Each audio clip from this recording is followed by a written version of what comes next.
just suddenly choosing out that way. They'll be down the bottom before you know it.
Yeah.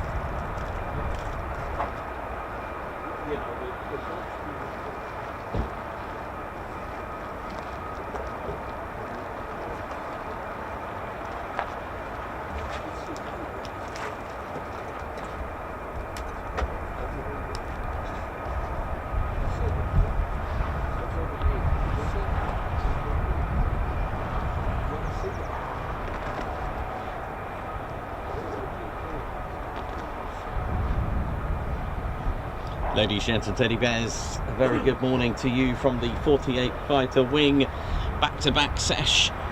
And that was Bed Ted, who's lovingly attached to that F-111 aardvark there. This is Squadron Leader Ted Coningsby. The bears are taking over at the moment. They're on form. And that was Bed Ted, and that was Squadron Leader Ted Coningsby. What will the day bring? This is the exciting part. What will we get today? Who knows? Let's find out what the show's going to bring today. And welcome once more to the home of the 48th Fighter Wing.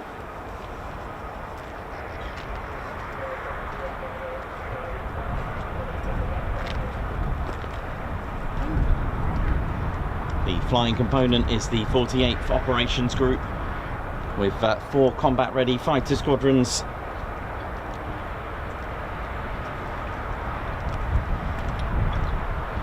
and that is a structure that goes back to the days gone by of the United States Army Air Corps structure of the mighty 8th, with an Air Force, divisions, wings, groups, squadrons, all the way down to the flight, and then everything else that goes with it. But of course, that's just the flying component.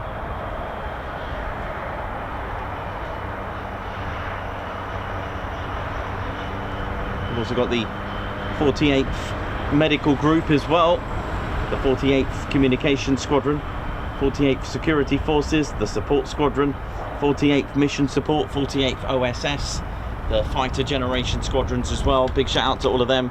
The 48th Civil Engineer Squadron, also the volunteers as well that go with that.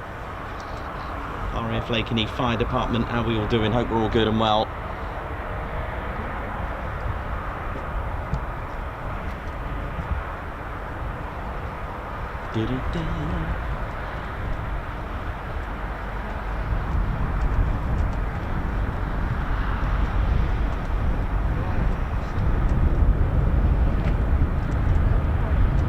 So the 48th Operations Group and the lineage of the 48th Fighter Wing stems back all the way to the 15th of January of 1941.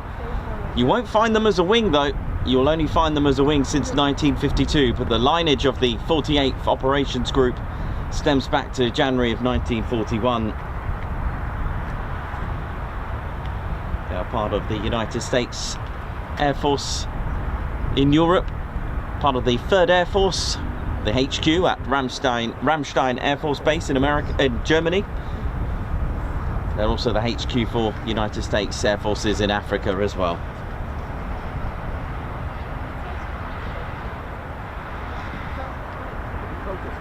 So the 48th Operations Support Squadron as well,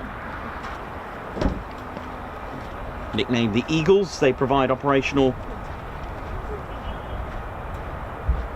foundation for ground and air, including air traffic control, airfield management, life support, training, scheduling, plans and group administration as well.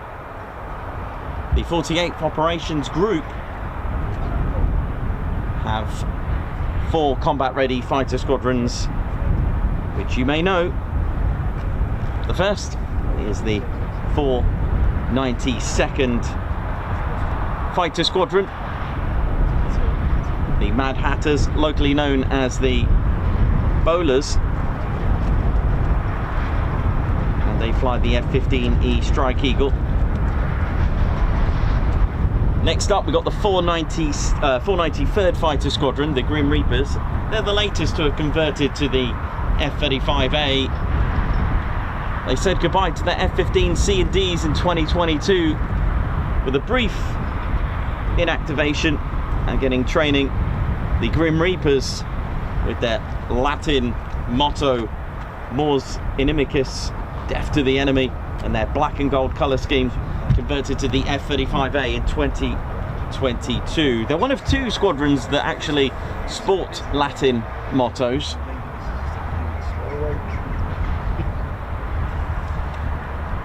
Next up, we've got the 494th Fighter Squadron, the Panthers, bleed red. Their colour is red. They fly the F-15E Strike Eagle, the finest, baddest, meanest. And the 495th Fighter Squadron, the Valkyries, who made history not only for Lakenheath but also for USAF as well. They made Lakenheath the very first USAF wing to operate the F-35A, and that was on the 15th of December of 2021. The number 15 props up quite a lot within the 48 Fighter Wing. I don't know whether that's coincidence, whether they have, because they've got an F-15, but they established on the 15th of January. The F-35 arrived on the 15th. They arrived here at Lakenheath, the 48th, on the 15th of January 1960. It's got a lot of connection there, that number 15, but could be coincidence. Play it as you will. Perhaps it's a lucky number. The Valkyries, the nickname was actually chosen. They didn't start off as the Valkyries. In fact, there's a whole complex numbering system to go with that. The last nickname they had, the 495th, was actually the Thundervarks. Between 77 and 1991, they were flying the F-111F Aardvark, and their nickname was the Thundervarks. They played a OCU role, which they do today. They actually take care of training here, which is what they did on the F-111s. But when they were inactive for 30 years after 1991, and Lakenheath said goodbye in 92 with the F-111s, they didn't return until the 15th of December of 2021 with the F-35A, and they had to have a new nickname, or at least it was put out to the public. That's right, it was selected by you. They needed a new nickname, and they asked members of the public, and they kind of picked their favourite one. Others in the run-up, they could have been called Ravens, Daggers, Archangels, but with the Anglo-Saxon, Norse, Viking vibe that's surrounding the history of Lakenheath in the vicinity, it was decided that Valkyries would be a perfect nickname. They still have their green colour, although you can't really put a lick of paint on an F-35A, it might upset it. But there we go, that's the 4 squadrons. Oh, what we got flashing down there? It's a lot of flashy down there, isn't it? What's going on?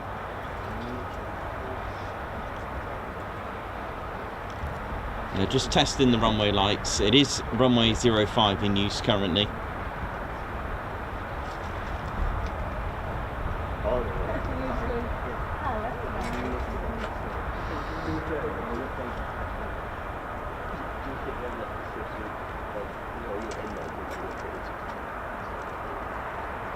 So welcome to the show. The station itself has its own history as well, and yesterday I loved the first and the latest with the Wellington and the F-35. That was almost 80 years exact difference between the two of arrival with here. Started operating in 1941.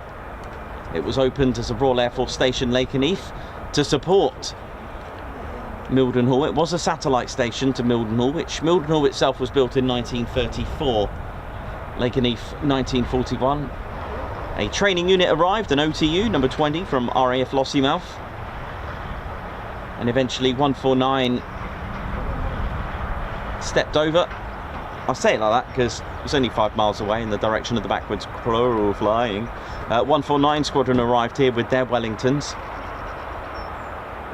and eventually they were joined by 199, and both transitioned to short Sterling bombers, and they did use the Sterling in an operational role. Eventually Lakenheath got its own independence in 1943. Also to my 5 o'clock, about 5 miles in the direction of the backwards crow flying, in 1936 RAF Feltwell was opened and started operating the Harrows, and eventually Wellingtons as well. It's still operated by the 48th, by the way, Feltwell, but it has no airfield there.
Actually, with a bit of a connection to our East Kirkby streams, 57 Squadron, who were at East Kirkby till who arrived in 1943, were actually at RAF Feltwell from 1940 to 42 with the Vickers Wellington. So there's a nice bit of a connection there.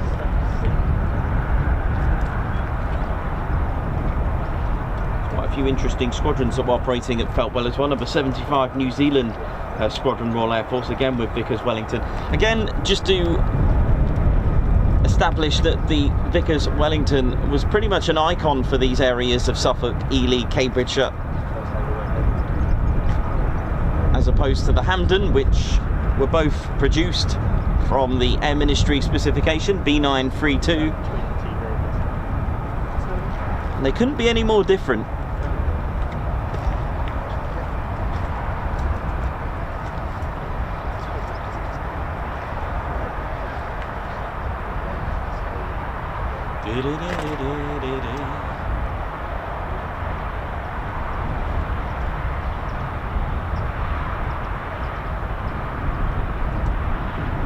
So a very warm welcome to all of our viewers. Aspen, Margot, Charlie G, Davey, Bobby, Charlie Bravo,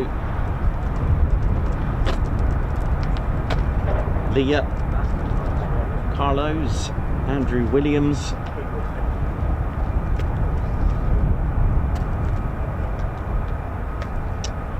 oh yes, I didn't quite tell you about that. So so if you've read Frank Murphy's book, I really recommend it. He was part of the 100th Bomb Group, the 418th, and his whole story, literally his whole story from growing up to actually making that, because he wanted to be a pilot, but like any pilot, even today, will tell you that, you know, not everyone becomes a pilot, and not everyone becomes a fighter pilot. That may, you know,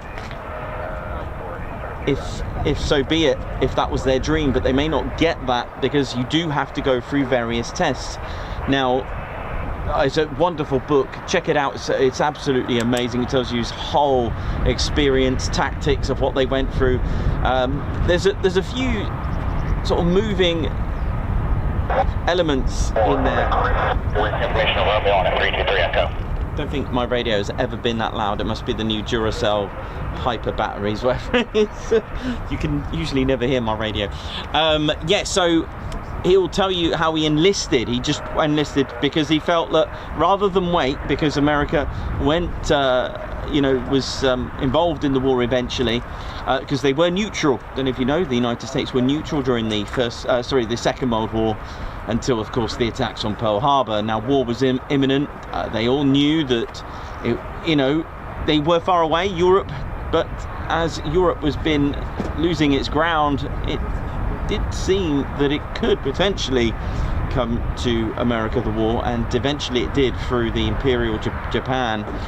Anyway, so going back to Frank Murphy's book, so the depth test, okay,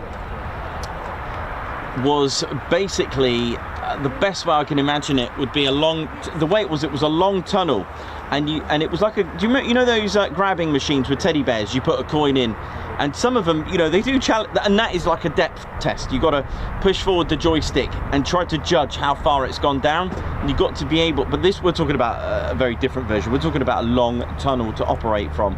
So that was the depth test, to actually try to maneuver. I can't remember how they would do it. I would imagine that it was almost like a grabbing machine maybe, and you tried to move this marker without touching parts of the metal. I'll tell you what, I'll bring the book and I'll show you the depth test, but if you failed that, then, you know, then other roles such as a navigator was for you. And he was trying to explain, you know, there was a bit of a stigma there that navigators were always dubbed as, you know, failed pilots and all this kind of stuff. But the thing is, it doesn't matter how you colour that up, you still need a navigator regardless. And there were genuinely those that wanted to become navigators as well. So there was a bit of a stigma there. Yes, exactly. Yeah, I know. Yeah, there were genuine, and you know, and at the end of the day, you cannot have that bomber crew without a navigator anyway. So, regardless, there you go. I recommend that book, by the way, Frank Murphy's Luck of the Draw, and he was a navigator.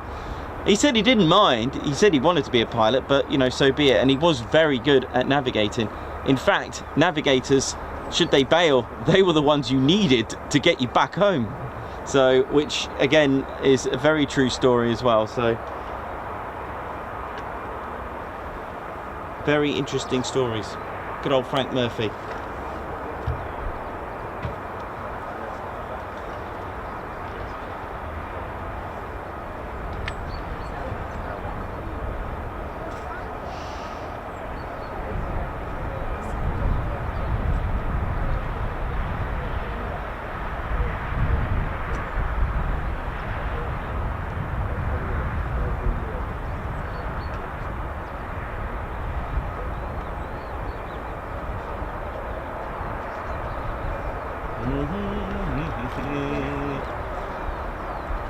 So we do have startups for those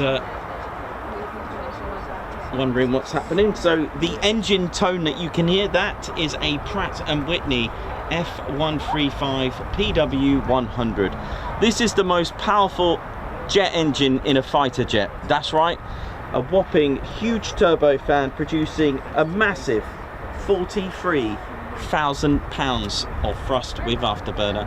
I do believe they may have taxied, so we may have some trouble down there. There we go. On cue. Looks like a shark with meaning there, doesn't it? Look. Oh, we have two.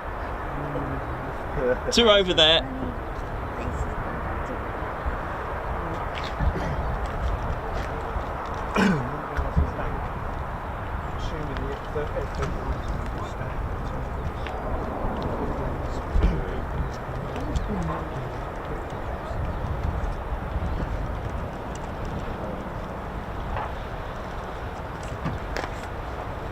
And three of them taxied F-35s.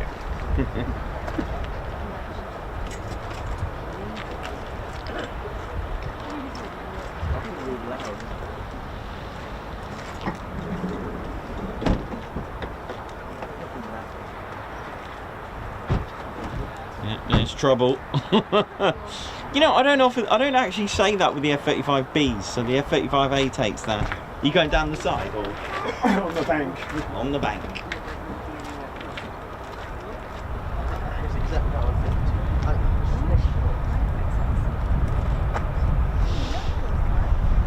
Oh, loads of trouble. There they are.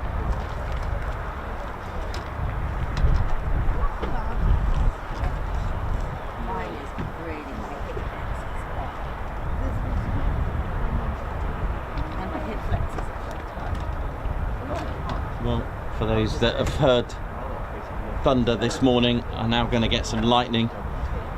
This is Lockheed Martin's F-35 Lightning 2.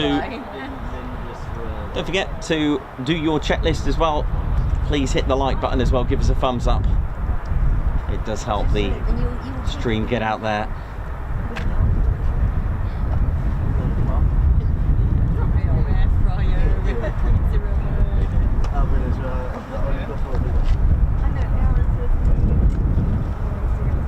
Could be a busy one by the look of it. 4 F-35s sitting proudly. You can hear quite a bit.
So that's 6 F-35s.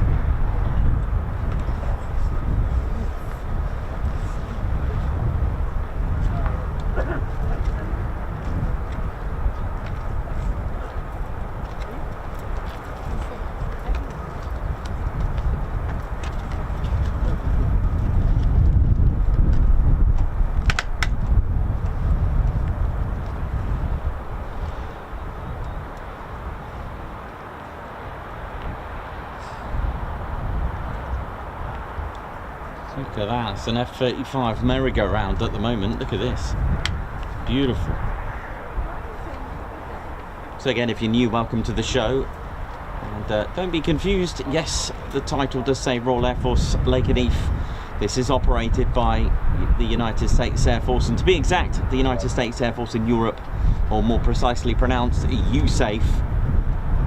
It's been a US Air Force base since 1948. It's still owned by the Royal Air Force, hence it still keeps the title Royal Air Force Station Lakenheath.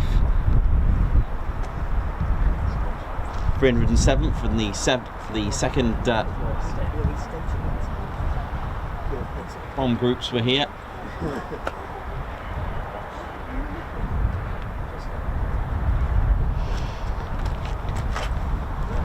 B-29s, B-47s, B-50s, all were here during that time until Lakenheath's 48th Fighter Wing, who were known as the 48th Tactical Fighter Wing, arrived. There's F-15E startups as well. They arrived with the F-100D Super Sabre.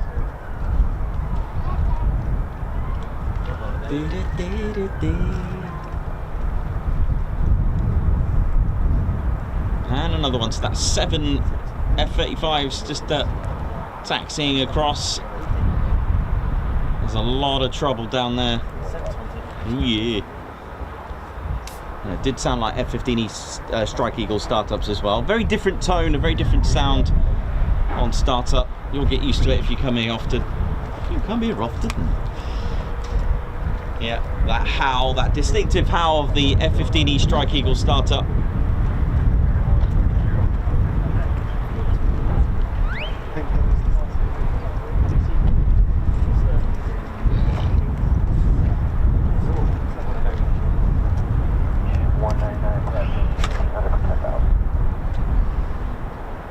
So Mildenhall have got a KC-135 airborne.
So yeah, from 1948 in November.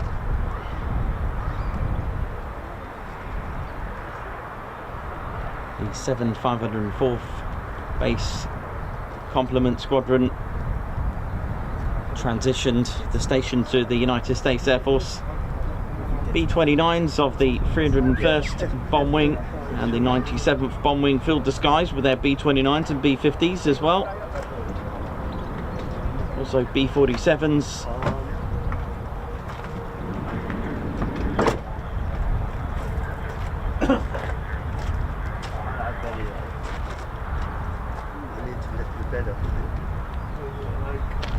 Okay.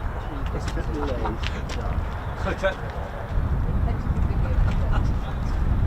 That thing was a film stick.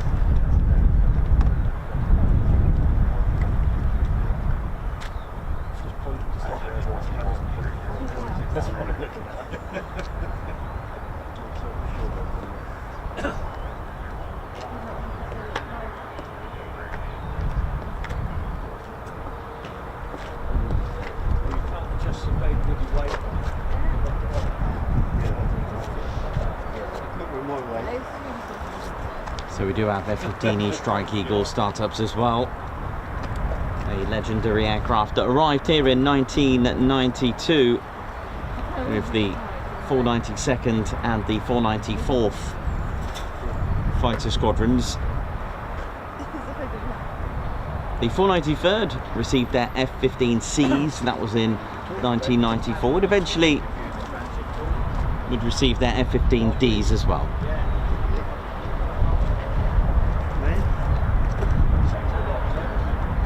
It's the river that is the border between Scotland.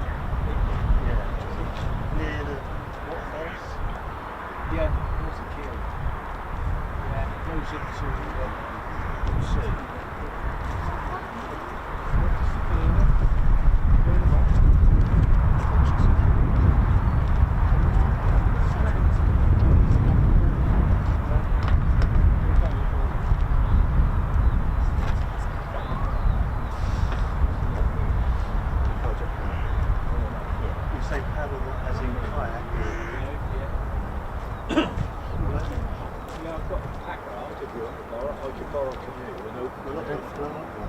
Yeah, that's what I've got.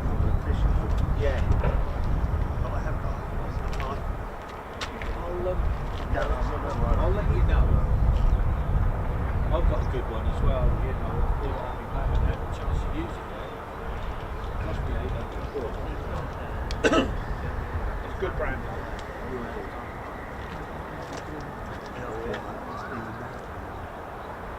Yeah, this is a German made. It's really good. So we ought to take it out of the bag. We've had it rolled up for a year or two. The bottom is really good as well. So it won't be long for their departures. So a great mix of F-15E and F-35A here. What a great combination.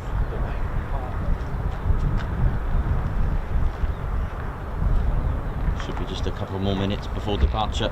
So they're parked up at what's called an EOR, end of runway.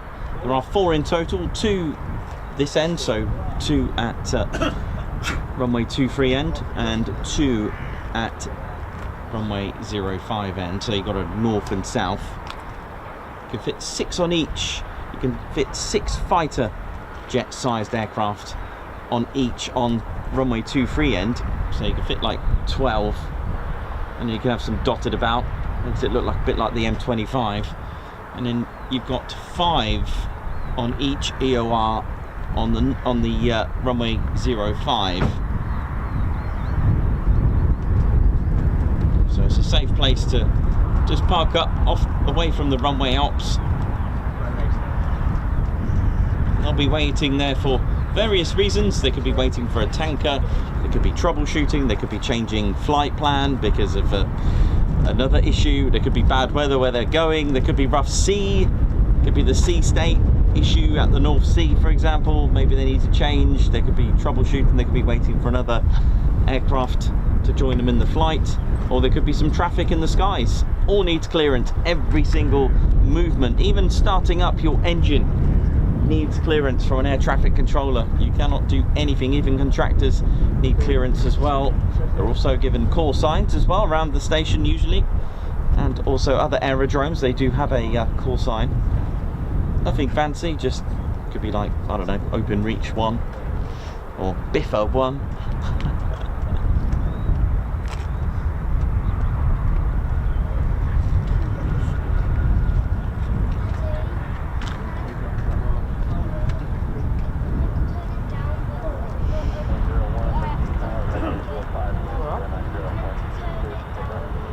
Okay, so here we go.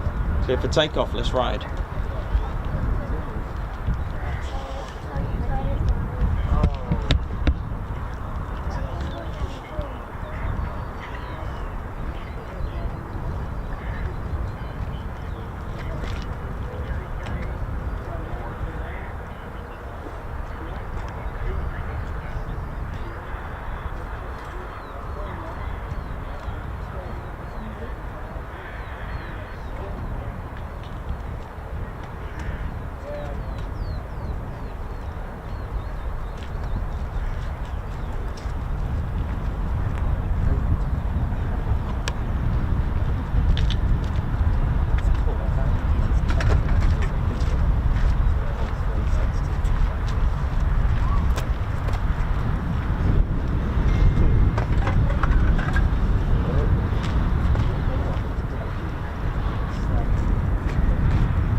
It's an F-35 Merrick.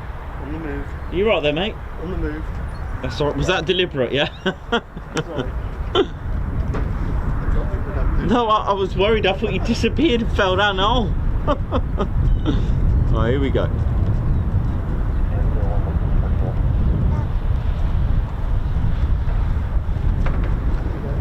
Yep, here we go. Let's ride.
Another two.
Got it?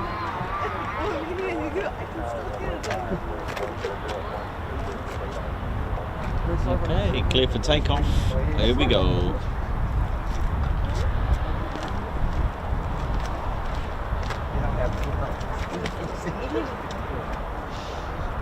Amazing acceleration and power. Weighs just 29,000 pound empty, with a huge turbofan punching out 43,000 pounds of thrust with afterburner. That is quite impressive. Here we go, clear for takeoff. So we have two more F-35s.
there's more.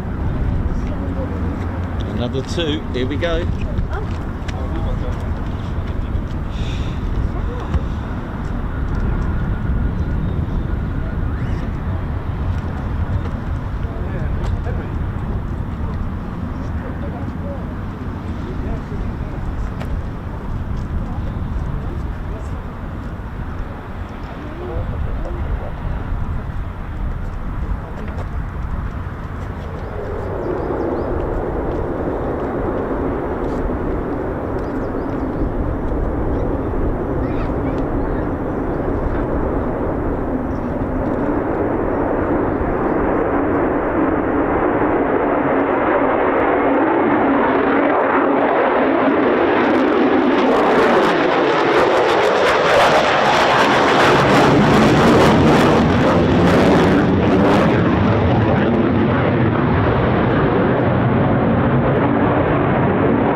Good start to the morning, ladies, gents and teddy bears. A great start with pretty much the same as yesterday.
Okay, so F-15's taxiing now for their departure, so it's F-15 time. Hope we're all good and well. A nice mix today, get to see the F-15s as well.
Yes.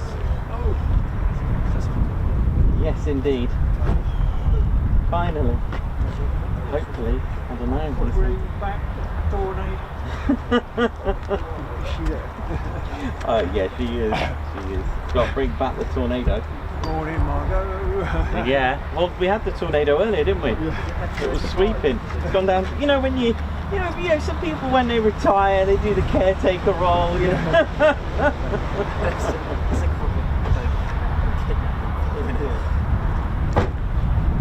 Yeah, sweeping.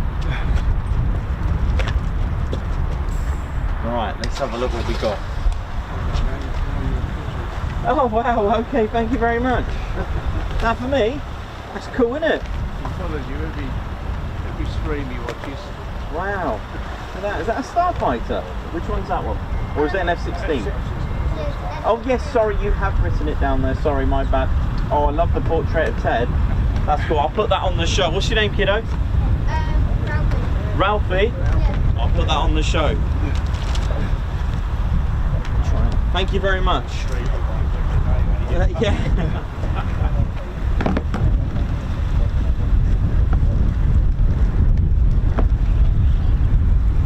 Bit of a breeze up here.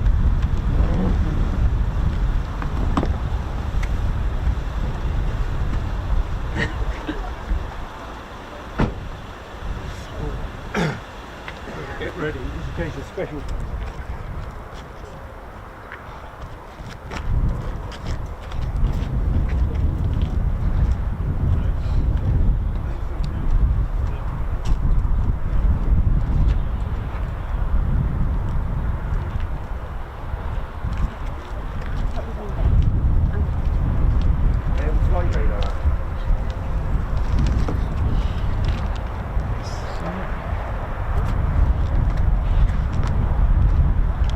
So we've got to say a lovely piece of artwork here from Ralphie. Look at this. It's been drawn for Ted. Look at that. I love this. This is brilliant. Oh yeah, I've just seen that. Oh yeah, see. Oh, I love the livery of the F-22. See, I think maybe they should do that for the F-22 livery for next year. What do you reckon? Love it. Very cool, Ralphie. Thank you very much, young man. Beautiful. Best YouTuber ever. Oh, bless his heart. Love that.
doing, ladies, gents, teddy bears? Hope we're all good. Bobby, Adele, Alga, not Captain Weber, E-Scoots, Mushrat GP, thank you very much. Who's been watching our channel from the start.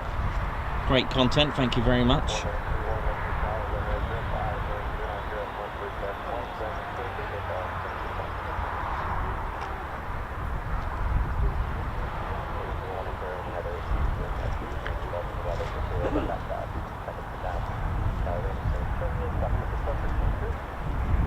Okay, here we go. Change to departure. Here we go. Take off.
Okay, here we go. Clear for takeoff. Rack 'em up. Is that flight 3 or is the other one staying there? That's cool. It's flight 2. Here we go.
still got one more F-15 down there.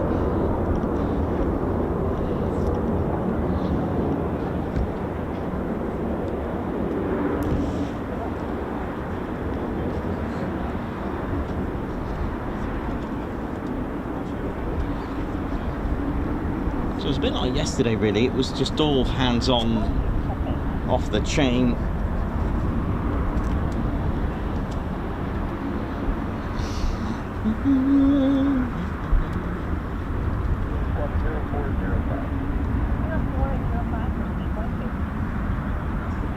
My favourite call sign, speed 12.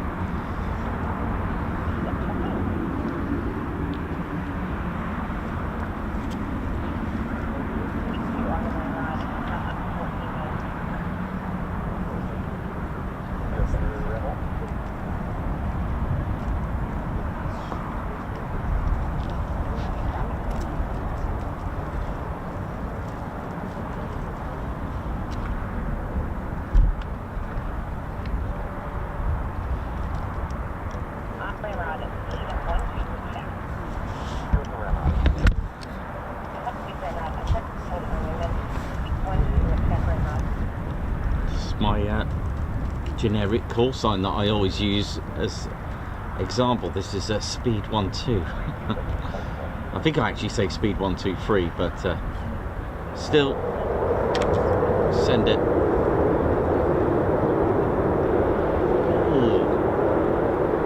Oh, look at this.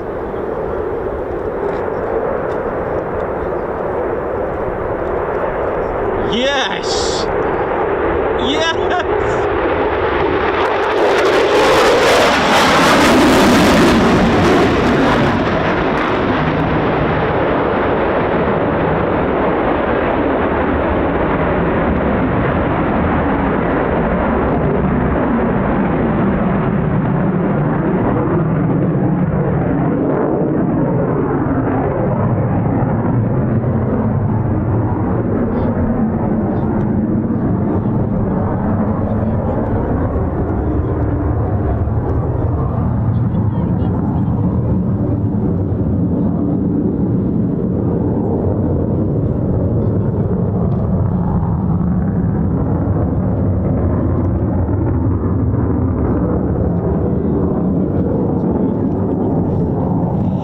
Oh yeah, that's what I'm talking about. Well, there we go. And that's what I'm talking about. That was a good one, wasn't it? Lower than a mower nearly. You just knew something was up with that.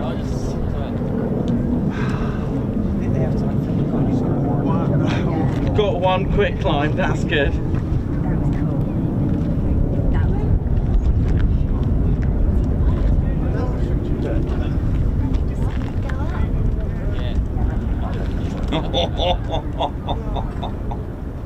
That was good. I haven't seen one of those for a long time. Skimmed the fence.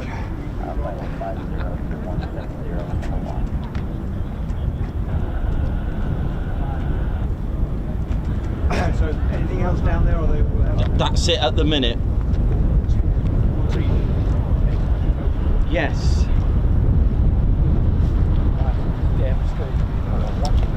So here's something I don't think I've ever done before, right?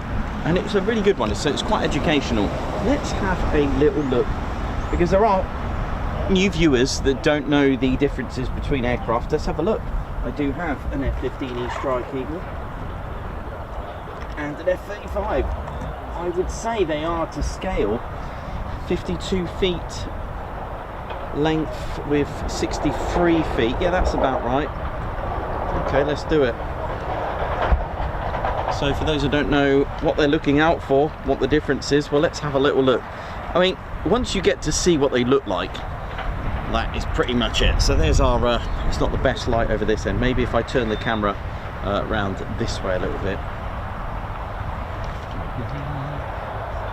So there's our F-35. This is the F-35A. and this is the F-15E. So you can see the difference. Goodness me, I need to move it. I mean, it's the size of a tennis court basically, or the length of a Dakota, a C-47 Dakota. It's quite impressive, but look at that, 52, 63, look at that. I mean, it's just amazing, isn't it? I'll tell you what, one sec, let me give you some details.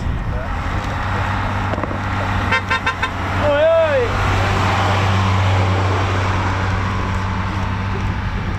Let me just secure Ralphie's drawing before it disappears, that's it.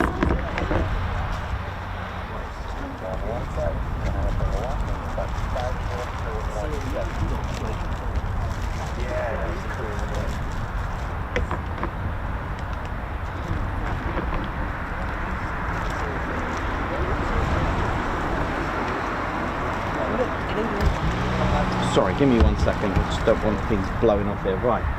Let's have a look. Okay.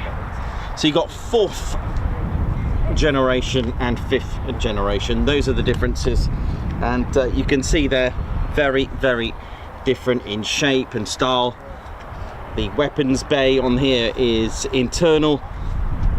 On here, though, it looks like this looks like a tank. Basically underneath. Look at the state of all that. Amazing, absolutely amazing, right? Absolutely amazing with this. But you got 18,000 pound of payload on here, 24,500 on the F-15E Strike Eagle. Although one stealth, one isn't. Needs a bit of repair on this one. But you got 6 external. You got 6 external hardpoints on the F-35A with 4 internal hardpoints to hide the extra mega goodies. If I just bring those around, they are quite heavy actually. But I'll get by. Let me just move that over there. So yeah, there you go. So because I know a lot of you, won't know the differences, and that's the thing. Never be afraid to ask if you want to see what they look like. This is them. That's what they look like. So one's single engine and one's twin engine. So you've got a Pratt & Whitney F100 PW229s on this one. The Lakenheath ones have the PW229s. They produce just over 29,000 pounds of thrust each on those engines, whereas this one, the F-35A, that single bad boy is huge. It really is a massive 43,000 pounds of thrust with afterburner. The most powerful ever when it comes to that respect. So the F-15, the wingspan sits at 42 feet and 9 inches. The F-35 at 35 feet. The length, as we said, we got 51.4. I know I rounded it off to 52, but 51.4 if you want to be exact on the F-35A. 63 feet and 9 inches on this. It's absolutely mega. Empty weight on an F-35A is just over 29,000 pounds. The F-35, the F-15E, you're looking at around 34,000, right up to 38,000 pound empty, because of course you've got conformal fuel tanks to add on to them as well. So yeah, they are very different. You got 45-degree all metal cropped, almost a cropped delta wing. And with this, you've got the slanted stabilizers, whereas you've got massive stabilizers on here. Max speed, Mach 2.5, max speed, Mach 1.6. And don't be offended by the F-35A when it has a 1.6 max speed. There's a lot that it can do. It's quicker. It may not be has the max speed, but you can't use your weapons at Mach 2.5, and certainly has the F-35 got a lot more loiter time, better loiter time, stealth, gets the job done undetected or delayed until it does get detected. Because one of the misconceptions about 5th generation F-35s or stealth technology is the fact that people think they're invisible or undetectable. They will be detected. Stealth literally means the delaying of being detected, getting the job done as long as possible. All right, so don't forget, and at the end of the day, it's what the radar return is on the on the aircraft as well as what comes back, and you'll be surprised that the F-35, as big as what it is in area space, it returns about the size of a bumblebee. That's just probably going to register as a bit of background noise for enemy radar, and certainly this has got radar absorbing material, which is quite impressive. I think this is about 25 meters squared, or thereabouts. The F-15 East Strike. I can't remember the radar cross section of the F-15. It's rather large. I'm going to go with 15 meters maybe. It could be more, but there we go. I did have a list somewhere. I can probably try and find it for you, actually, of all the radar cross sections. But there you go. At least you get to see the looks and how different, and they do fly very differently as well, very, very differently. And you know, you have to appreciate the size and the scale. The F-35 does not have a thrust vector, no. It does not have thrust vector. The F-35B has what's called a free BSM, which I can show you tomorrow on our Marum stream. I'll show you all about the F-35B. And although it's a form of thrust vector on the F-35B, I mean, I've got one here I can show you. It's not your traditional thrust vector. There is no need, there's no reason to have thrust vectoring anymore. There's for many reasons, but I'll just finish off one answer. The F-35B's free BSM, it's called, is literally for STOVL. You can't use it after 250 miles per hour. It's just dedicated for the short takeoff and vertical landing. It is adjustable. I'll show you how it all works tomorrow. At the end of the day, you've all seen the movies, you may have seen it at air shows. In this day and age, aerial combat, first of all, the spectrum of speed is Mach 0.8 to 1.2, so there's no need to have anything really excessively faster than a Mach 2.0. You can do it, you know, there are benefits to, of course, doing that. If you're going to start doing thrust vectoring, the thing is, you pull up, you blow up, because you are going to then expose a huge area space. An attacking or an offensive fighter is just going to go, thank you very much for exposing this large area, because if you keep it, you know, if you keep yourself lean and thin and keep those maneuvers tight, when you start doing thrust vector, is really for trying to avoid an enemy missile being launched at it, basically. But the thing is, if you're going to use it in aerial combat sense, there's no real point, because at the end of the day, if you're going to expose yourself like that, the first thing I'm going to do if I was an offensive, I'd be like, thank you, because look at that, you know, you slowed that right down, etc. So that's why the F-35 doesn't actually have thrust vectoring. The F-35 is covered with radar absorbing material. Lockheed Martin got a patent for their paint. It's got iron ferrite, their particles in the paint that basically burn, they actually burn the radio waves that are exposed and trying to latch onto it, so they'll burn that, and the actual airframe itself then absorbs the heat. I always wondered about the heat. Won't that show up as an IR? Actually burns it off. Basically, get yourself a mirror, get a torch and shine it on there. That light coming back, that's radar return, okay, in a nutshell. That's basically, there's radio waves been sent from enemy radars, from SAMs and all that kind of stuff. Just to put you into perspective, the radar absorbing material paint can absorb radar frequencies from 0.1 megahertz right up to 60 gigahertz, and that is basically in the range of an S400, which is it's not going to be able to lock onto that at all. All right, there's also the saying of, you know, the angle of reflection is angle of incidence, angle of reflection, that kind of thing. Okay, so if you shout down a well, for example, in a canyon, a cave, that echo is your radar return, for example. So what you want to do with your light, I mean, I've got examples to show you. What you want to do is avoid lots of flat surfaces. You want to avoid a 90 degree, hence the stabilizers have turned, and these serrated edges, serrations, basically when the light hits, or the radar waves hit the surface, they're going to just bounce somewhere else. This is also a radar absorbing tape. Okay, these are tape that actually absorbs the radar frequencies as well. What it does, they're not actually the same thickness as they go along, because radar when it returns, or radar when it attaches to a surface, likes consistency. So basically what you're doing, you're minimizing the strength back, and what it does, it lands on the tape, and then it just gets absorbed by the tape. By the time it comes back, it's so weak.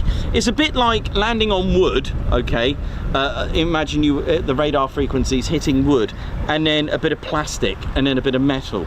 They're very different materials, and it really weakens the radar waves on that. So the serrations basically bounce away. I can show you the example in just a moment.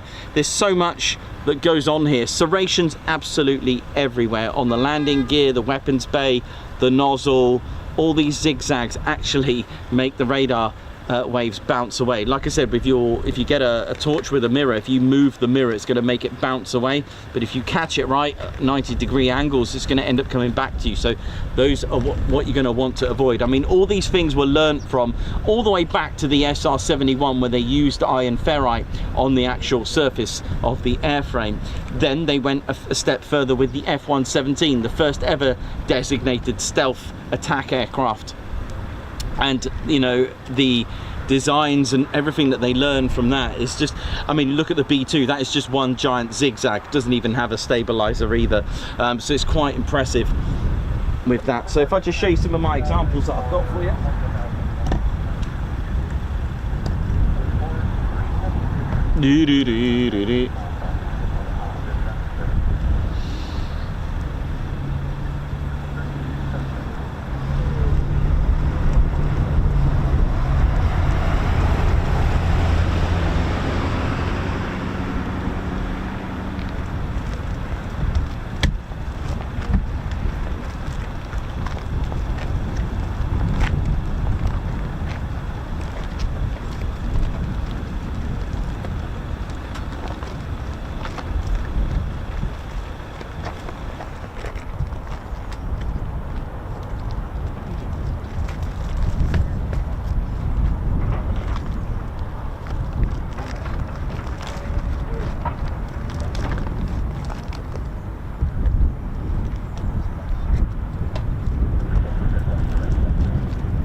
Yeah, so if I show you this just really quickly, there's our radar absorbing material, look. So that's what it's been painted. These are not Dave's burgers. Big shout out to Dave, cooking away there. These are not Dave's burgers on a barbecue. These are the iron ferrite particles. So when the radio waves, all these frequencies hit the surface of the aircraft, they then get burned away. They get absorbed by the they absorb the heat as well through the aircraft's frame. So the whole point of the iron ferrite. So Lockheed Martin actually got a patent for this RAM, or radar absorbing material. So it goes in. So that's going to take away a lot of the radar return. And just these are some of my examples. I don't know if it's going to be, if I'm going to be able to show you that actually. It's doing my best. Will it work? Yeah, there we go. So there's our radar frequency hitting our surface, and it's just going to bounce back, so that's not very good. Okay, so what you want to do is there's our serrations, so that's why the serrations absolutely everywhere, even on the surface. So this is RCS Jess. Hello RCS Jess, how you doing? So she's shining a radio wave here, and it's just bouncing over there due to the serrated edges. So she's trying to bounce it over there, it's not coming back. Now the nose, you probably think the nose, you know, the rounded nose on a fighter like an F-16 is perfect for bouncing away the radio waves. Well, not quite, because if you catch it at a tangible angle, it's just going to come straight back. So which is why stealth aircraft such as the F-22, F-35 and other stealth fighters, that is, what it does, the nose is actually ridged, and I'll show you, it's not actually a perfect circle. If we show you this, look, it's a characteristic on stealth fighters that, so the nose is not round, and you've got a ridge from the point right onto the intake. I think even the SU and the JU stealth aircraft, they have this as well. It's a bit of a characteristic on that as well. It's pretty impressive. The other perils of this as well to note is the fact that the highest radar return is inside the cockpit and inside the inlets here. All right, so what you've got, which is why the F-35 sometimes shows up glaring that bronzy orangey canopy or that cool blue. It's because it's been sprayed and applied with this special coating. Here you've got divertless supersonic inlets here with this. It doesn't have the boundary layer diverter. What they've done, they've added this bump here and here. Can you see the bumps there? It reminds me of the Harrier there a little bit, actually, those bumps.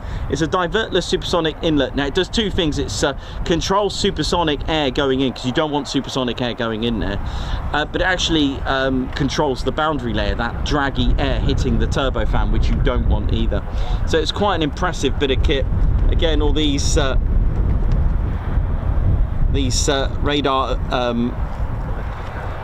diffracting tape it's really is quite special. Really, it really is amazing.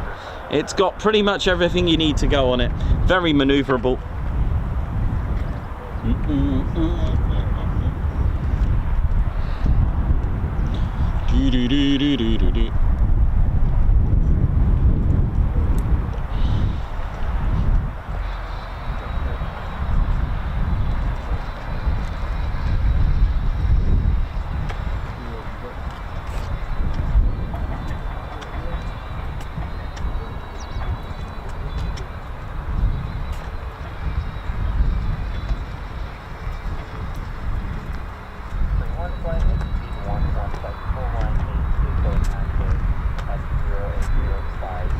Yeah, so the likes of the F-15 Strike Eagle was made to counter the Foxbat, and they were boasting about their twice the speed of sound and supersonic. It was a different era, which is why a lot of the old school aircraft had these max speeds of Mach 2.5, etc. in those ranges. And as technology and as, actually no, that's the wrong word really, as styles of aerial combat changes every kind of decade, then you need to then change your tactics. You know, it's like the fight between the Spitfire and the 109. One improved, so did the other. One went over the other one caught up. Vice versa. It's a subject of keeping up with your enemy, basically.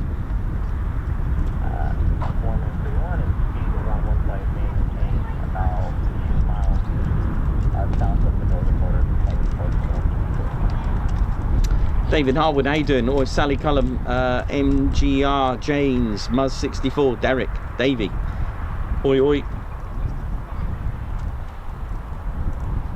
John Minter, Aspen, what's going on?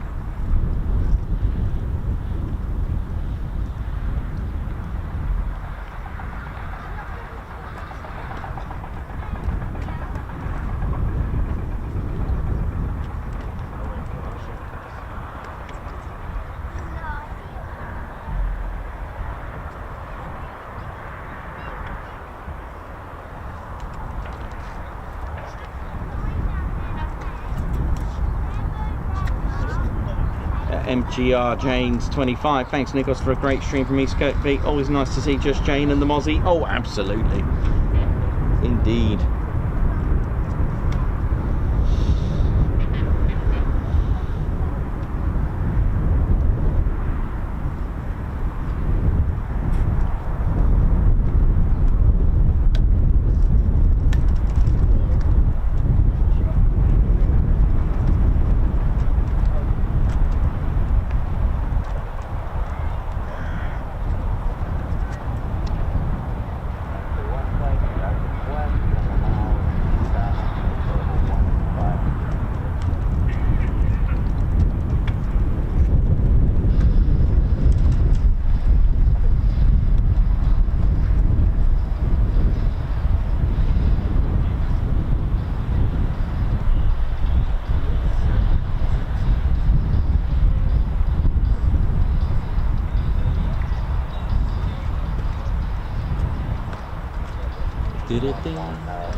How we doing, ladies, gentle teddy bears? So there's our that radar there is a secondary surveillance radar known as an SSR. That works actually with transponders. That's right. Let's have a little talk about transponders and squawk codes, shall we? Should we do that? Should we do? I haven't done that for a while actually.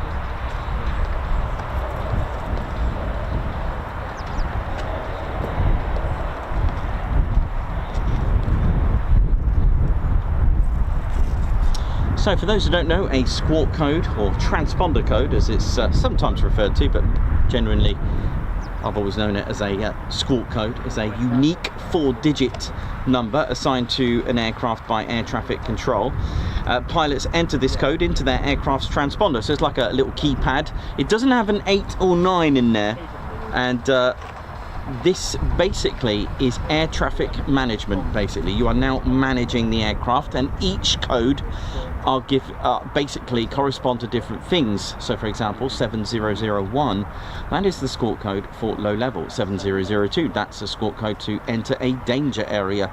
7700, unfortunately, that is an emergency code. There are also local radar codes as well, such as there's one for Lakenheath, can't remember what it is, there's one for Lehman, there's one for Coningsby, etc, etc. There's one for air traffic zones. It's basically managing the aircraft as it's flying around wherever it needs to go. Now transponder, that is 2 words, transmit and respond. Okay, so there's our F-35 just here. We're going to use the F-35 because one of the biggest things I get is, why isn't the F-35 on my ADSB flight tracker, etc. Well, you'll be pleased to know that the transponders are always on. The F-35's transponder, unless going into the battlefield of course, is off. You cannot fly in the airspace with your transponder turned off. You cannot do that. There are many reasons why you should not and must not. One, you're going to break the CAA rules or FAA rules, depends where you are in the world. You will also become invisible to other radar other aircraft that you could potentially cause a collision. Okay, so so for example, microlights without any transponders could have an issue. Gliders with no transponders could collide with other aircraft, and just general sort of Cessnas, anything like that. I know we've had a few viewers on our channel say they've had that experience and nearly collided with someone with their transponder turned off. It is very dangerous to do so, especially if you are a military aircraft getting close to another country's airspace. That will most likely pick up a QRA. Okay, now don't panic. Even with the transponder off, you are still detectable. Okay, it doesn't mean invisible. Now the transponder inside here, it's going to transmit and respond, hence the word transponder. All right, transmit, respond, and it talks to that SSR. Not this one dedicated only, there are loads around the country. There's also wide angle, oh, I forgot the word. I think it's acronym WAM, wide angle wide. I forgot what that was. I don't really talk about them. There's MLAT, there's loads of other stuff, but I'm not going to get confusing because we're just going to concentrate on the SSR and give you the basics of how transponders work. So when any aircraft takes off, it cannot take off without a squawk code. It is given a squawk code. It has to have a squawk code. Now to do that, my friends, is proof right there that the F-35 is clearly taken off with the transponder on, because there's this myth that the transponders are turned off, that's why you can't see it on ADSB. I'm going to tell you what can pick it up. So that SSR works with a transponder on, okay? So it's given a squawk code, all right? So it's given the squawk code 0433.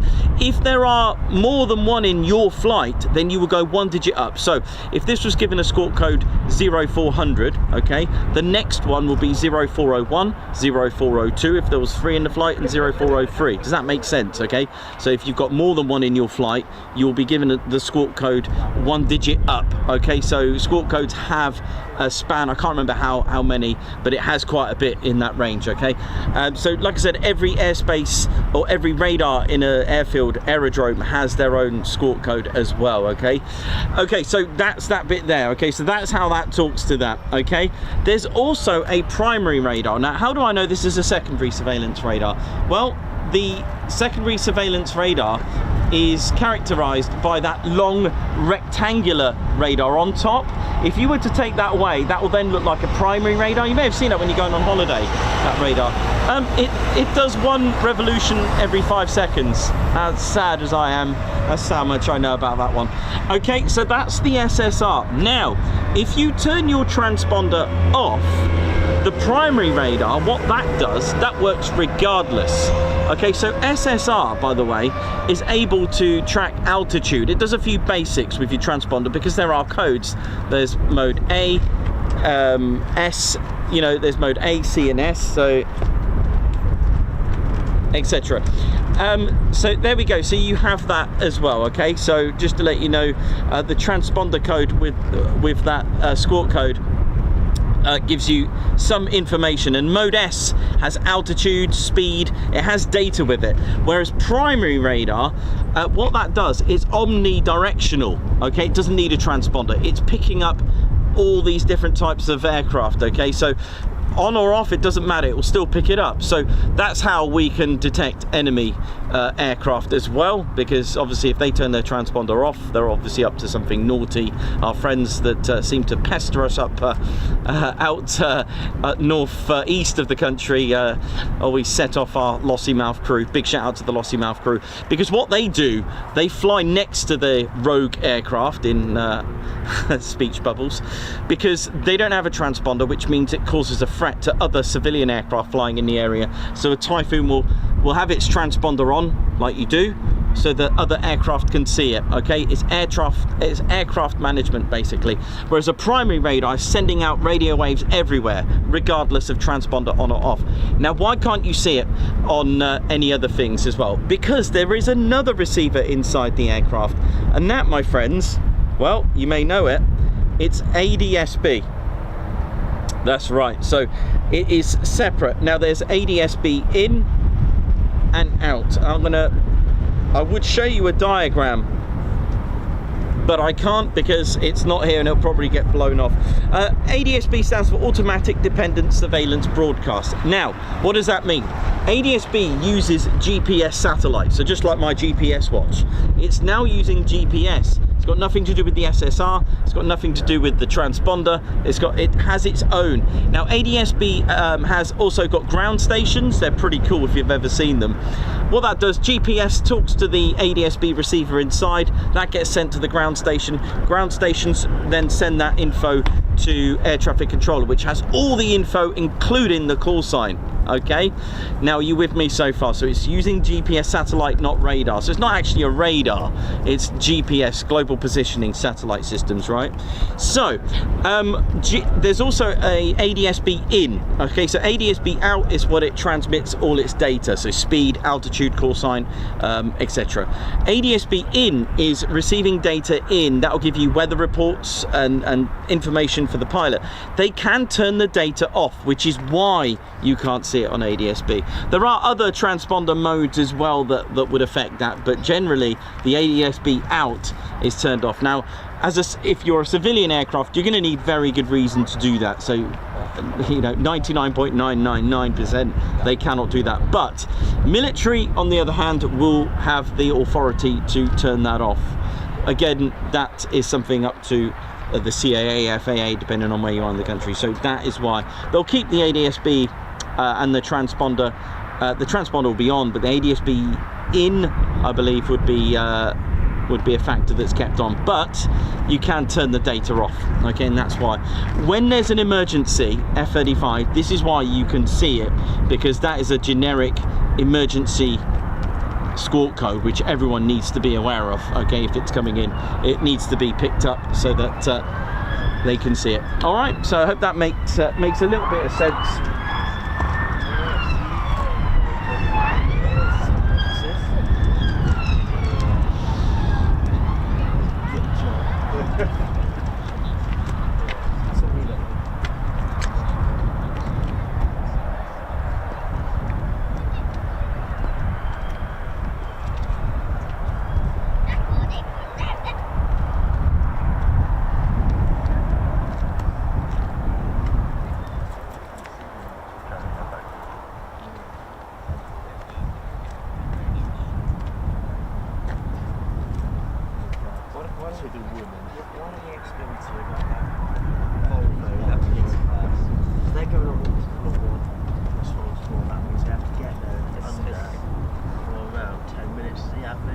In Swindon, no, it's only 6 minutes. It's the average responsible. And knowing what they get to, all other forces call it grade 1. Knowing then it's what we do. Well, there's even traffic in oil. Yeah, for a Volvo, it says pilot. I think they've got all RCC, which is what they see as yeah, it is now, right? And they're 500.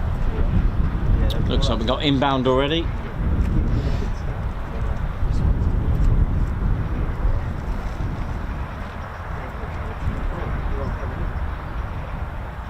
Yeah, I do have a... Oh, hello.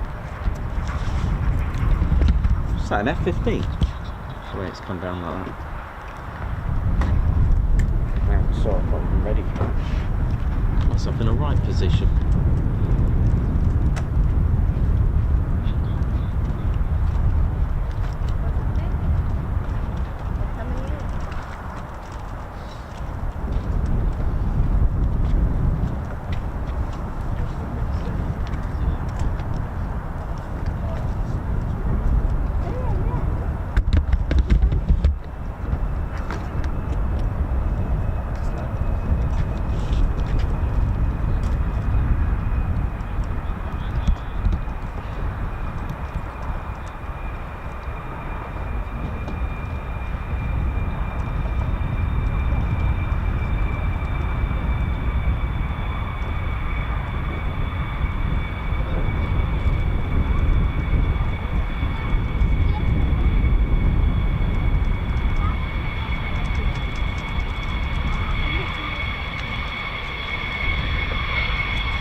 come from. Twister.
Radio trouble. This one. Oh yeah, they have their days, don't they? Mine as well. Oh dear. It's having a moment. Just get another. Get myself some water. You're up for water or anything, mate? Yeah, good, thanks. Okay. If you need any, let one know.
So welcome to the Ted Coningsby channel. How are we all doing? Hope you're feeling good and well.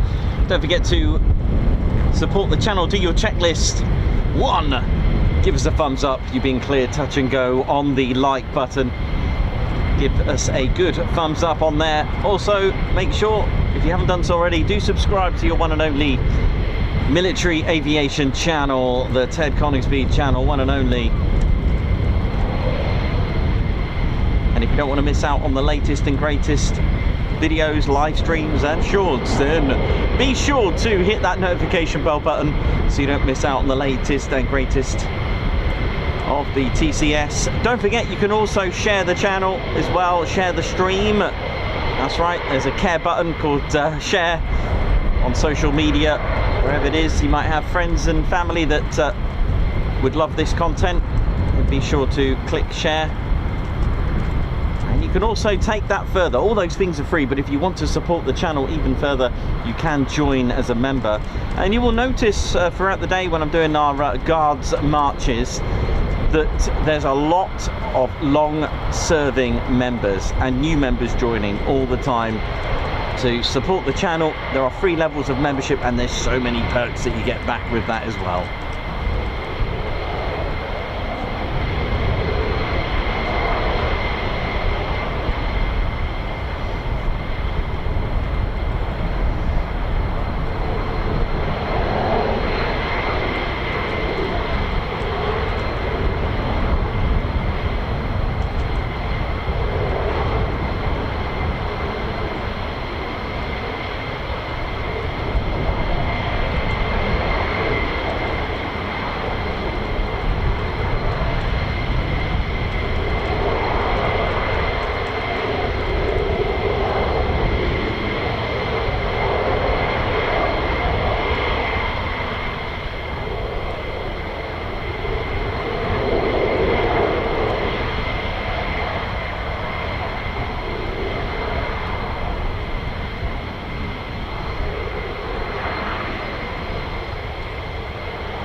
How many members have we got out there? Get your milestones in for a guards march later on.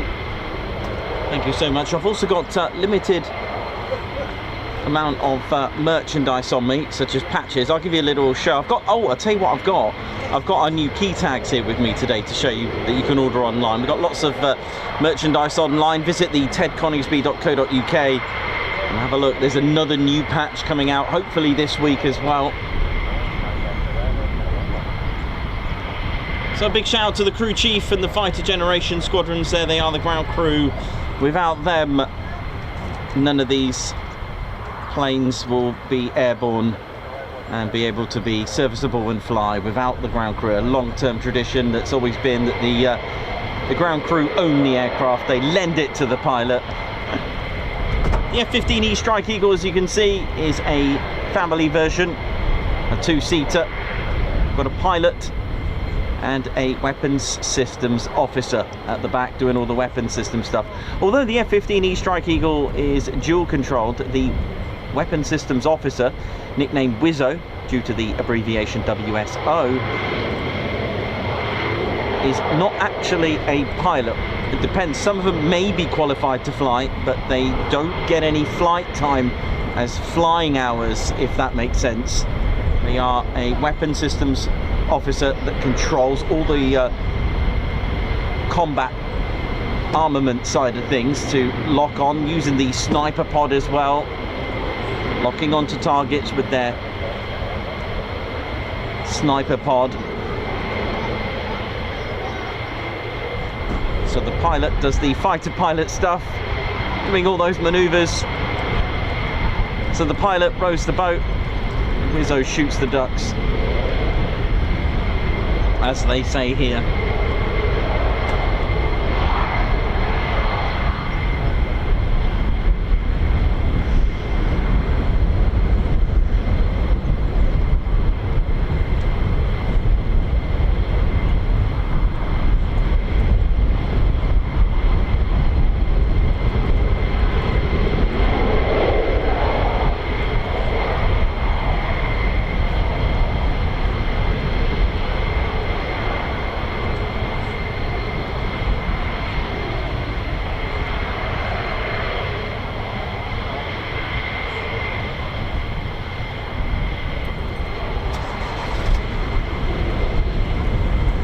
Bye, see ya.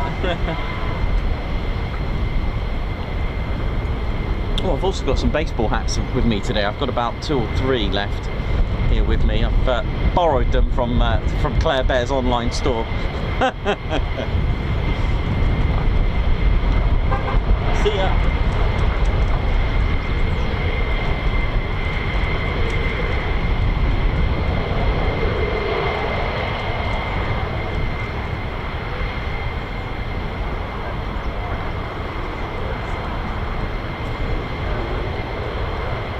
So the ground crew would have done their post-flight checks, putting the pins in, making sure there's no issues, all the ordnance still hanging on there, drop tanks if they have them, any payload, so be it inert, still got to check that they're all safe and secure, everything's still working fine.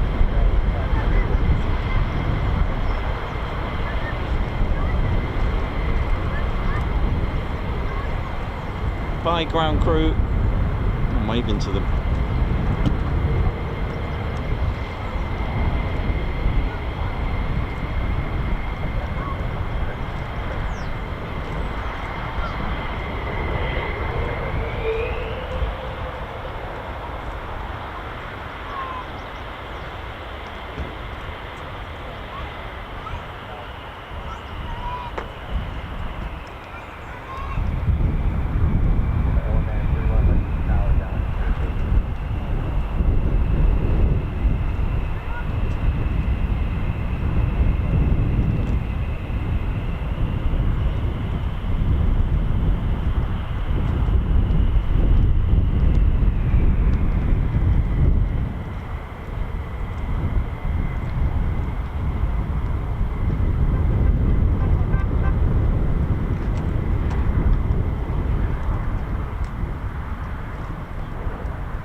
The F-15E, our first arrival of the day, and we've already had one quick climb today, and it was, well, it was spectacular. Absolutely low for the show.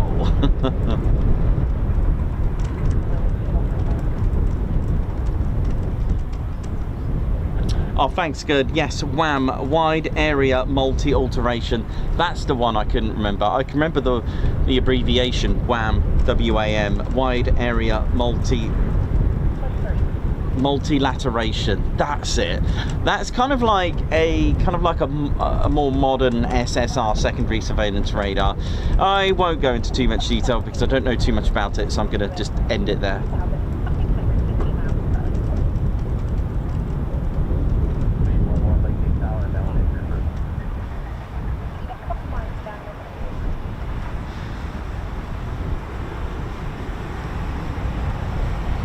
Oh, yes. That quick climb was pretty cool, wasn't it? It was low. Yeah.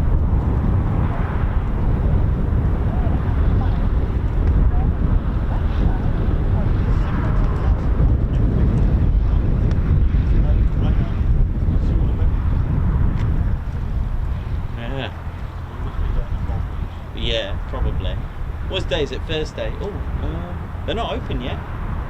No, they're closed until 12 today. Oh, Donanook maybe. Oh, here we go. Yeah, Donanook or somewhere else.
All the jelly everywhere, the heat haze.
Got two more. Morning, Charlie. Here we go.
going to the pits. We could get some hot pitting, so integrated combat turns, so a turnaround.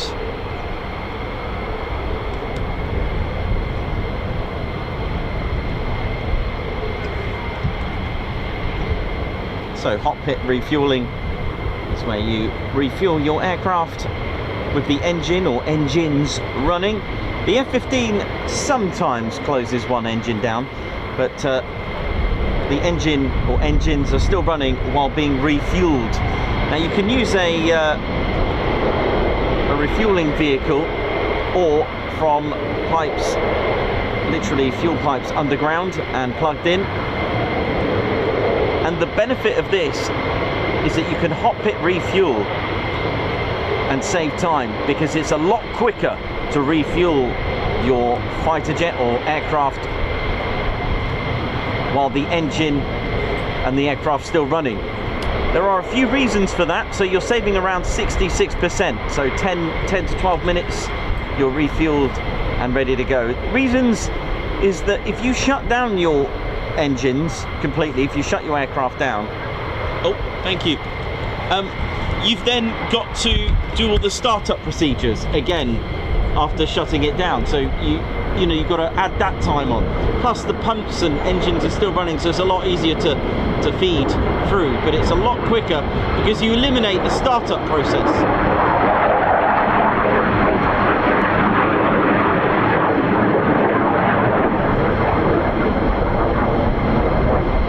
When you're starting up your aircraft, you have to do all the checks, you have to look out for any error codes, and you can see the aircraft has come, the F-15s have come back, they're already running, they've done all those checks from the beginning when they took off, so all is good to go. Hot pitting is also part of the integrated combat turn, ICT, so on the battlefield a fighter or a bomber will go out, do its thing, come back, get refueled, get rearmed, get rechecked, all simultaneously, and back up again, so it's a lot quicker. There's also hot pit, hot seat as well, where the aircraft will hot pit and the pilot will get out and a new pilot will go in. So that's called a hot pit, hot seat.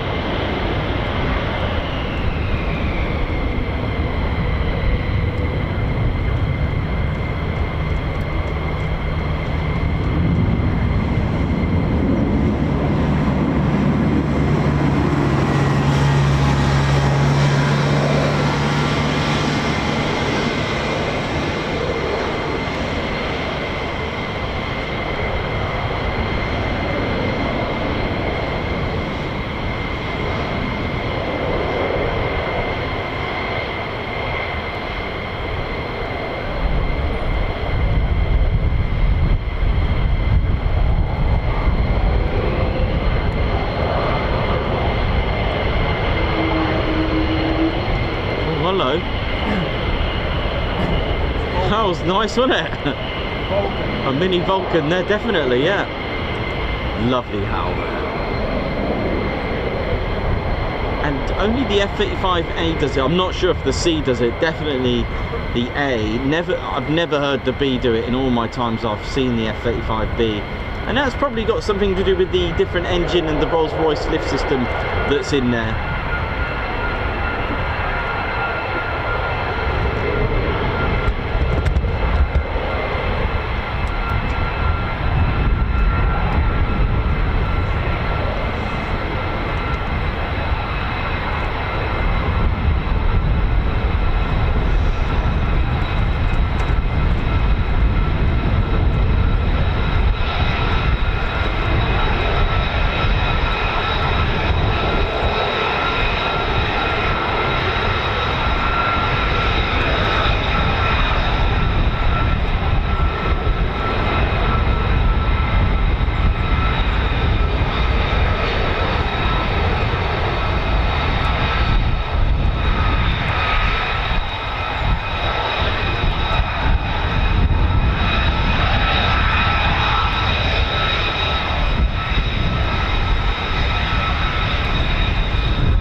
Here they come from Point Charlie. Points are A to D, different entry points of the aerodrome. And they're called Alpha, Bravo, Charlie, and Delta. Charlie is just over those trees. Their entry point. Oh yeah. Point Delta is over this way. Oh, that's over this way. Oh, I'll leave that one. I'll go over this one.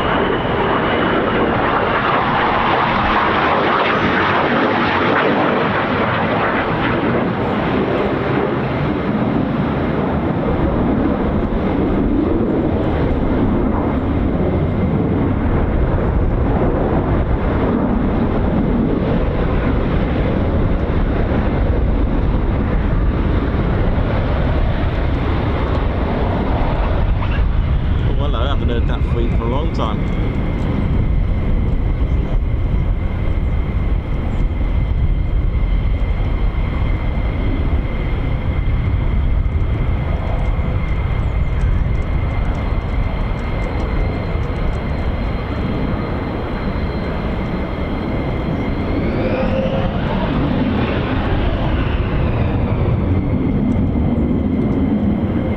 Oh, here we go. It's low approach time.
why I call them trouble.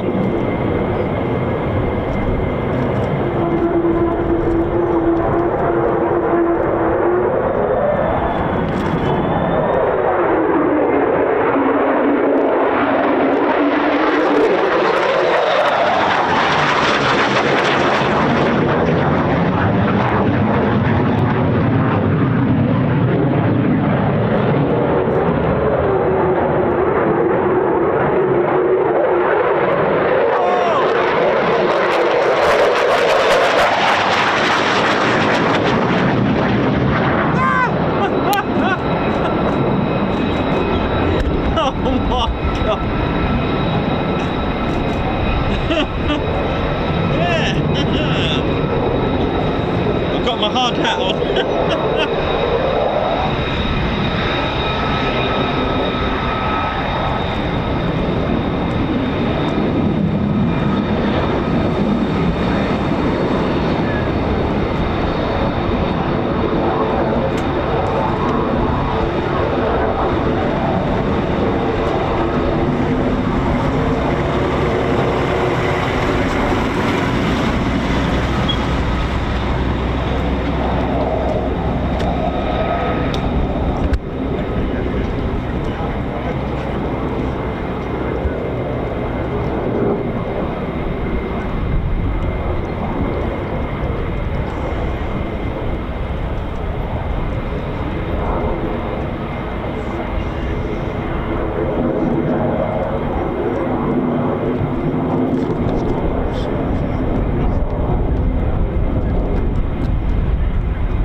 rockets and the Formula One, and I think it's safe to say that the patterns and points are open.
Well, what a great morning already. Oh. This one looks good.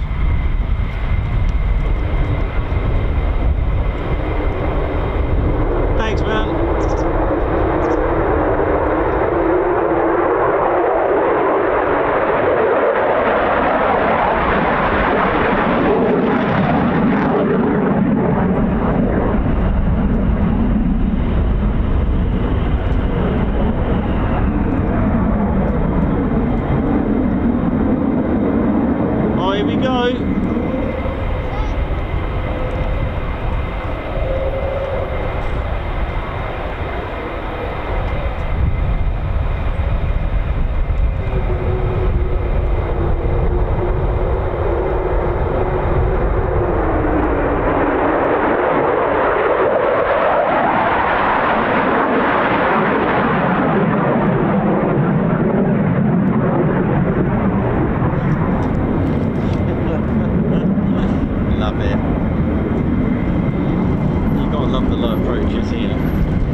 Over my head.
Yeah, yeah, I'd say so. 10 and 4. Mm. You're going to get a part 2. Oh yes.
Yeah, that was great.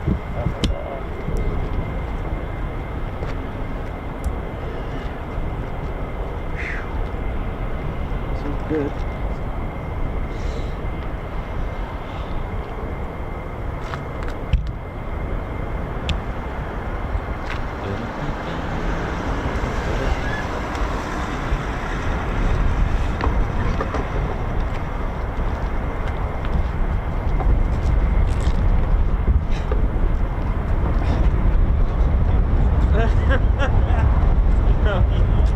Yes, it's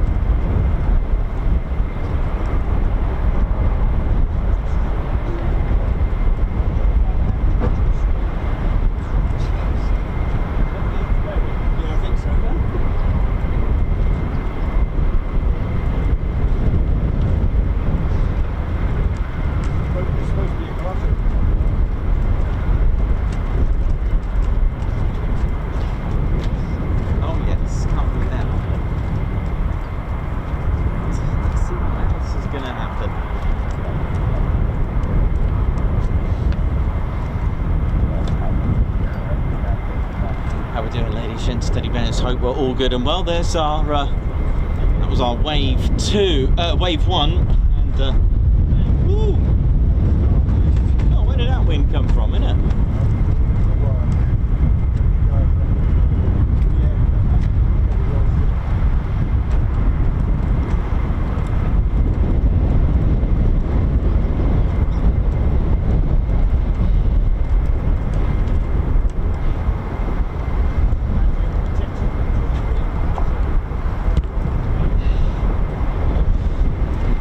Be careful of Ted's beret out here, I think, today. Very, very windy again.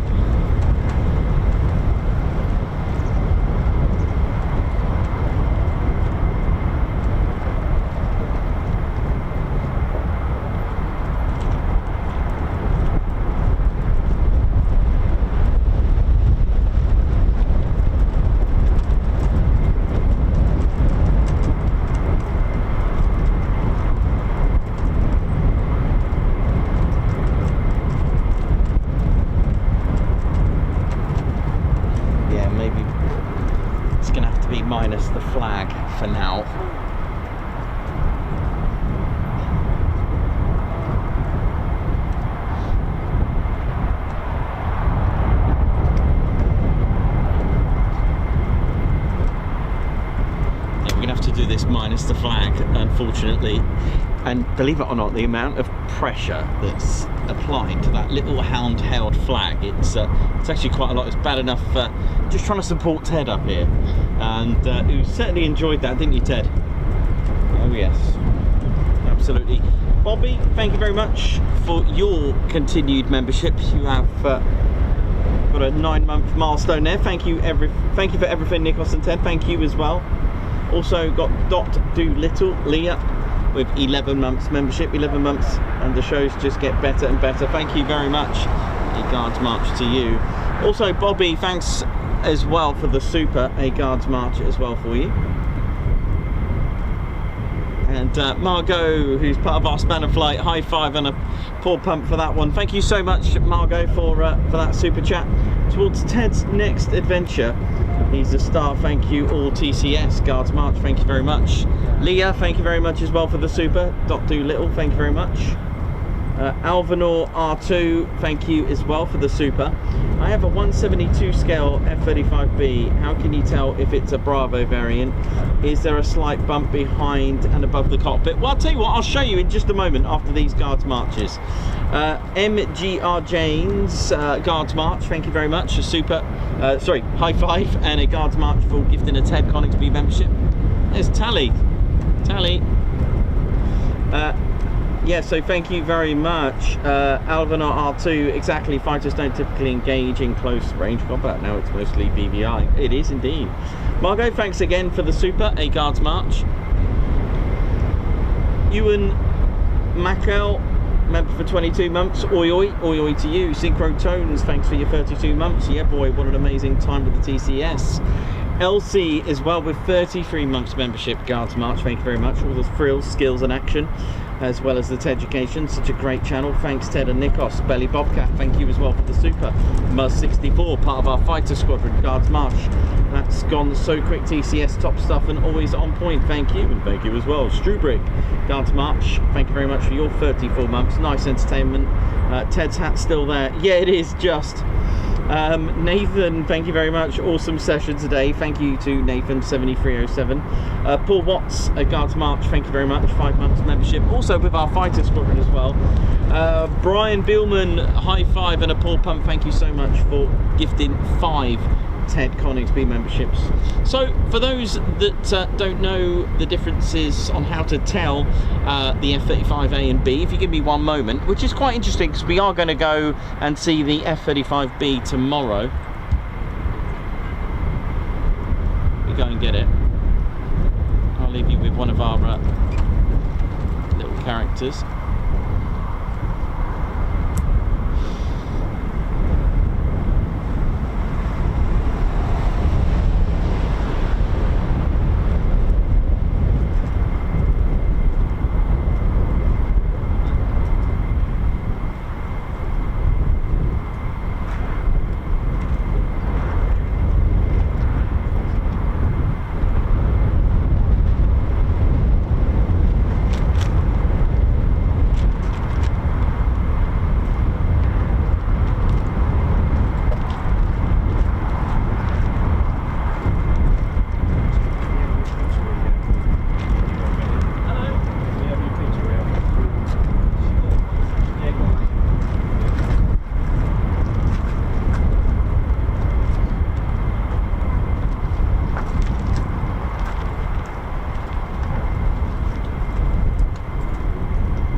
Goes Tally. Okay,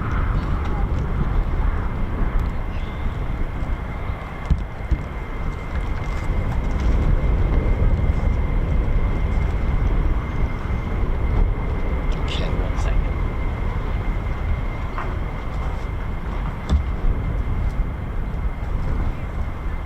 How you doing? All right. Yes. Right on there. There we go.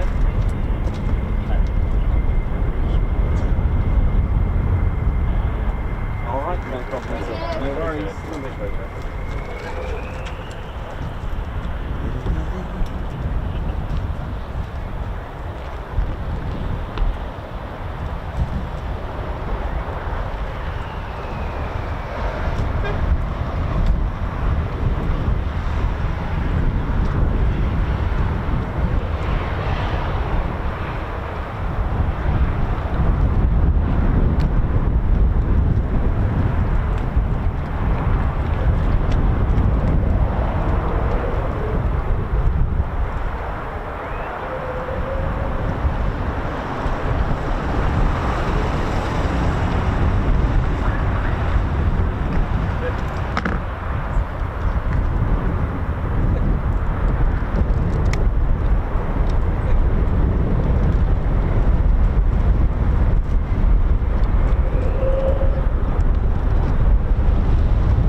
I've got my new F-35B coming tomorrow.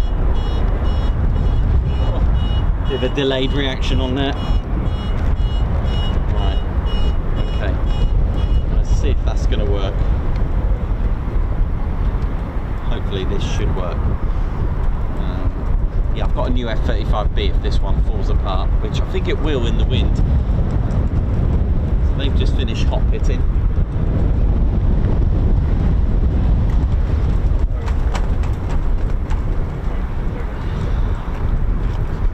So these are not to scale, and someone's asked me about the F-35A and the B, how can you tell? Well, let's have a little look.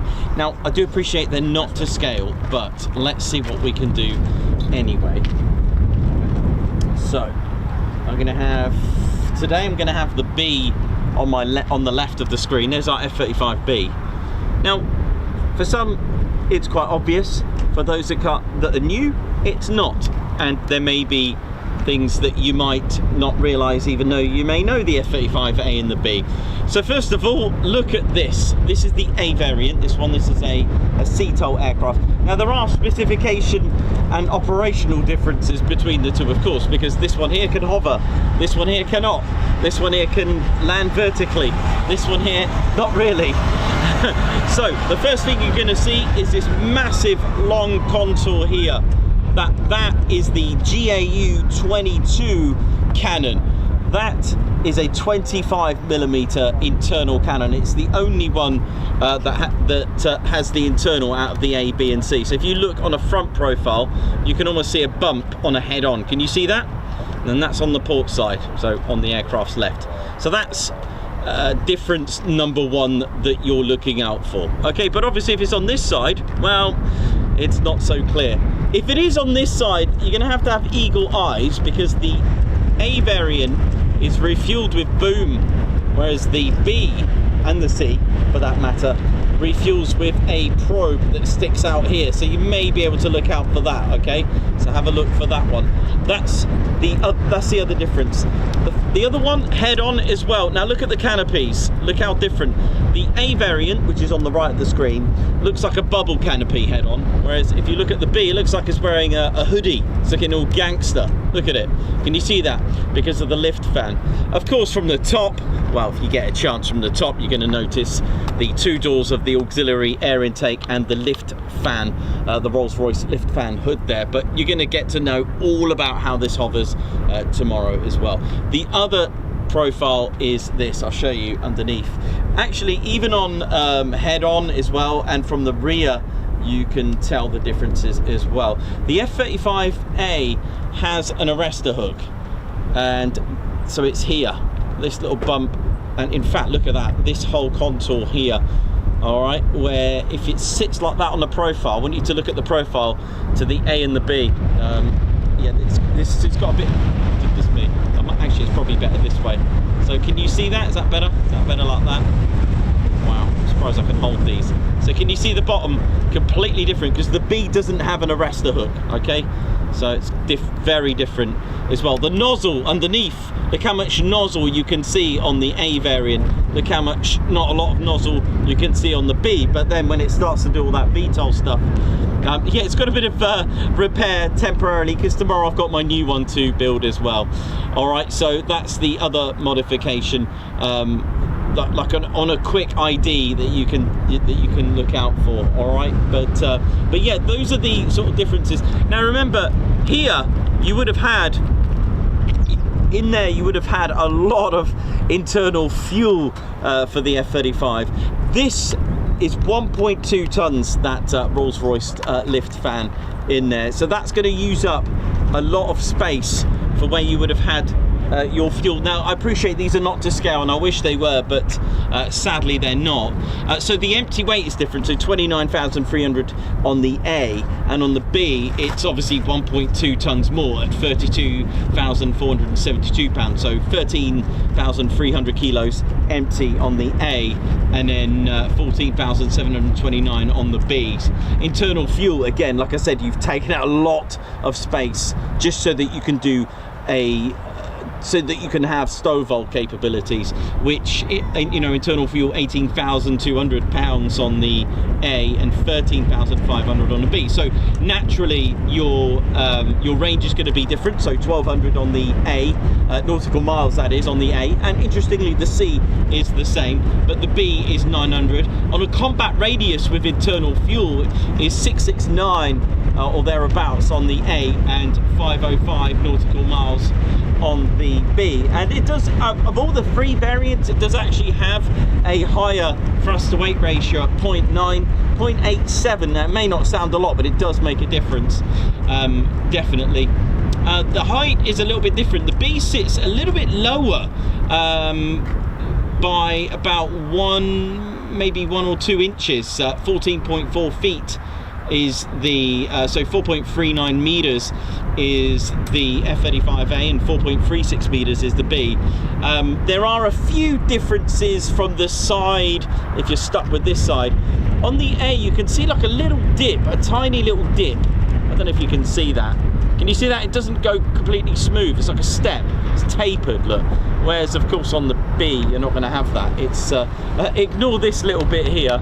It doesn't have that. But look, it's completely different there altogether, isn't it? But other than that, pretty impressive stuff, right?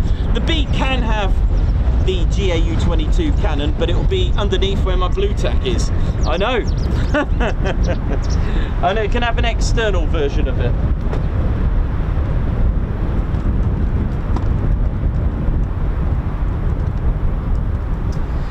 But of course, the United States Air Force do not operate the F-35B. Only the US Air Force operate the A.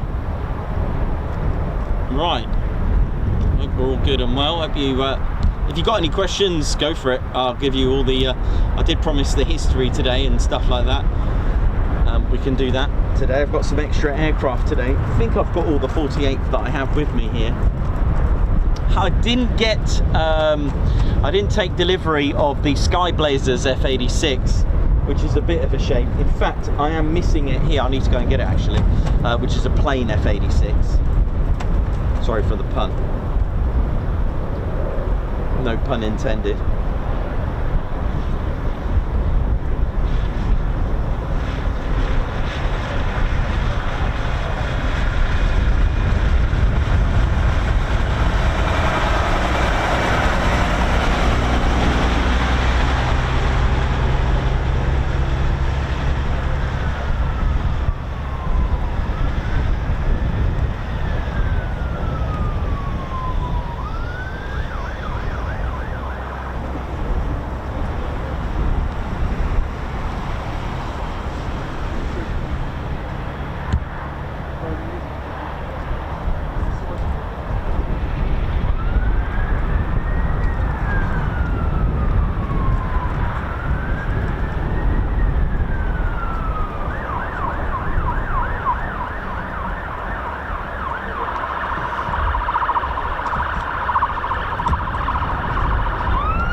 we doing, ladies, gents, teddy bears? Hope we're all good. I've just going to get my radio quickly.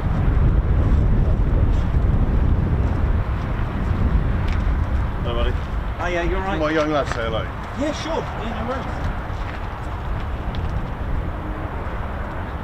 Hello, kiddo. How you doing? All right? You okay? Yes. This is Charlie. Hi, Charlie. How you doing? All right? Avid follower. Good. Good. We're following you and stuff. Thank you very much. It was awesome setup, wasn't it? Yeah. All good. Is there much more to say? There's about millions of accounts. We never know yet. Yeah. Just turn up. Just spend the day, see what we get. Where else do you go other than here? You go all over the country? Yeah, all over. Yeah. Yeah. All over. Coningsby, Brighton, Valkyries, Yeah. Coningsby, of course. Ted Home, Bossing Mount, Macleod, Lake District. You've been doing Cranwell. really well. Yeah. It's all good. All the stuff around February time. Sort of. I was quite sensitive and mindful when I was All right. Brilliant. Thanks very much. No worries. Okay, you take care. Thank Have you. a great day.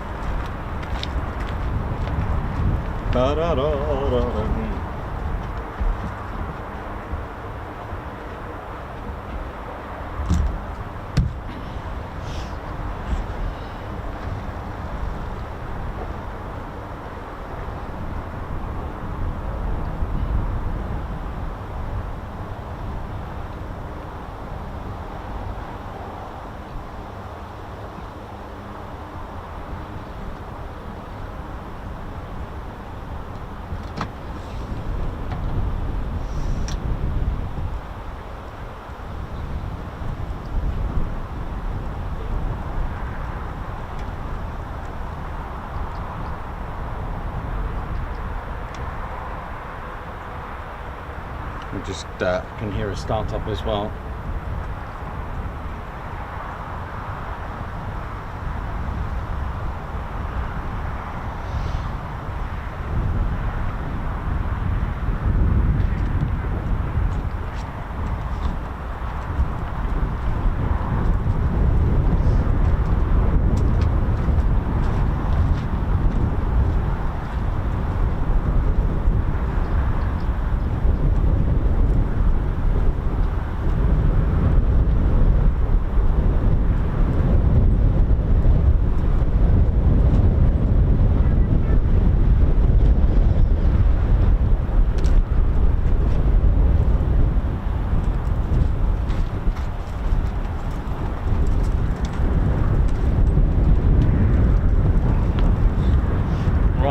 Before I go on to the next stage of talking history, ladies, gents, teddy bears, I'm just going to show off a bit of merch. I do have some of these on me, by the way, and I do have some t-shirts as well. So if you are tuned in the viewing area, I do have some of these, and I'm going to show you the latest fresh that came out yesterday. And I do have a sort of a handful of these only with me today, so don't miss out. And you can pimp your ride now with the Ted Coningsby channel. Look at this. And now I know key tags are very fashionable, okay, amongst the spotters world, but look at this. You can have a key tag of the very own Tedmobile. Look at this. That's right, a key tag done in the registration plate UK standard. Look at it. Yeah, you can have a bit of a Tedmobile on your ride. I think all F-15 drivers should have one of these, or especially F-22s. But hey, do you want the reverse or do you want the front? Because in the UK, white is the front. But no worries, just flip it round. You've got the reverse one or the front, because some countries have yellow on the front, right? Look at this, F-22 Ted, look at it.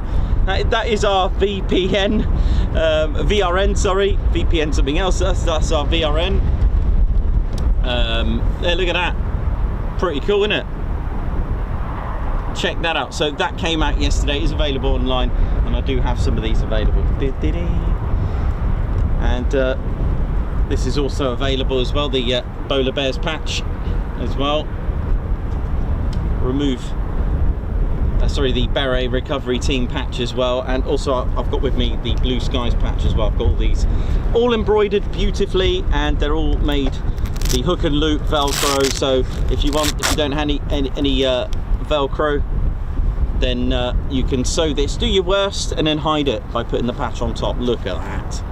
Same with the beret recovery team and the Bowler Bears. Look at that. Sounds like a lot of startups.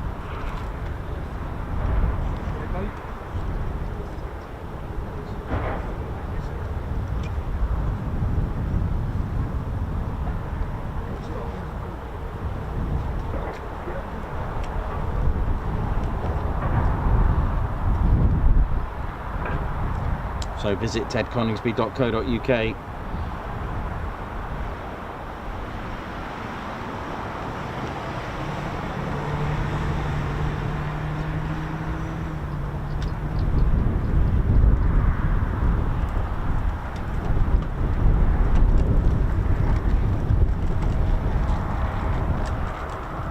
There's quite a few startups. Looks like we've got another sesh going on.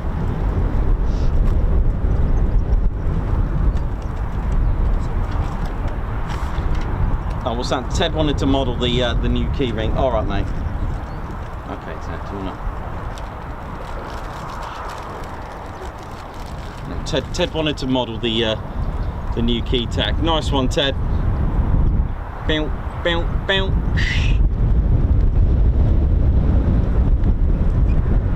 No problem, Ted.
It's a little bit windy at the moment, ladies, gents and teddy bears, but we're still hanging on. It's not too bad. There's some really punchy winds. You can tell. So when the windsock, now I know some windsocks are traditionally striped.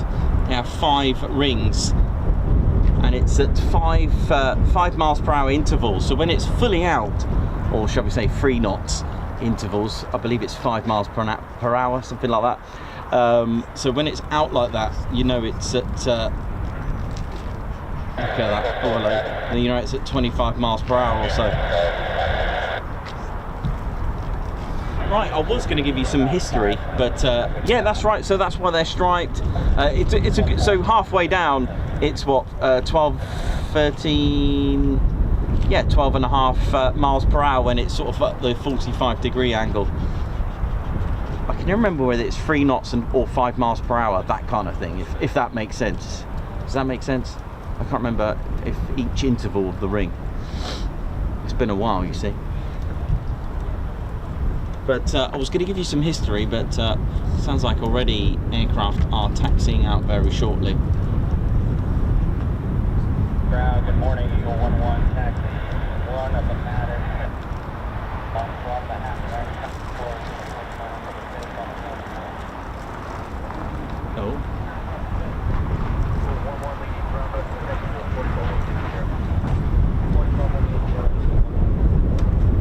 Oh, they're going to the pits.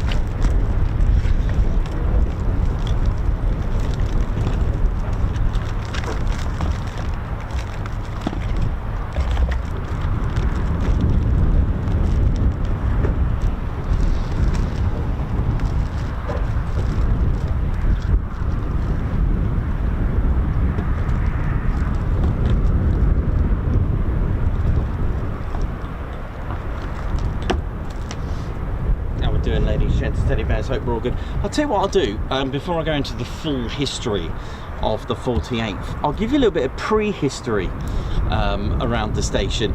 And I'll tell you what, one of the things that you may notice that you probably just didn't really occur, but it's everywhere. One of the things you'll notice, so we're going to go back as far, maybe 100,000 years ago. Yes, we are. We're going that far back in time because you may, some of you may have seen it, some of you may have got it in your feet, shoes, etc.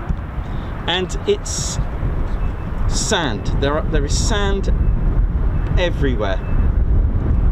By the way, tell you what, let me get you a good shot over it. Hang on. And there's a reason for that.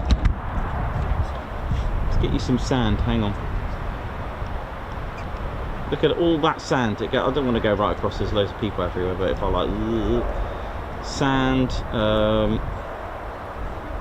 there's so much sand. And Maid's Cross as well. There's like craters over there.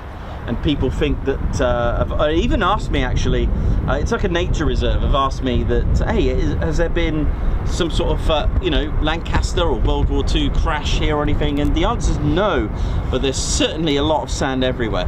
And that, my friends, that has got to do, here comes RF-15. I wonder if it's, it did say it was taxiing to the pits, so I think this is started up and going to the pits for hot pitting. Hang on a minute, just before I go into the detail, just one sec.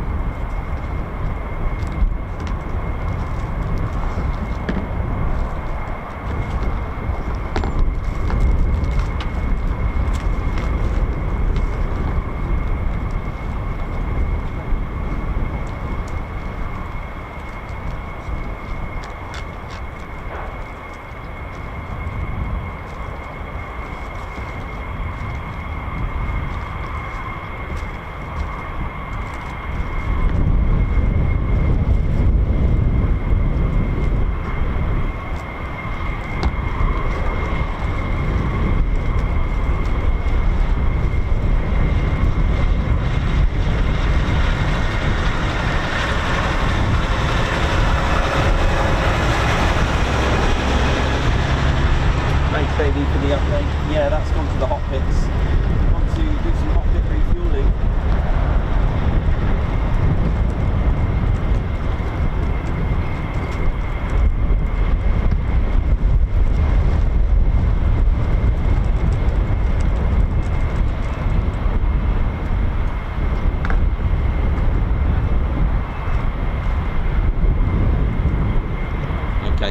Thanks a lot, Davey, for the update. 1,000 likes, thank you very much. So, right, so not just yet. How we doing, ladies, gents, teddy bears? My name's Nick Ossum, your cameraman, historian and commentator. So the reason for all this sand here is that we have to go to the Cretaceous period. Creta is the Latin for chalk, and yeah, there we go. So, and the reasons behind that is because there used to be a river here called, it's extinct now, it's gone, but this is what's left behind, hence there's a lot of sand here. And this river was running through sort of like Nottinghamshire and the Midlands, running through Mildenhall, and of course through here, and then all the way out to the Wash, out to the North Sea, in that direction. So due to the Ice Age and the Cretaceous period that it was around, after the Ice Age, and when everything just thawed out and melted, it left behind the sand, and that's why sometimes you get all these like shells dotted about everywhere. So it's for a geography point of view, that is really, really fascinating that the river was called the River Bitham. Probably pronounced it wrong, you know me, but or Bytham, Bitham, any other Witham. Actually, there is a river called the River Witham, isn't there? But anyway, it could be Bitham. Yeah, we'll go with that. But yeah, so there was a huge river, and it's gone now, sadly, but it's left behind all the sand. So that's the reasons behind it, and probably the reason for the name with Heath could be that as well. But there we go. That's a bit more. But anyway, so we're going back now. The last Ice Age finishing off around what, 10,000 years? Okay, so 8,000 BC. and around that period, so we're talking Neolithic, and then we're going to go into the Bronze Age as well. There's a lot of findings here, and thanks to the 48th Civil Engineer Squadron that have been volunteering as well, doing some little bit of archaeology as well, and found a lot of Bronze Age items here as well. Now, one thing we do need to go that has been found from dating around about 8,000 BC, so 10,000 years ago or so. There is still, it's still here even on the base today. There is a natural spring, it's still going and flowing. Now, humans, we need water to survive, so as a natural water resource, this would impact settlements. Okay, people want to live here, you know, we can't survive without water. Having a natural spring is a great water source, and I guess being a river there anyway that used to be and not there anymore, that again proves the point. And there is so much evidence that there were settlements here even later. All right, so we're going to have a little look now. Currently, and I'll tell you where it was.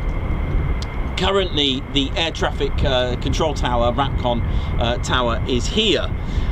The original tower used to be over this side, okay? It used to be over there, just over those trees, okay?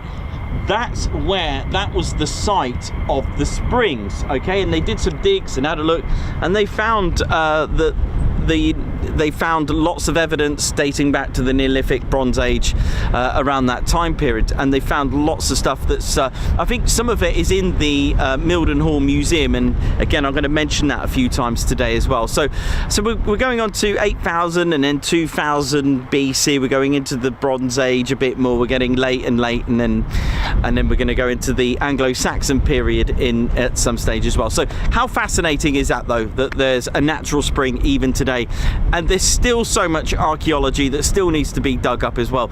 In fact, one of the things you'll notice when you come into this car park, there is a sign there from the 48th CES and the CEV, the volunteers as well, telling you, and you can probably see it from up here, there is this car park has been built on a medieval earthwork, and you can see a ring ditch. Not necessarily, I called it a ring ditch then, but they're not always a ring. If you look at Stonehenge, it has a ditch around it. If you look at Avebury Stone Circle, a lot of stone circles, the Knowlton circles, again, Neolithic, Bronze Age period, they used to have a ditch. No one knows why they had them there. It was part of the construction, no idea why. And the thing is, with Stonehenge, the ditch around it was far older than the stones themselves. It predates them. And up here you can actually see what's left of a, well, it's not a ring anymore, but there is a ditch around it. So we're sat a little bit more elevated up here as well. I can also see signs of potentially what used to be a medieval or Bronze Age burial just there. They're called round barrows, and they found a load here, and they did some digs in the 50s as well, which I'll tell you about. So we're going on from the Cretaceous period, Neolithic, Bronze Age, where are we now? Should we go? Yeah, we'll go 5th, 6th century now.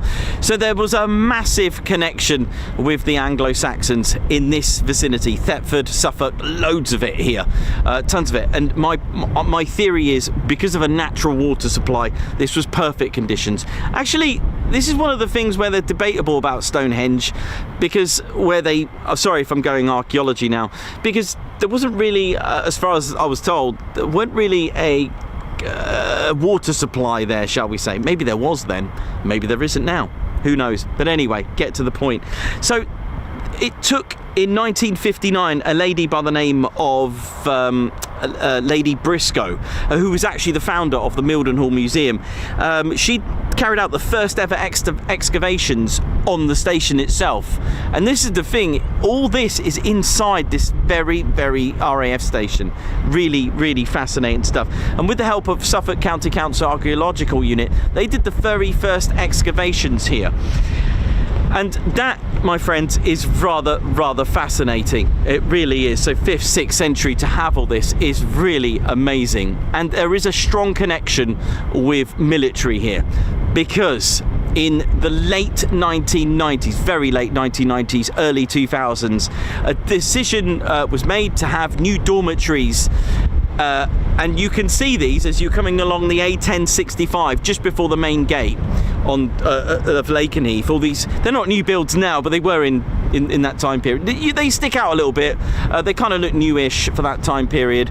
And on Google Maps, you'll notice a baseball stadium and an athletic stadium. Now, before they started to lay the first bricks there, this was the perfect time to get permission from the Suffolk County Council and of course RAF Lakenheath to be able to carry out excavations, and my goodness me, what they found was staggering.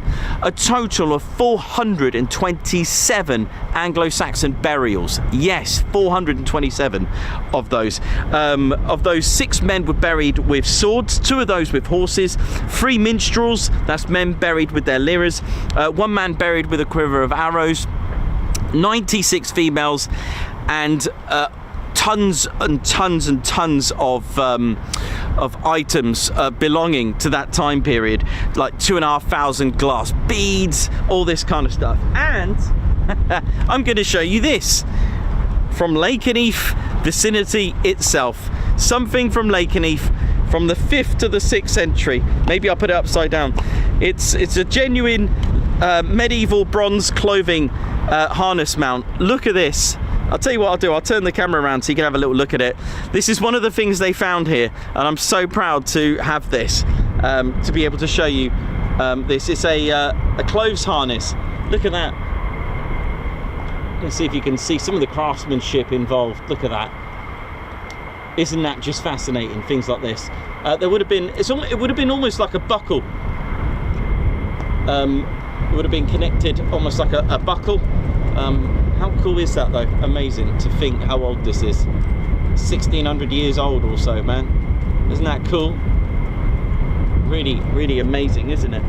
So that's something special that I've been able to get my hands on, and really, really find things like that absolutely fascinating. But what else is fascinating is when I said to you about the connection with combat and military here, because the 2 men buried with horses, one of them was staggering, because this man who was 5'10", and he was buried with his horse. He was completely dressed. He had jewellery, he had his sword, shield, offerings that they must have believed to here, take some food for the afterlife, etc.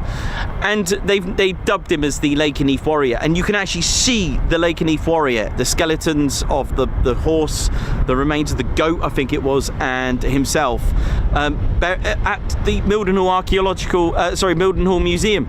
When I say Mildenhall Museum, it's not in the base, it's actually in the town, so make sure you pay a visit to that as well. Do that. Just one thing, oh yeah, I'm coming to that now. I'm just thinking now, we're going to now go into the Norman period now after that. So there you go. So it's quite amazing, isn't it?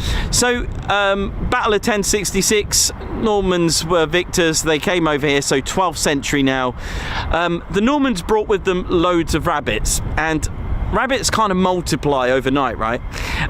So there was a lot of game keeping in the 18th century and 19th century as well. A lot of gamekeeping. There's a Eriswell Lodge. There's even I've got an old map of here, 1930s map.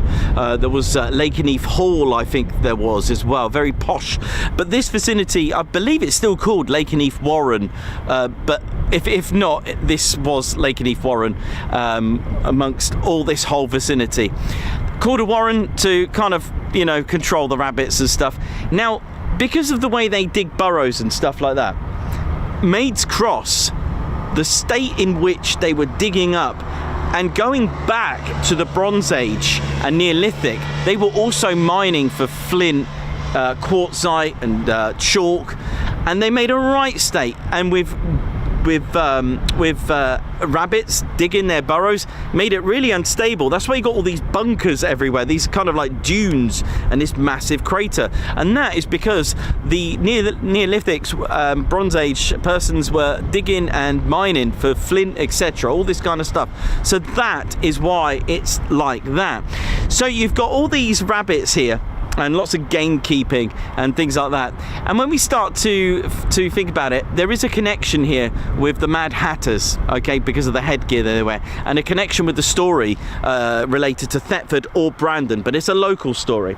Now, with all the rabbits everywhere, and I do love animals, and sorry if this offends anyone, but hey, this is what they used to do. I probably still do, but they use rabbit felt for the hats, yeah? And to bond that, they would use mercury. Not really a good idea when it gets in your bloodstream, right? That's where the term comes, mad as a hatter, because the mercury would soak up into your bloodstream from wearing the hat. And there you go, nice little connection. Now, I know that the Mad Hatters were formed in America, I get that, but I love the way they're here, and yet the story of the Mad Hatters is kind of here, so it's brilliant. So love that. So that's pretty good. When we get into the 20th century, so 1916s as well. Now, this was actually this vicinity. There was a bombing range around here. There was also a lot of RFC, Royal Flying Corps airfields, and they were training US airmen as well during the First World War as well here. So there wasn't actually an airfield as dedicated right here, but there certainly was one for there. Of course, in 1918, the RAF got its independence as well. 1934, RAF Mildenhall opened, the first squadron then, 99 Squadron. They were operating the Handley Page Hayford, and eventually 1938, they would operate the one and only legendary Vickers Wellington to my 5 o'clock at approximately 5 miles in the direction of the Sidewards Flying Crow. There's a new one. Feltwell opened in 1936 and operated the Harrow in 37, and they too converted to the Wellington bomber as well in 38. When we get into the 1940s, a very common defence was a form of deception. Now, I've often mentioned this, and I told you this one for quite a while, so we're going to go over here. I'm trying to establish whereabouts it was, and I know this wasn't the original building, but I want you to understand what was going on here. Let's find that. There it is. Yeah, there it is. I haven't told you this one for a while. This is quite interesting. One of the things that was popping up quite commonly was decoy airfields. Okay, decoy airfields were literally just like that. They were a pretend airfield. And that, my friends, is a form of defence, using a form of deception. So how did they do a decoy airfield? Well, it was the legend that is Mr. Colonel Turner that invented it. In fact, he even created starfish sites. Have a look at lost airfields. I've got a starfish site dedication for you to have a look at it as well. So he was making fake cities. He was inspired actually by filmmakers, because they were making up, you know, I think it was a Western movie they were making in a studio, and he was fascinated how they made a fake town, and he was like, could that work to protect our towns, make fake towns? And they did the same with airfields. They'd make a fake runway, which was grass at the time. They'd make fake hangars, fake planes. They actually made the planes with the plywood. But for here, which Lakenheath was a decoy airfield to protect Mildenhall. So they made wood, they used wood, I think it was plywood from Eriswell actually, not far from here.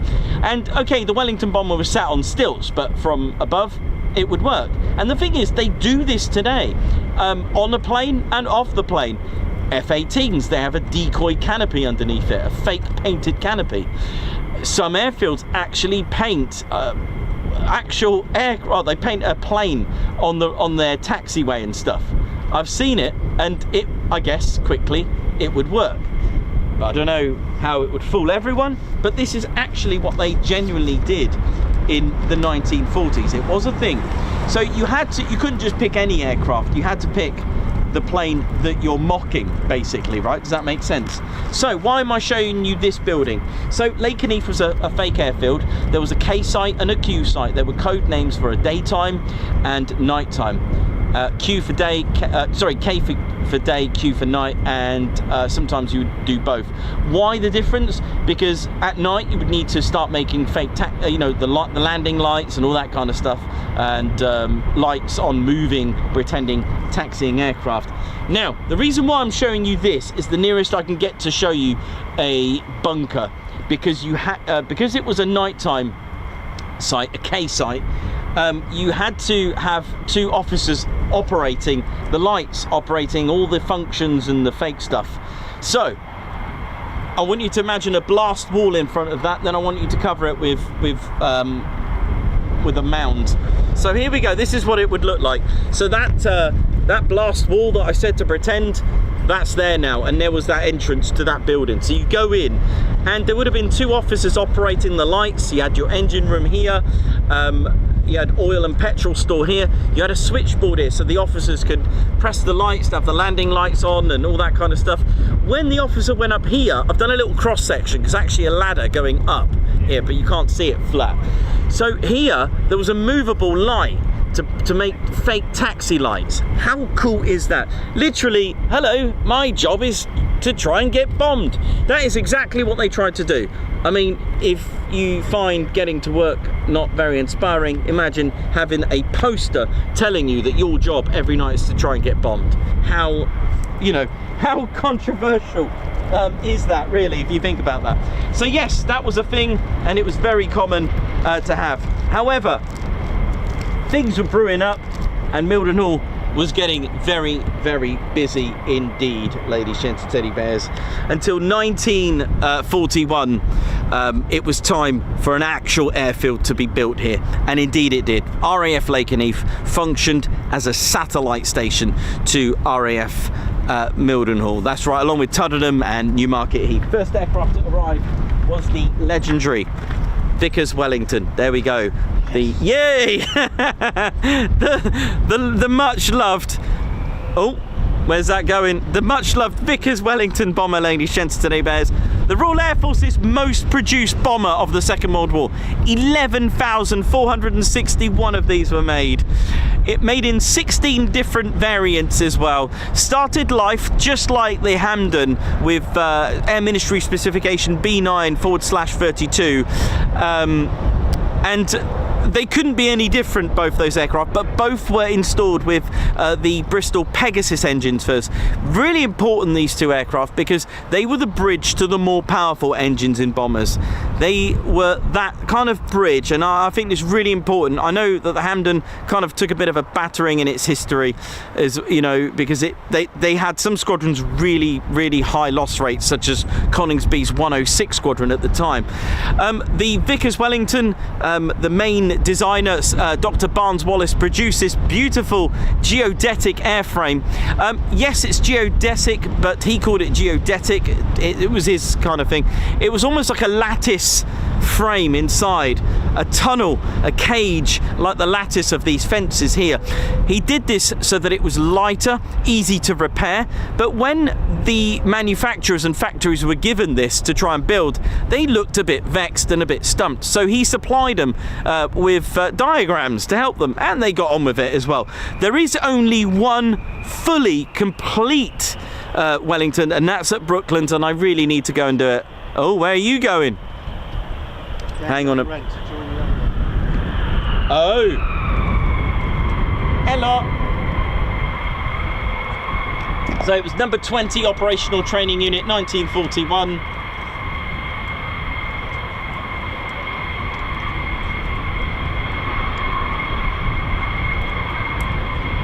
That's cool. And then Mildenhall's 149 Squadron arrived here with their Wellingtons, and eventually both converted to the Sterling's Marks 1 and 3. You'll never hear the Sterling Mark 2 because although they were more powerful engines on the Mark 2, oh gosh, do you know what? I forgot what engine it was now, the Mark 2. Was it Pratt & Whitney? The R28? Oh gosh. I actually forgot. Or was it Bristol Hercules? Hang on. No, I'm going to go with Pratt & Whitney, final answer. And it wasn't very good, basically. It actually made it worse.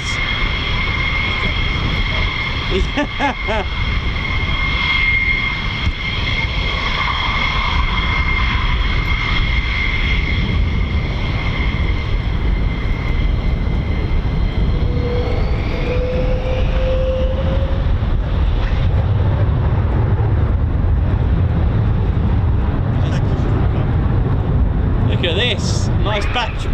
Oi, oi. That's so nice, isn't it? Yeah, I should know. it's funny, as much as I love the Sterling, I totally forget about the Mark II, which they tried to improve the performance, but of course, meh, it didn't work out. Of course, Lakenheath in 1942 in November became a Victoria Cross station with the legendary pilot officer Hugh Middleton, Rawdon Middleton, the legend, who did that Victoria Cross. So he's gone to join that one, I think. So 199 Squadron were also here, ladies, gents, teddy bears. 199 were also carrying out SOE covert missions as well. And you know, I've been doing my research, as you know. They lost over 400 men here. This was a very, very functioning station during the Second World War. 400 men or so never returned, and I'm still counting.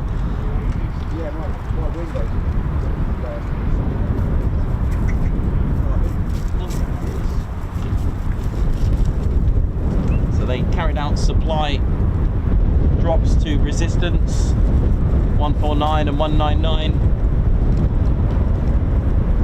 And then in 1945 to 1947, the station was... hello. Hi, how are you? Yeah, good, you alright? Good.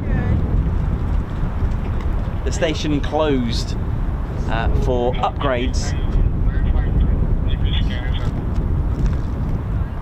And it was closed to extend the runway, and it was selected with Sculthorpe and Marham to become a VHB, a very heavy bomber base, ready for the B-29s. It took nearly 3 years, you know, to do this, which not normally it takes that long. But when it did in 1948 in November, that's when the United States Air Force arrived with the 7,504th Base Complement Unit, with B-29s, B-50s, B-47s, so on and so on arrived here. The 301st and 97th Bombardment Wings arrived here as well during that time. As far as the 48th Tactical Fighter Wing, they arrived on the 15th of January of 1960. So that kind of leaves us with the history of Lakenheath itself. And then this is where we need to go back to 1941 for the 48th Fighter Wings history.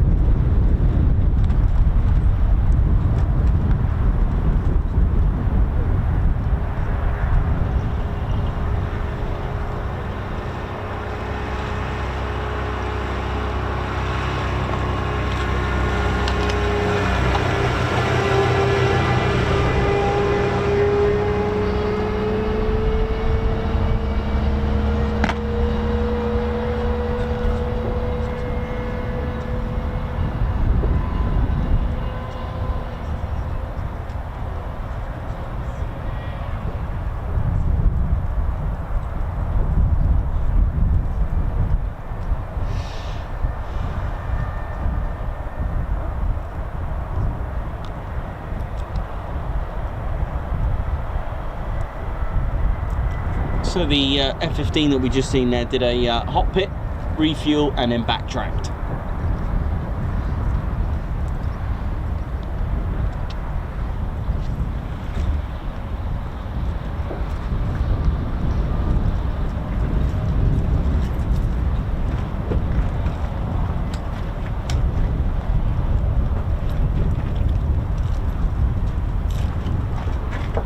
Hello. Just gonna swap it that way.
So, oh, it was the right Cyclone for the Mark II. So that's it. I knew it. I thought it was the Pratt & Whitney. No, it was the right 2600 twin Cyclone engines. But yeah, no, the Mark 1 and 3 onwards, they were all Bristol Hercules versions, but the Mark II is the one I couldn't remember whether it was the Pratt & Whitney engine or the Wright 2600. So yeah, it was the 2600.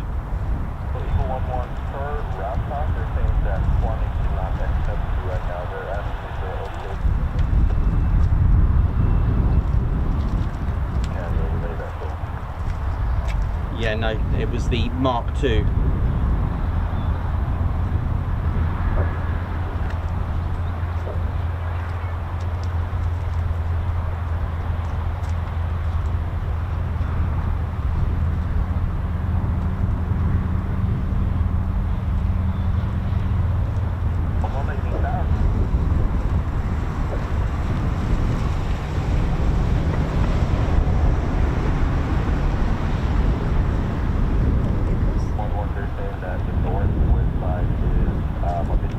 Hey, you're right.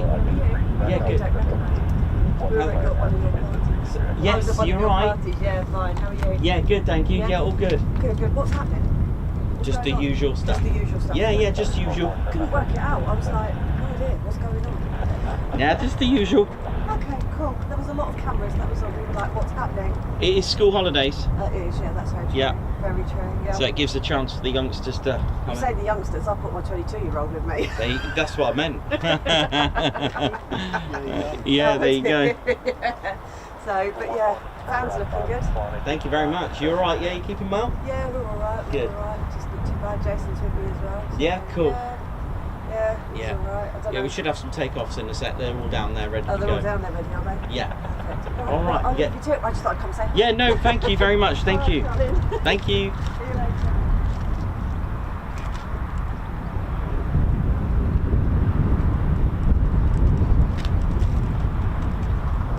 Yeah, so the short Sterling, all the marks apart from the Mark II, because you never hear about the Mark II.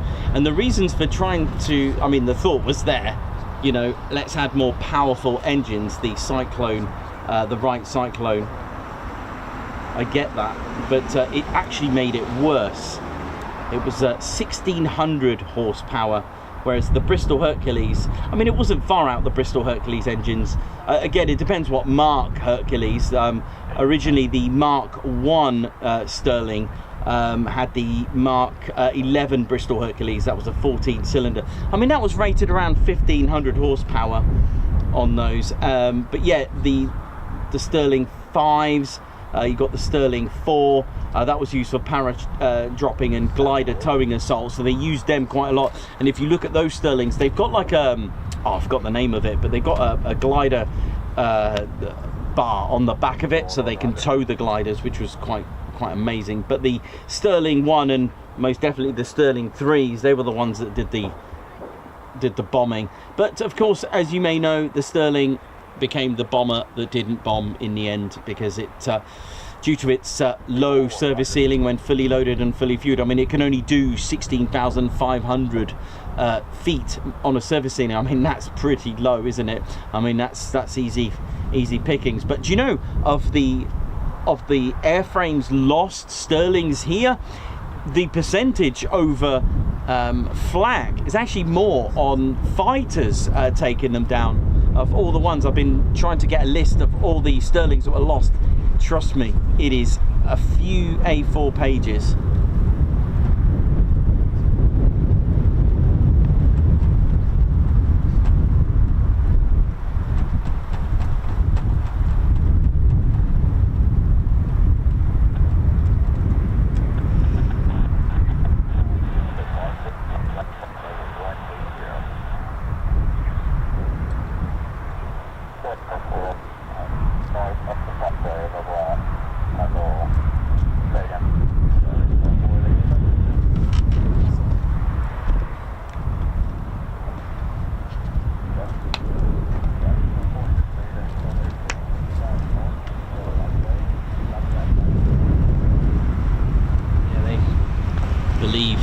adding more powerful engines would actually help, but it actually made it worse. So they decided to go back to the Bristol Hercules on the Mark IIIs. Amazing.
I mean, the Short Sterling was the RAF's first ever 4-engine monoplane heavy bomber.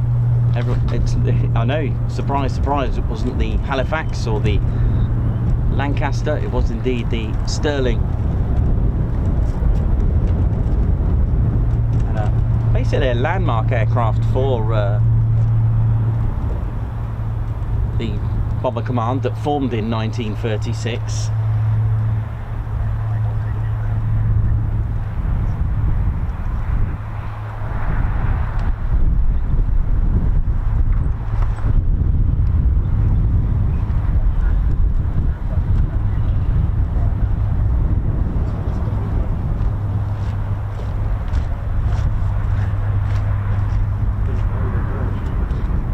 Yeah, buddy. Oh gosh, thank you very much.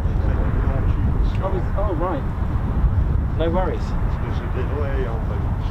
Oh, is that? Yeah, because where they was going, you can't go.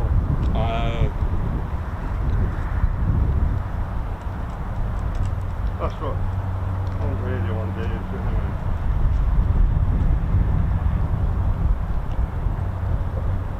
Oh well.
These are quick climbs.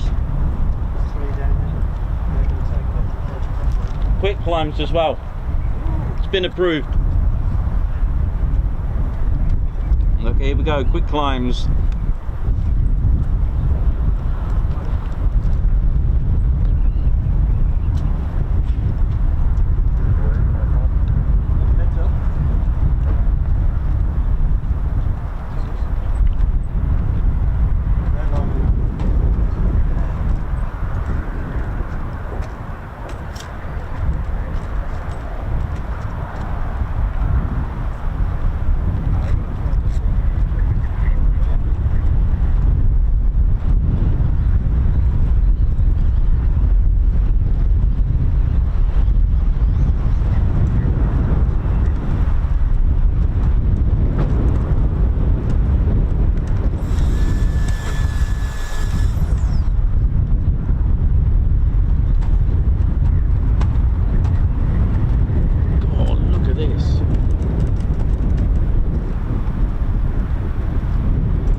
Today, pretty good, isn't it?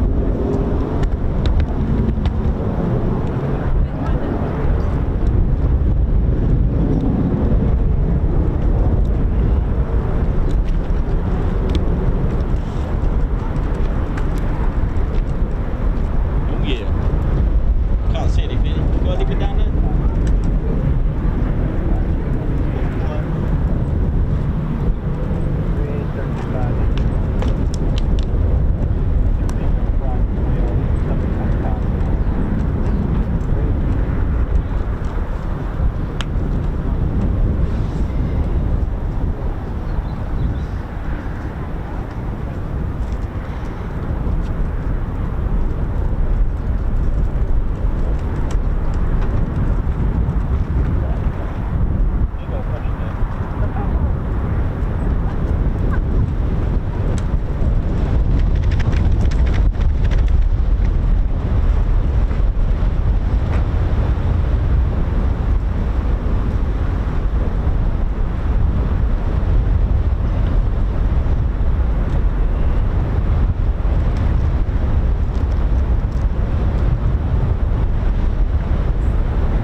Well, nice to get 4 quick climbs today.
to teddy bears. Let's play a little game.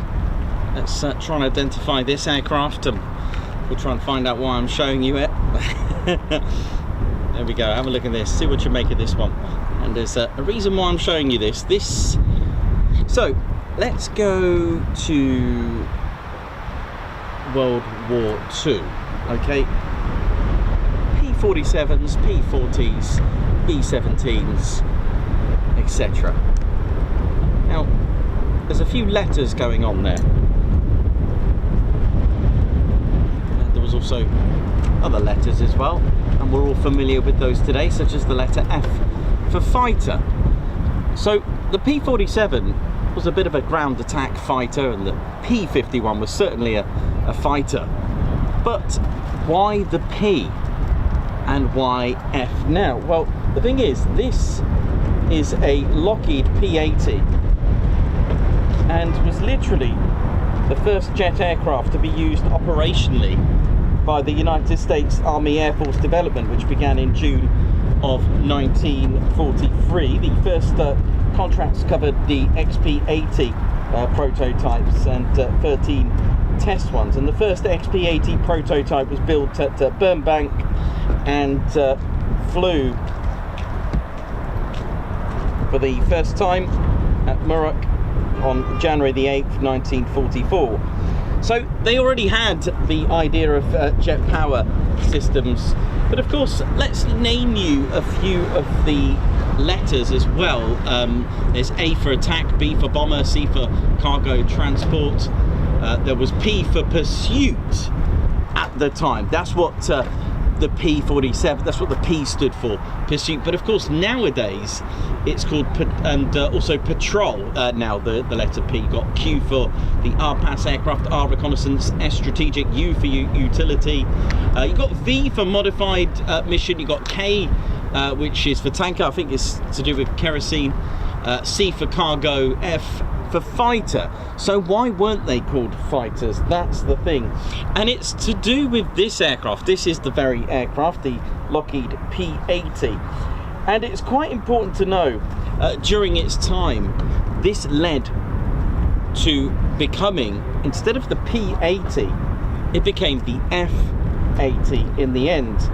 So we need to go back to the P-80B, which first appeared in 1946, powered by a 5,200 pound of thrust J33 engine, and there was about 240 of those that were made, and final production models were eventually the P-80Cs and some 798 or so, which were built during 1948 and 1949. But it was indeed on the 11th of June 1948 the F started to replace the P as the designation for the US Air Force fighters, and the shooting star was henceforth known as the F-80. So started as a P-80 and transitioned. So how amazing is that? How cool that they did that. So we have to give this credit to when it became the transition to the P to F. There you go. So otherwise we would have had a P-15E Strike Eagle and a P-35. So very, very important.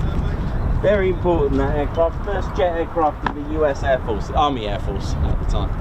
How good is that? Well, while it was in development, it was from the United States Army Air Force, but of course the United States Air Force formed, and the P-80, which was initially designed by the man Clarence L. Kelly Johnson, who went on to design the F-104, the U-2 and the SR-71. Thanks, Perry.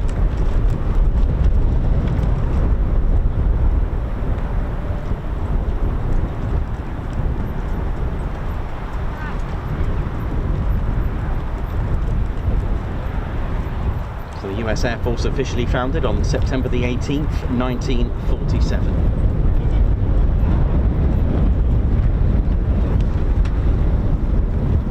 There was also the T-33 shooting star as well. Benjamin, Nichols. How you doing? All right? Yeah, Yes, good, Sam. buddy. Yeah. What's the score tomorrow then if you're here today? Oh, you'll have to find out later. Ah. What's I mean, because you'd normally be here on a Friday, wouldn't you? Yes, So have you? Are you going somewhere else tomorrow? Or? possibly. Okay. So Possibly. what my concern was when I saw you here, is they'll be. They're flying tomorrow. They are. That's what. Okay, they're not closed tomorrow, Yeah. I mean, we're but staying I can't over. guarantee what's happening here tomorrow. Yeah, we're going to John's. We're staying at John's Field or John's Caravan Park. So yeah, we made the mistake of coming this time last year, but the week before, so there was no flight. Yeah, yeah, no, no, you're fine The tomorrow. courses here is there not much going on, but oh well, we'll review the footage. Okay, Cool. All right, then. no worries.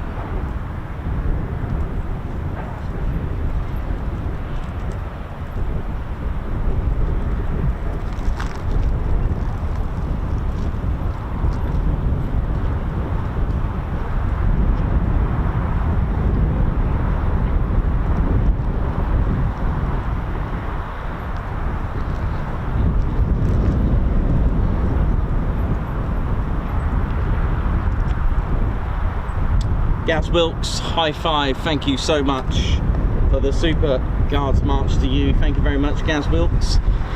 Thank you very much. Also, Gaz Wilkes, thank you for your 13 months membership.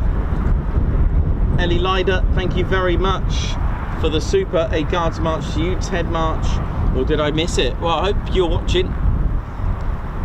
So, Guards march to you.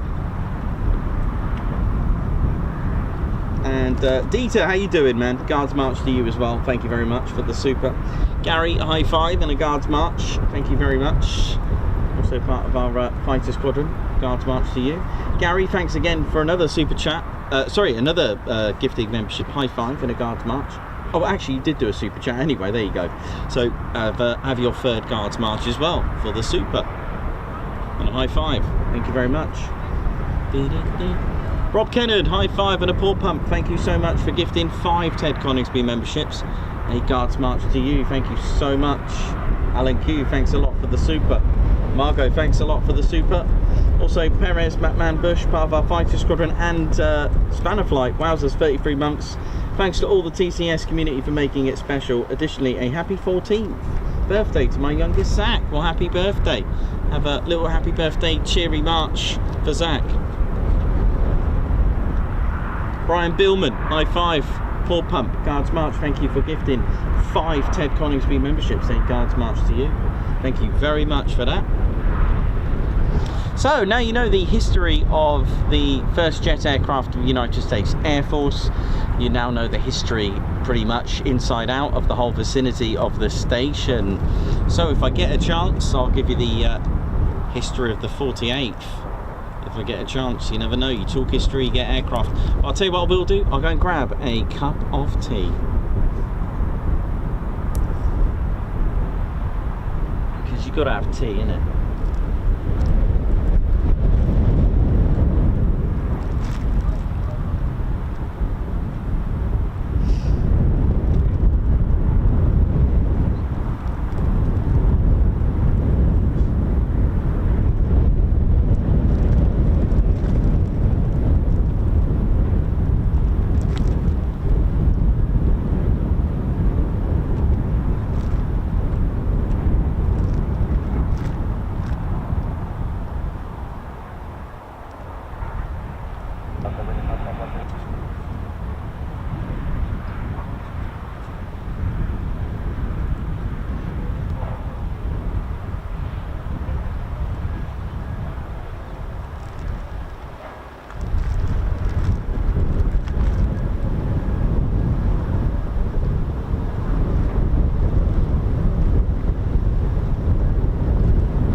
it today.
Hope we're all good. Just having a quick cup of tea.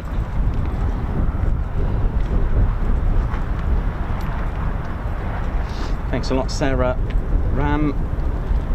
Rod Hall, how you doing? Oi oi to you.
Steady Vaz, just time to give you a little bit more in-depth history of our 48 fighter wing, which, when you look at it in two ways, one of their invaluable role that they played in the Second World War, from the very day that they started as a training unit to the decision and the formation and the structure of the fighter groups and the bomb groups as well, into the 3 squadron per group system, which later changed for the bomb groups.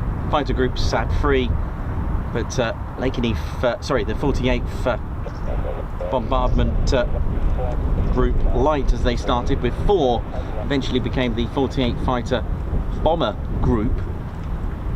Still having 4, the decision was made for fighter groups to reduce to 3, but that actually switched, and we'll talk to you about all their missions and operations, such as El Dorado, Canyon, Desert Shield, Desert Storm, Operation Provide Comfort, Deny Flight, Noble Anvil, the Northern Watch, Operation Southern Watch, Operation Enduring Freedom, the Iraqi Freedom, Odyssey, Dawn, United Protector, D-Day, the liberation of France, Operation Market Garden,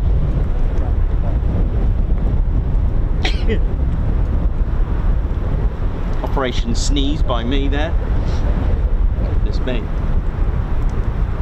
But we have to go back, of course, to 1939, September the 1st, when Germany invaded Poland, and on the 3rd, Britain declared war. 1939, September the 3rd.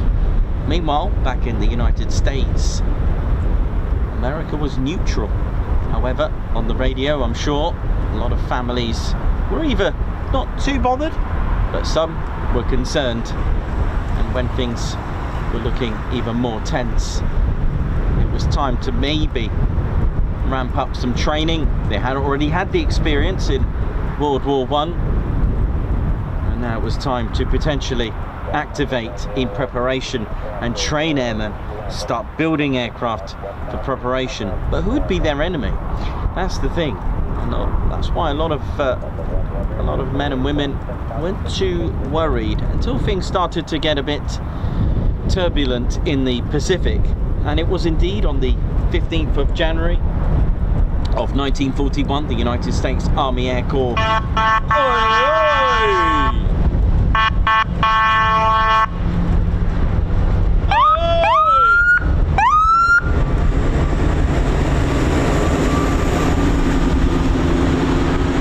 Lovely. So these were called, these activations, there were 54 of them, they were called the first aviation objective. It was a preparation for a potential looming war. Now at the time, the United States Army Air Corps were conscripting, and there were some brave young men who would just enlist. Some would join the army. And on the 15th of January of 1941, of the 54 combat groups that were formed, one of them was the 48th Bombardment Group Light. Now that started at Hunter Field, Savannah, Georgia. And on this day, that very group had 4 units operational.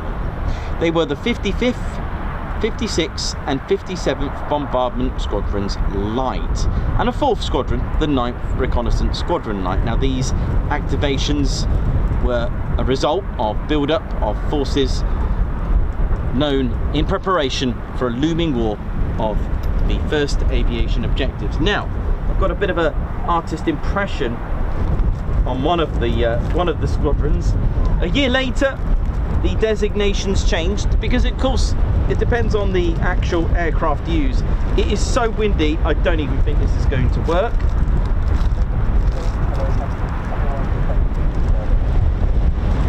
Oh my word. I don't think this is going to work, but I'll try my best. Here we go. This could go wrong. So, a year later, they became the 48th Bombardment Group Dive. Okay, so they were playing in a role of dive. So again, we were talking about letters. They had an L for light, then they became a dive group. Okay, however, the squadrons take on that role. In 1942, the 55th Bomb Squadron, they also became dive. 56 became dive, 57 became dive, but the 9th Reconnaissance Squadron Light, they became the 88th Bomb Squadron Dive. They were the only one of the 48th to use the B-18 Bowler. There were a number of aircraft that they were flying between them, and these are the original patches. These do date back from 1941. Now you'll notice the Kestrel is facing this way, and that is true because in the 60s the Kestrel is facing that way. It's not an Eagle. A lot of people said it's an Eagle because they fly the F-15. Well, this is 1941. I'd be surprised.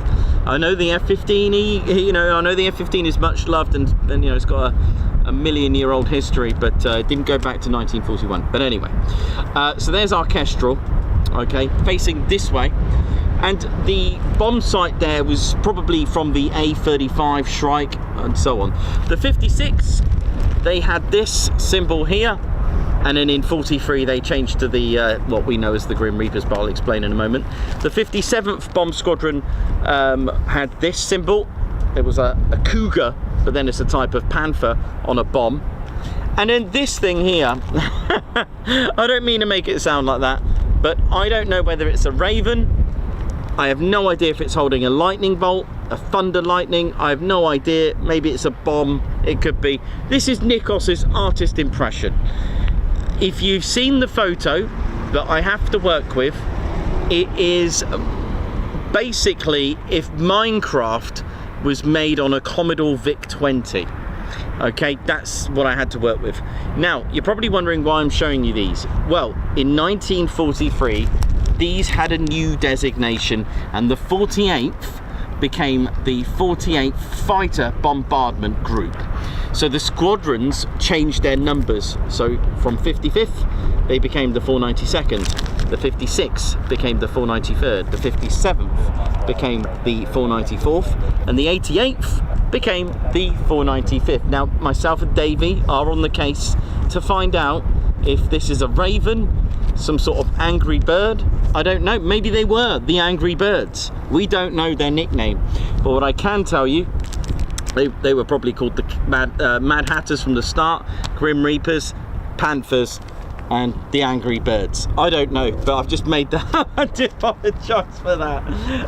Could it have been the Angry Birds? I have no. That'd be quite cool. I'll tell you what. There you go, Davey. We've got some homework. Was there a group, a squadron, nicknamed Angry Birds? I don't know. I doubt it very much, but there we go. So there we go. So that was 1943, and that all happened at Key Field on the 15th. Again, number 15 always pops up. 15th of August 1943.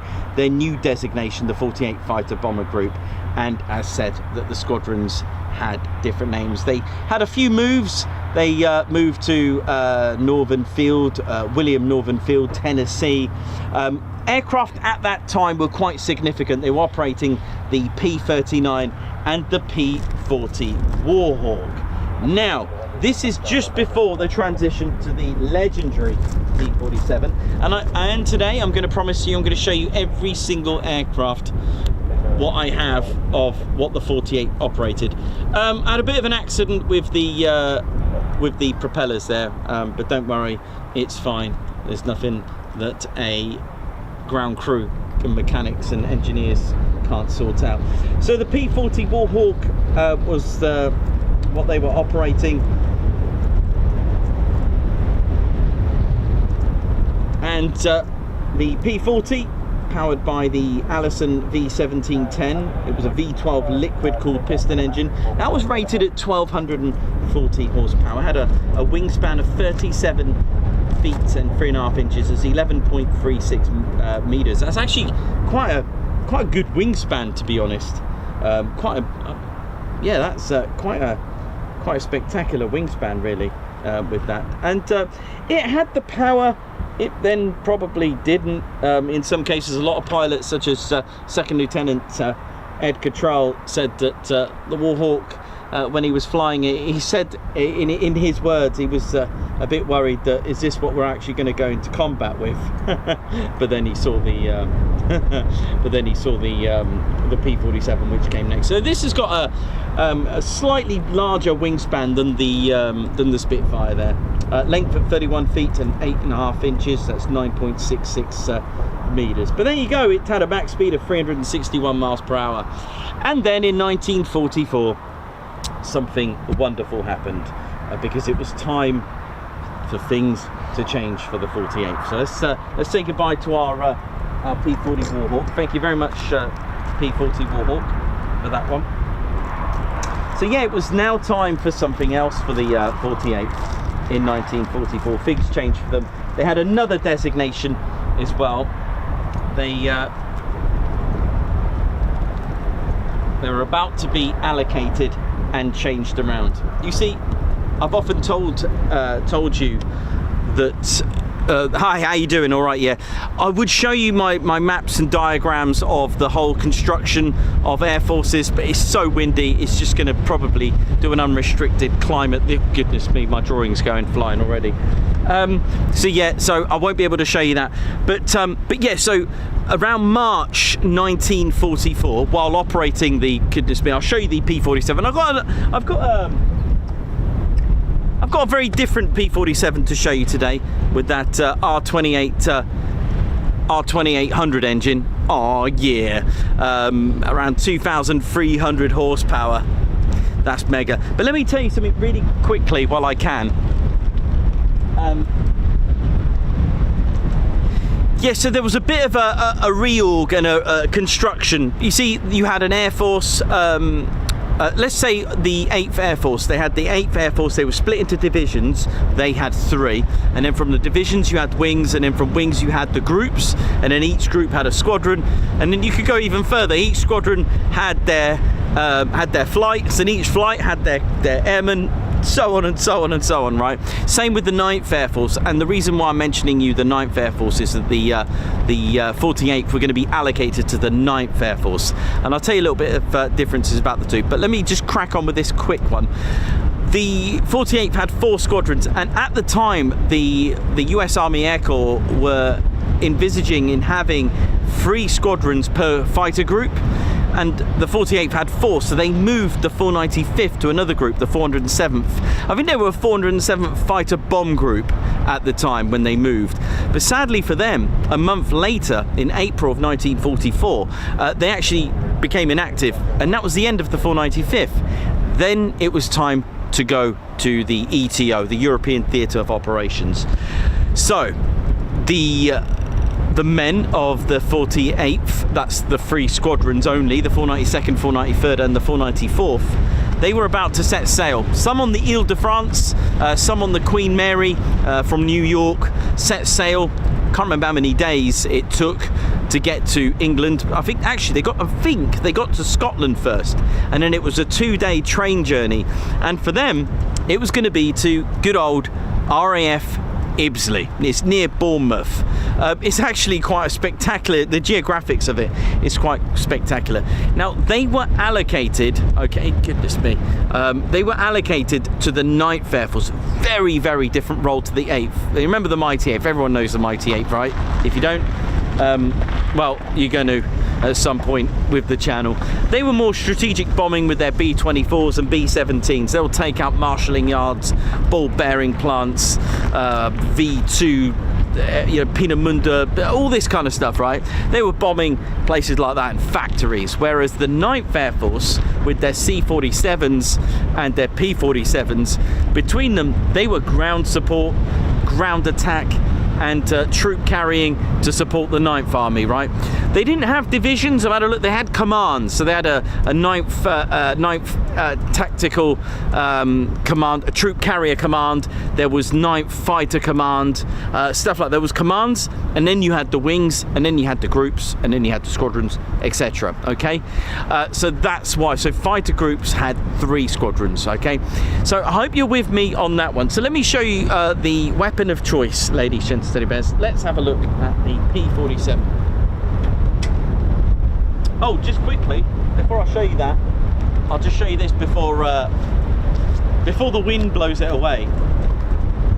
So yeah, we're talking close air support. Goodness me, it sounds...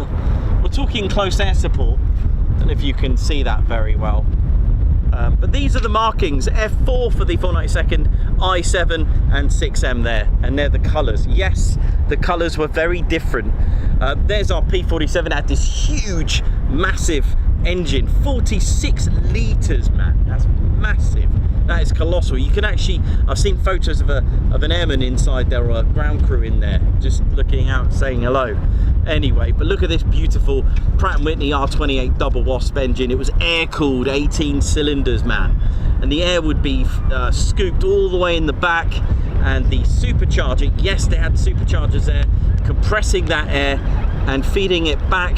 It meets the intercooler and it cools that air down from all that compression, and then it feeds it back there into the exhaust collection ring, which powered the compression system itself. There was a water tank which is located about here. If you've all seen the movies Fast and Furious with the NOS, the P-47 had something similar. It was a alcohol and water mixture, which pilots can use as a boost. I think they had 30 gallons of it, which would boost it, give it 300 horsepower boost. So that's pretty impressive. That we're talking about, you know, 2,300 total horsepower. Some models had about 2,500 horsepower as well. A real tank of the skies, hence the A-10 is called the Thunderbolt 2, and these two very aircraft, the A-10 and the P-47, played very similar roles, because it was this aircraft that actually innovated, with their pilots of course, innovated close air support. I'm going to use our new P-47. There's our new P-47 there. Look at this. This is an 8th Air Force 56 Fighter Group 1, which tuned in yesterday. I won't give you the whole details of it. It is pretty spectacular though, isn't it? Look at that. So ground, so yeah, for those who don't know, some of the tactics that the 9th would do as a fighter, okay? Now, remember, they were taken care of, they were like the GR4s, they were ground attacks, so their aerial victories are not going to be like the 8th Air Force P-51s and P-47s and so on, because what they were doing was more ground targets, taking out airfields and their planes, gun positions, tanks, doing close air support as well. So if the 9th Army or the Allied Army were trapped, they'll go down, split S and just strafe anything that's causing a bit of an issue. You can have bombs, rockets, 446 miles per hour max speed, which would be jeopardized in speed by 25 miles per hour when all 8.50 caliber machine guns would fire. It actually pull back a little bit, it would actually slow down. It's a bit like the Mosquito as well would do the same. When you fired all its guns, it would actually slow down by about 25 miles per hour. It's quite spectacular. It's pretty amazing. So this is a close air support. If the army were, let's say, you can probably see all these trees, how did they know there wasn't any tanks there? Tiger tanks would cause an issue. So close air support, check out, do an observatory, do a reconnaissance, go and have a look, report back, take out the Tiger tanks and come back. This literally played a similar role. I think this is the United States Army Air Force's answer to to our Hawker Typhoon. Very, very similar role in all its glory. How magical is that? So they moved to RAF Ibsley, and as I mentioned, and don't forget, the 48th were not a wing. Actually, look at this. It's even got where the supercharger is. Look at that, to cool it down. There's also a little tiny little exhaust outlet here as well. It's absolutely, the detail on this is just simply beautiful. It really is. Yeah, going back to this, so they were allocated to the 70th fighter wing, okay, and the 48th were carrying out rigorous training and you know, carrying out low-level reconnaissance patrol, and eventually on the 30th of May 1944 they were ready. In fact, they were no longer the 48th fighter bombardment fighter bomber group. They were now the 48th fighter group. So when I say the group and their title, the squadrons take on that name. So the 492nd were the fighter bomber squadron, but because the 48th group itself dropped that title, the squadrons follow that as well. Okay, so all the squadrons were called fighter squadrons. They even took part in D-Day, and all that training that they put in, they put it into action. In fact, they took part in 2,000 sorties of the 14,000 sorties of the Normandy campaign. A true testament, really. They moved to Dujamou, and they also, in July of 1944, the 48th carried out airstrikes to help the First Army through German positions at Saint-Lô in France. They took out guns, gun pods, tanks. They even moved to Cambrai in August as well, and then eventually in September moved to a massive 10,000 foot runway in Belgium at St. Trond. On the 17th of September, they supported Operation Market Garden. In December of 44, troops of the 9th Army there's a real fascinating story told by Second Lieutenant Ed Cottrell. He actually was taking part in this low-level mission in freezing, foggy, icy conditions at tree top level height, and at 200 feet, going 325 miles per hour. They strafed the ground as the 9th Army were pinned down by a soccer field and managed to destroy all defences and managed to free the 9th Army to proceed. Also that month as well, Ed Cottrell was carrying out another mission on the 17th of December. It was a 493rd Fighter Squadron mission to attack a bridge, but tanks were spotted. And I remember Ed was telling me he was diving down. Sorry, I'll rephrase that. He wasn't telling me. He was telling us on the video.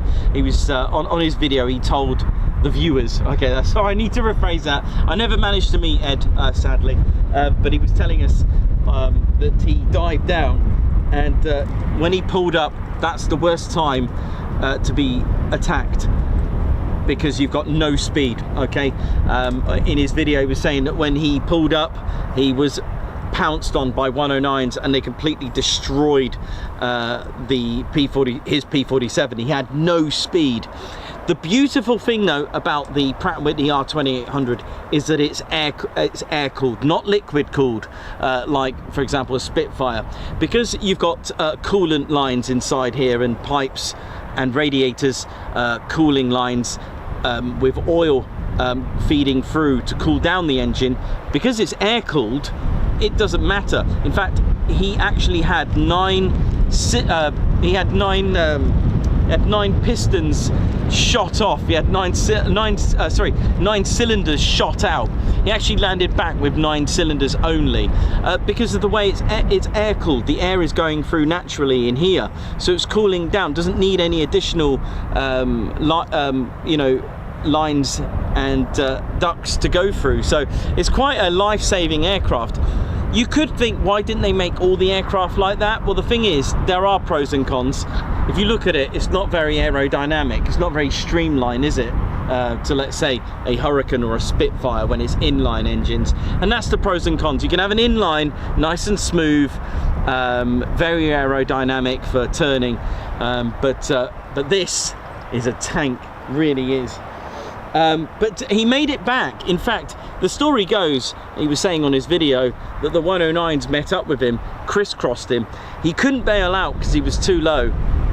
He radioed in his commander, but they let him go. They saluted Ed, both of them either side of him, and did a wing wave and left.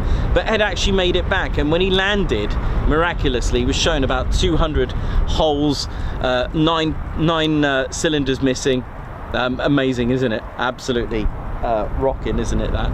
So he landed back and he kissed the ground. There's actually videos of a lot of airmen kissing the ground, who have bravely and miraculously come back from sorties. But he contacted Pratt & Whitney and told him thank you for making a life-saving engine. And that pretty much took him to the end of the war, really, with this. The P-47 was their choice. This is the bubble canopy version. I do have the Razorback version as well. It's quite for me it's such a stunner, isn't it? Look at that, it's just beefy, isn't it? Pretty cool. But there we go, got the Razorback version as well, which, don't know, that gives you a better view, but I think this may have been a little bit more aerodynamic, so that it said, but that's called a Razorback. Let me put these back a minute.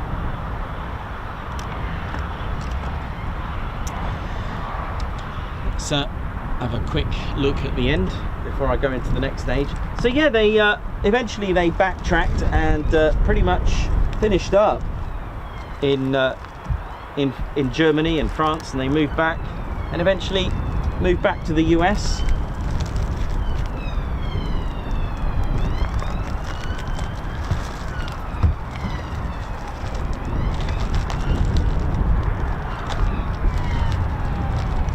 And they disbanded, and that was it. That was our 48th. Oh, might need to zoom out there. Goodness me.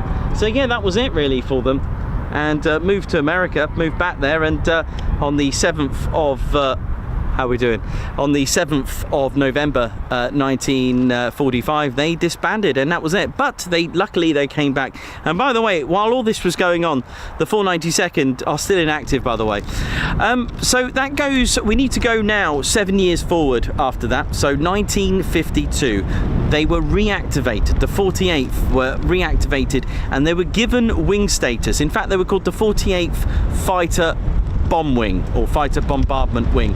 And the 3 squadrons, so no 495th yet, the 492nd, 493rd and the 494th were called Fighter Bomb Squadrons, and they moved back to France, where they played such a vital role in the Second World War. They moved to a place called Chaumont, and this is quite interesting because this is a classic. I've never seen one of these airfields, I wasn't born then, but I have seen photos, gosh, and it reminds me of some of these movies, like Indiana Jones movies, of these airfields where it's just lots of muddy, dried acres and a little tiny little hut, a little shack with a little tiny little barrier, opens and closes with about 2 officers waiting by to check paperwork and passes and stuff like that. It is a little bit like that.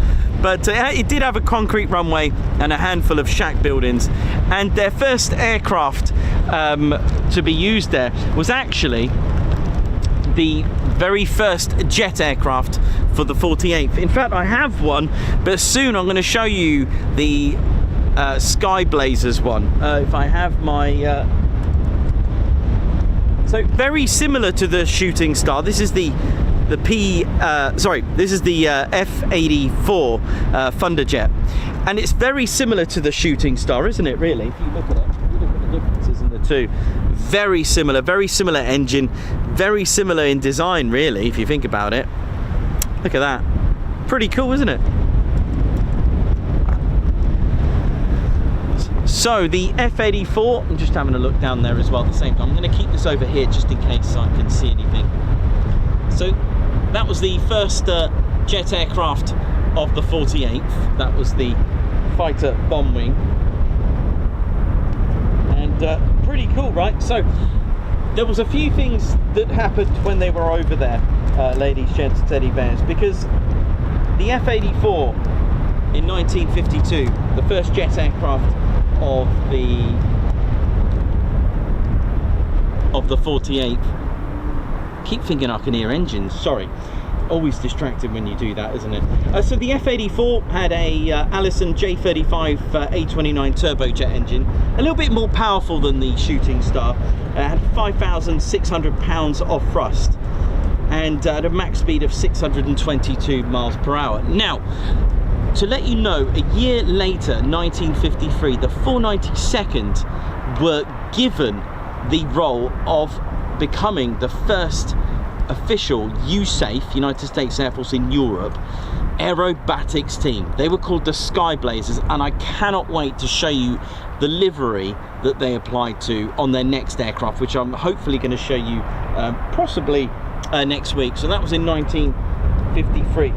And what's really important is the fact that what they didn't know, I guess, is that about 25 miles away from Chaumont was a workshop. Now, you probably heard this story a billion times, and I do apologise, but nearby was a workshop of Baffoldi. Now, if you don't know him, he designed and built the Statue of Liberty, and this is the reason why they were nicknamed and given the name, actually, the statue, well, in French, Statue de la Liberté. They had the mayor,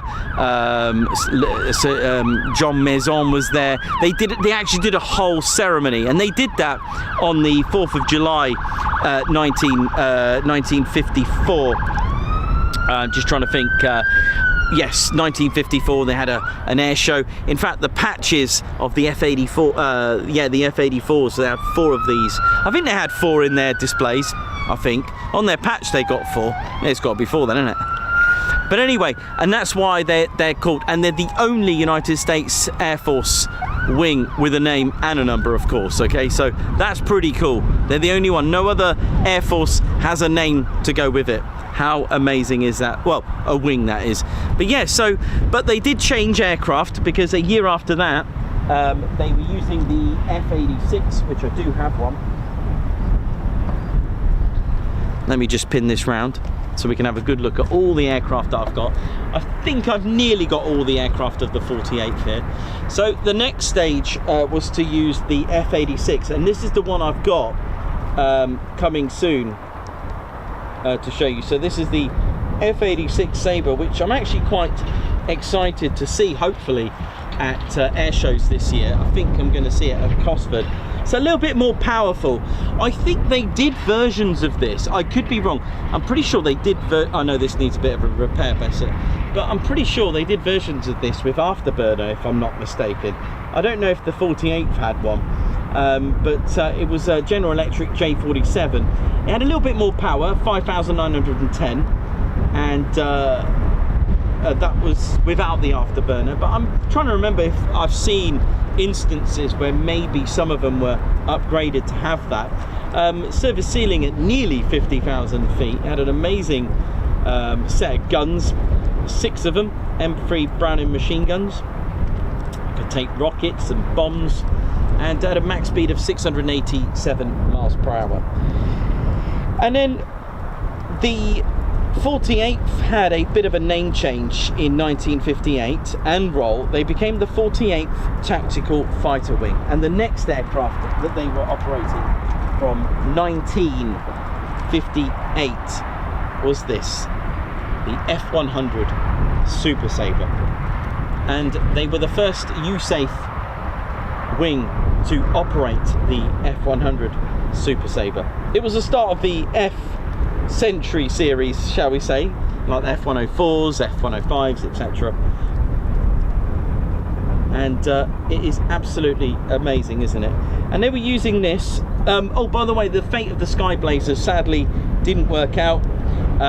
The Thunderbirds were actually overtook them because they were able, I don't know why, the reasons behind it, but the Thunderbirds kind of took over having air shows in Europe.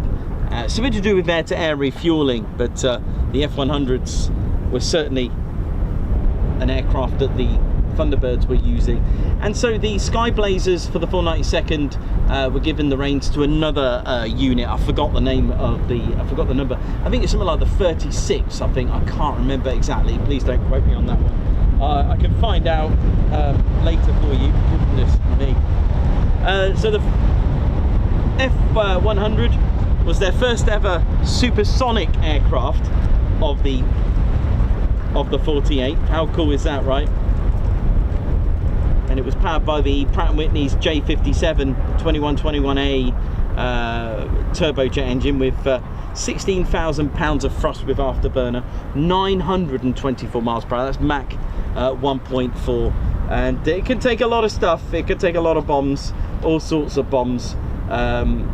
It had 6 hard points, 7,040 pounds with provisions to carry all sorts, and it did have guns as well. Pretty amazing, isn't it? So they had that, and that is what they came to Lakenheath with. They arrived at Lakenheath on the same year as the Beatles were formed. They arrived on the 15th of January 1960. The markings are a little bit different. Okay, now I'm going to tell you a little bit about the markings. They had the colours that we have today on the tail flash. Okay, so blue for the 492nd, the gold and black for the 493rd, and red for the 494th. But they had a different tail system that they created when they arrived here. They had LR, LS and LT. Now, L for Lakenheath, but the second letter denominated the squadron, so R for 492nd, S for the 493rd, and T. So LT was the 494. You can see examples of that, a Lakenheath F-100 at Newark Air Museum. How cool is that, right? So, 1969, in the late 60s, things started to change for Lakenheath, and in 1972, it was time for the first twin-engine jet aircraft, and it was indeed the McDonnell Douglas F-4 Phantom, ex-Vietnam models. How cool, powered by the J79. Oh yes, how cool. Now, they scrapped the the squadron tail marking system. Now, during the Second World War, if you remember earlier in the channel, I said there was a control tower originally over here. Each airfield during the Second World War, I guess, had a square where they had the T square there, the directional T bar, which will tell you what way to take off. Well, there you would have had the airfield code, and for Lakenheath was actually LK. So they actually put LK as the new tail code for Lakenheath. But there was a bit of a problem because Little Rock was given LK. Today they still operate. They operate the C-130s. So in 1972 the Phantoms were used. LK was written on them, but a year later, in fact not even 12 months, they actually switched to LN. So you could have and may see photos of LK Phantoms, but eventually it changed and switched to LN. And again, just to reiterate, the 495th are still not operational again yet. Okay, we have to wait a few more years. In fact, 1977, thank you very much, F4 Phantom. In 1977, not only did we welcome back finally the 495th, they're nicknamed the Thunderbarks, and the next aircraft was the F-111F Aardvark. Here it is, ladies, gents, teddy bears.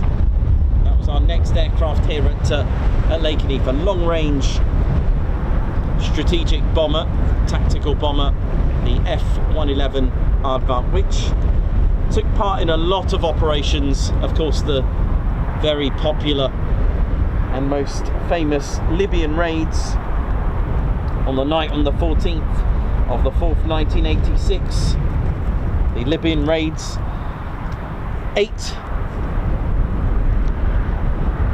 F-111F Aardvarks first of all took off, followed by another 16, total of 24 F-111s of the 48th Tactical Fighter Wing, Operation El Dorado Canyon.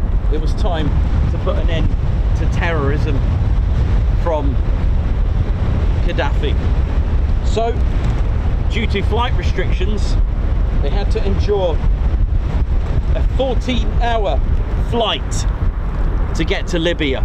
Now they had to, now the F-111F Aardvark, the autopilot wasn't brilliant, and to fly manually an F-111 Aardvark concentrating for 14 hours, and in between that you would have had to obviously carry out your raids.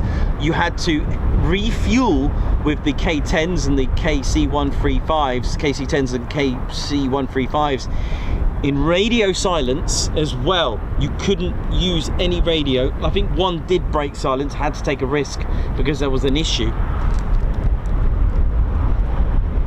They were also escorted by Upper Heyford's EF Sparkvarks, the EF-111 at Upper Heyford, the US Navy with their A-7s and F-14s, F-18s. They all went out. The US Navy was involved. There was a Hawkeye out there doing its thing. But despite the success, they did lose Karma 52, a call sign of the 495th. And it was the only loss, and the loss of 2 of the crew.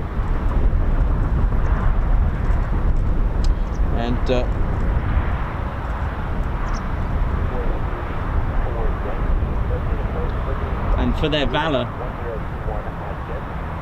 they were awarded the Navy Meritorious Unit Commendation, which was awarded to the 48th by the US Navy Secretary John Lemon, the only United States Air Force unit to do that. So rest in peace to the crew of Fernando and Paul. It's Captain Fernando L. Ribas Dominici and Weapons Systems Officer Captain Paul F. Lawrence. They were the 2 that were lost on the raid. When the crew got back, by the way, the sweat, the fatigue, they had to be pulled out and dragged out from that mission. It was a very, very, very brave mission.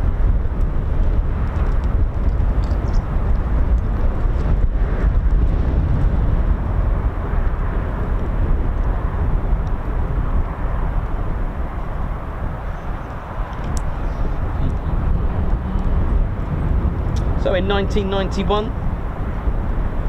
of course, by then you would have had the Gulf War, starting, and during that time the 48th Tactical Fighter Wing, from all they have learned, it was time for them to switch roles, and it was time to say goodbye to the F-111 Aardvark and also the 495th. They became inactive again once more, and the 48th Tactical Fighter Wing, of course, remember that the squadrons take that role as well, they take that name. The 48th became the 48th Fighter Wing. They dropped the tactical, and it was time to say goodbye once more to the 495th. And also, once the last F-111 left, the 493rd became inactive for a brief period of time. So Lakenheath had just two squadrons, the 492nd and the 494th, and the very aircraft to arrive was indeed the much loved and still going F-15E Strike Eagle. Here it is. Look at that. And the F-100 PW229's powering this thing, delivering just around 60,000 pounds of thrust with afterburner between the two engines. It is a tank. 24,500 pounds of payload in this. An absolute beast. Look at it, beautiful. So that was just for a couple of years, because they were finally joined by the 493rd with the F-15C model. That was in 1994. I do have a C model. So this is the C model over here. Here's our C model. And again, Lakenheath took part in something else as well. 24th of March 99. Operation Allied Force, which was strikes against the Serbian targets. And in just 72 hours, the 493rd, operating as the 493rd Expeditionary Fighter Squadron, took out 4 MiG-29s, Knife 1-3, Edge 6-1 call signs, they took out 1 each, but Dirk 2-1 on airframe 156, which is this one here, the pilot took out 2 MiG-29s, and the 48th have actually got a MiG-29 canopy for a trophy. They've actually brought one back. So this is the airframe with 2 aerial victories there. Pretty amazing, huh? Believe we've got F-35 startups as well. Forgot about the battery. How are we doing on the bats? So yeah, pretty cool. So, and as we go on, in 2006, Lakenheath actually had helicopters here. They had HH. Actually, that's something I don't have. I'm going to have to get HH-60 Pavehawk. I know, the 56 Rescue Squadron, who were eventually joined by the 57th Rescue Squadron with the same helicopter. They arrived here, but they eventually moved in 2018 to Aviano. But how cool is that, having a helicopters here as well? How pretty cool that is. And then that kind of leaves me to... Actually, I got to add more now, haven't I? Because on the 15th of December 2021, Lakenheath had the first F-35 arrive here, and the Valkyries were formed. The 495th came back once more. So they've been inactive for a total of 63 years when you put them all together, or 63 years. 63, let's call it 63. 63 years in total. That's quite a lot, isn't it? Goodness me.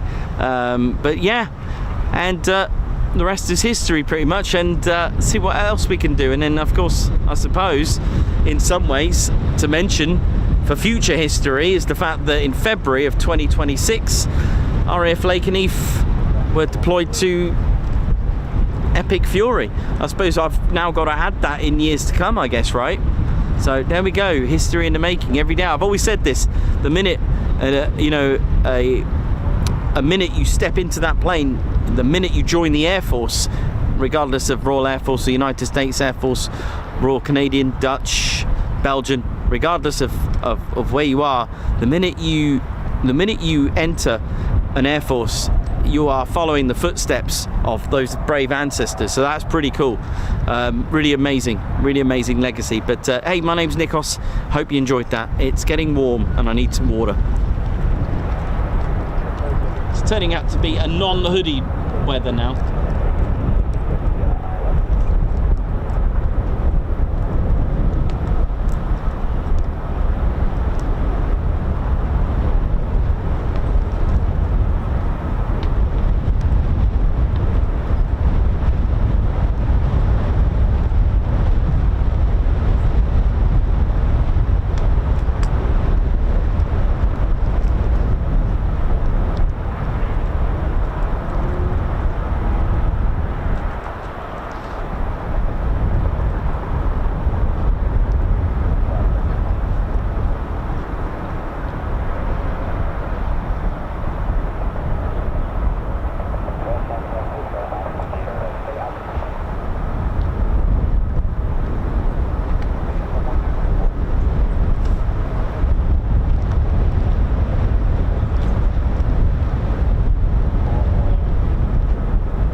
I can hear the I can hear F-35s. Yay! We got quick times though, so that was good, wasn't it? It's capable, really. But that first one was just shocking.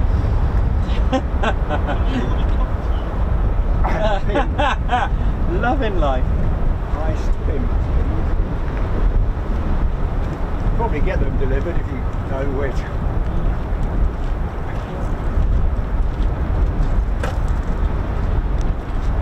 Oh, thank you. Flag recovery team.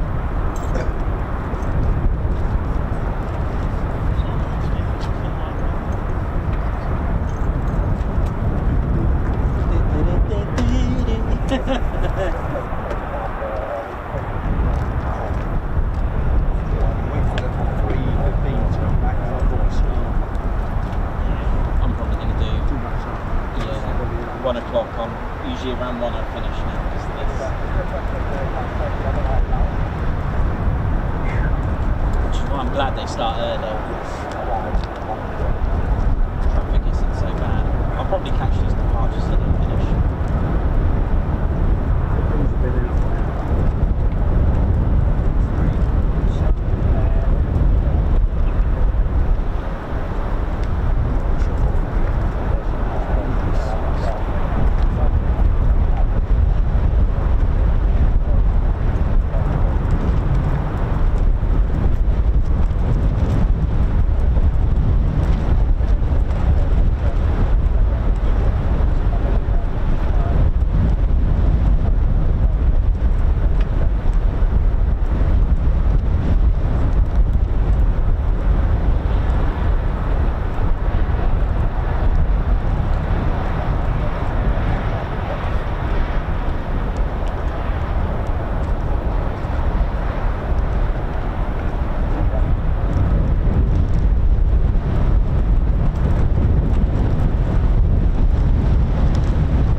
Oh yeah, yeah.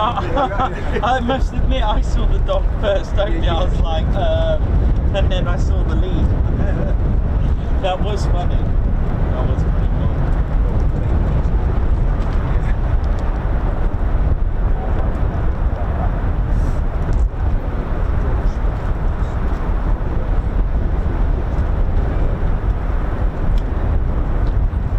They've got a whole dog unit.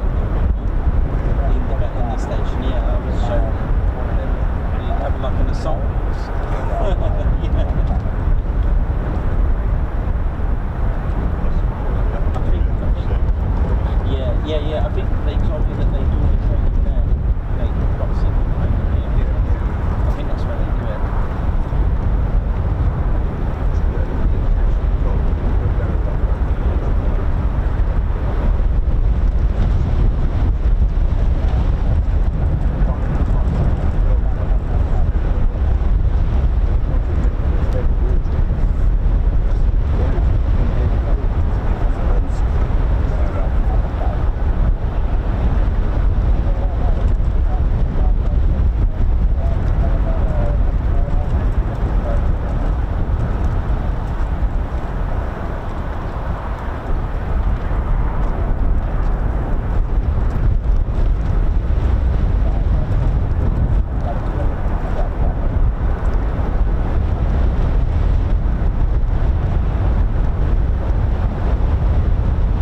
well, we've got F-35s in the distance. You can hear their Pratt & Whitney F-135 PW100 engines. And we're just waiting for them to taxi out. They won't be using this taxiway, as we call the catwalk.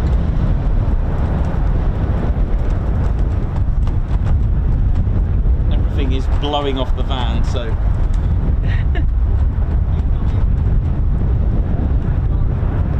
Oh yes.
buttons are the same, so yeah, perfect, absolutely brilliant.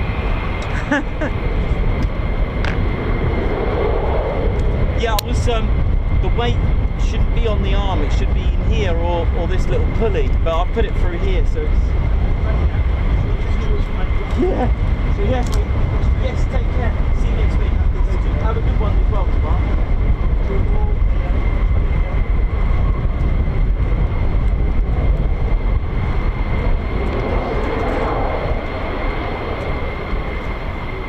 How many we got down there?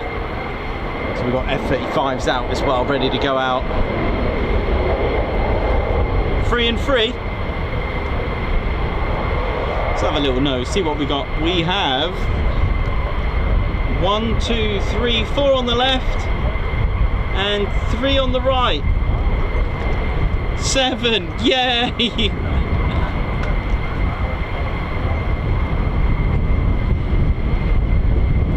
You about tomorrow, or are you heading back?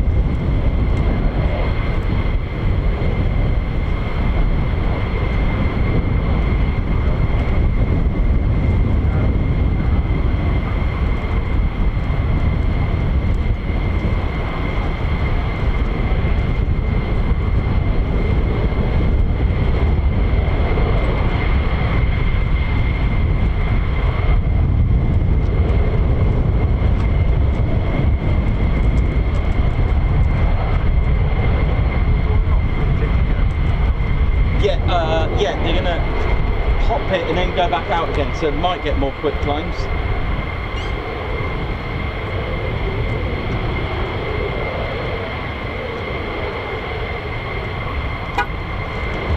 See you, mate.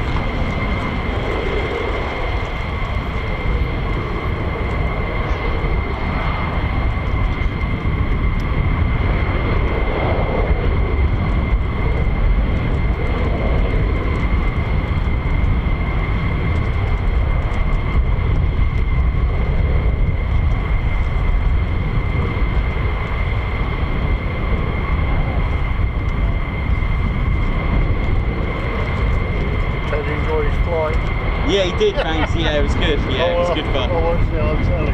Yeah, it was good. I'll see him fall down. Oh, that was funny, that was.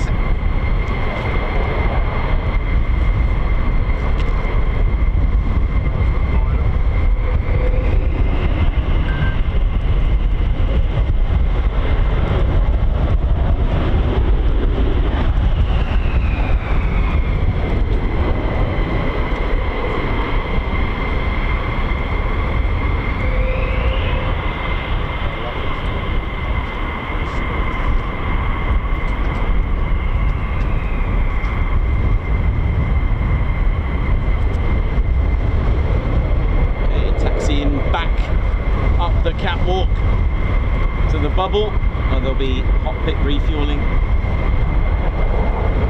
ready for the next one.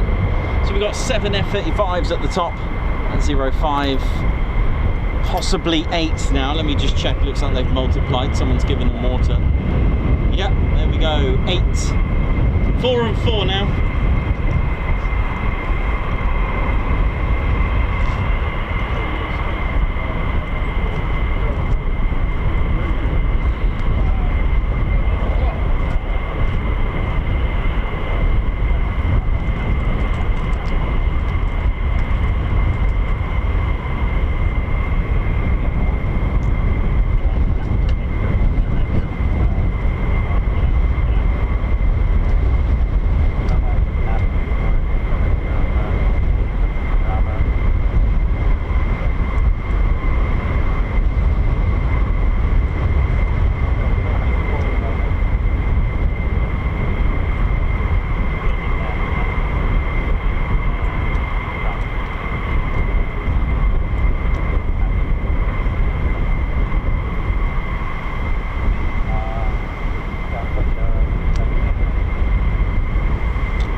buddy. How are you?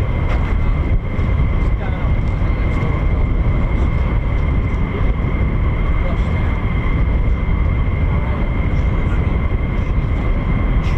Oh no. Oh goodness me. Oh, that's not nice. It still isn't nice. Of course, the young boy, he's 5. He's kids going around looking for Oh no. what's special today then? Just the usual stuff today. Yeah. You know, mixing things up this week, coming on a Thursday, not a Friday.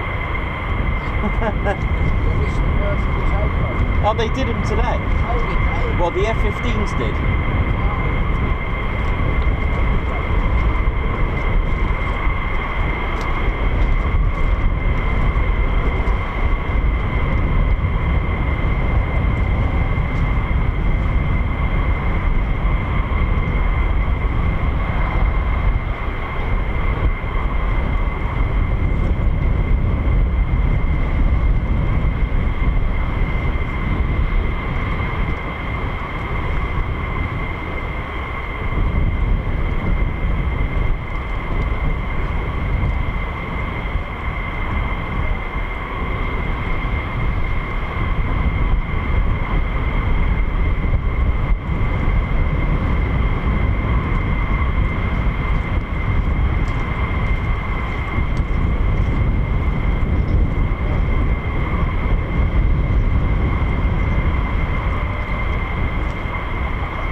I'm probably the worst person for that. What is it you wanted to know?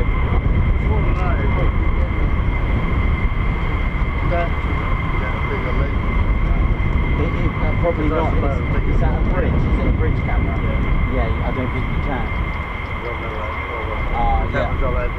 Yeah, I don't think you can. Yeah, I don't think you. I mean, you can try. I mean, some do, but as far as I know, bridge cameras, no. No, I don't think you can on that. Okay, mate.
we go.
Oh, okay.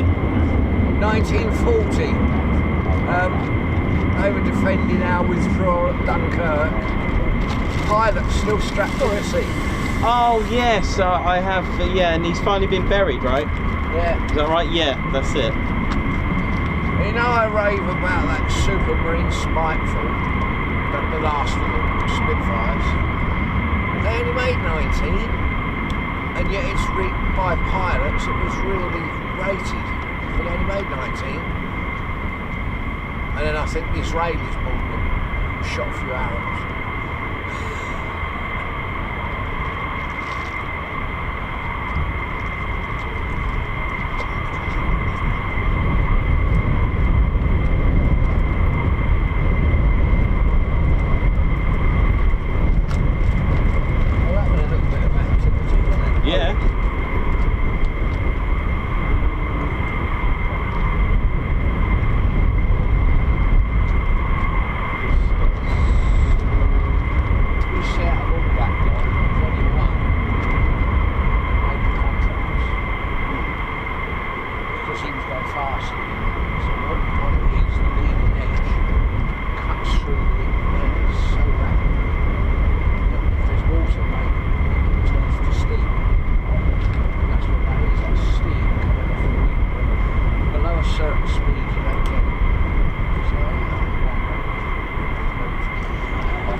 Funny you should say that, because I've been on a private carrier, especially for the F-15.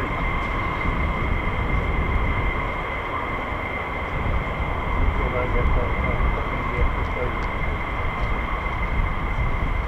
I know in the second one, there was some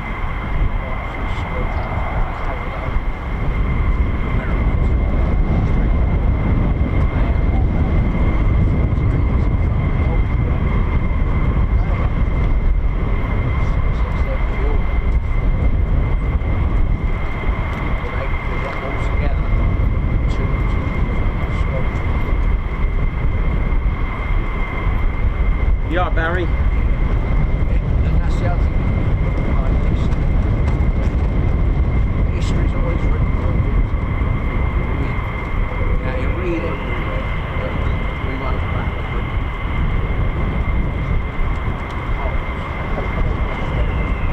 Those frontline Polish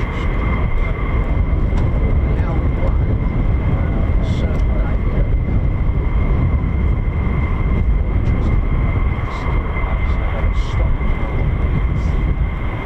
But if it carried on, it's much stopped.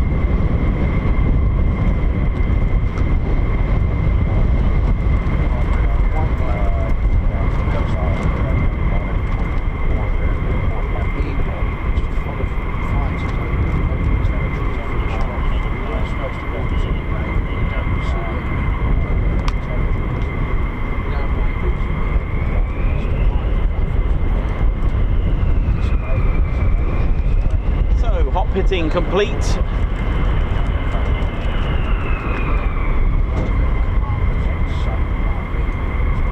Quick climb, I think. Are these?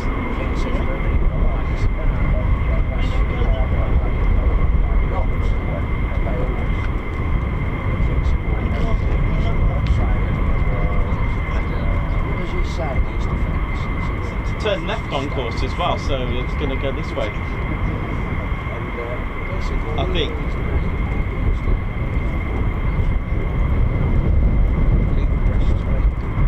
I guess that's after climbing up to 1500.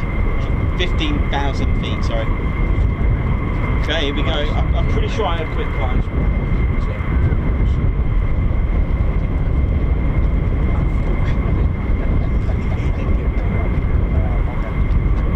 That'd be a bit of talking about telegraph from the king saying he could basically do what he liked.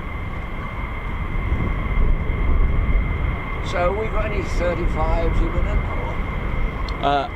Just the 8 took off, but there's 3 F-15s that might. I'm pretty sure I heard them request a quick climb again. 3 of them. A quick climb?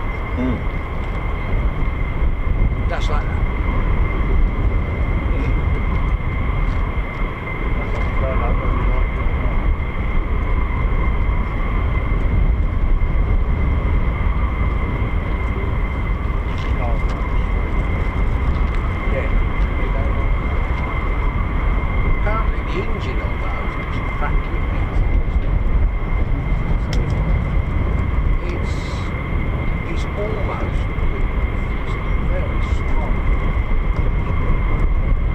Which one? The F-15. Yeah, the F-35 has got the most powerful engine in the fighter. 43,000 pounds of thrust. They are, I think they're both Pratt & Whitney, but Yeah. they are different models, aren't they? Yeah, that's right. These are F-100s on the F-15. It's the 229 variant, which means it's just short of 30,000 pounds of thrust each. But the thing is, you've got to give it to the F-35 with its single 43,000 pounder.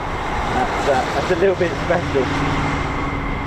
That's like a man strapped to a rocket. Yeah, the aircraft. Oh, woman. The English electric. over there. Thought about that. Really fun. The English Electric Lightning. That was a And if they went up, they could go supersonic in a vertical climb. Mm. And if he was really giving it the berries, when he gets up to the height, he's got contact with a Russian bear. He only had 4 minutes of endurance. They were that just strength of use. not long, is it? 4 minutes.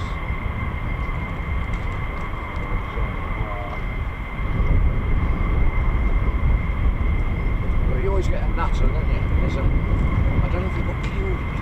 What was South African businessman? He had a like. I think it was the twin canopy version. When he bought it, it was surplus.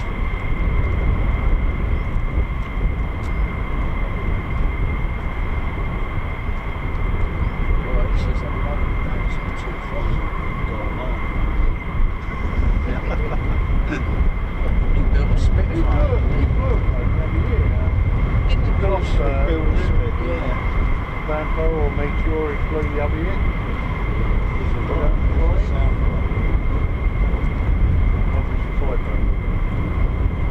He dabbled with the TT for a bit, didn't he?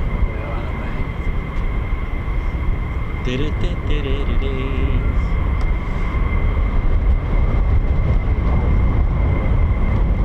now, do you want to hear my good joke? This is a good one from the United States of America.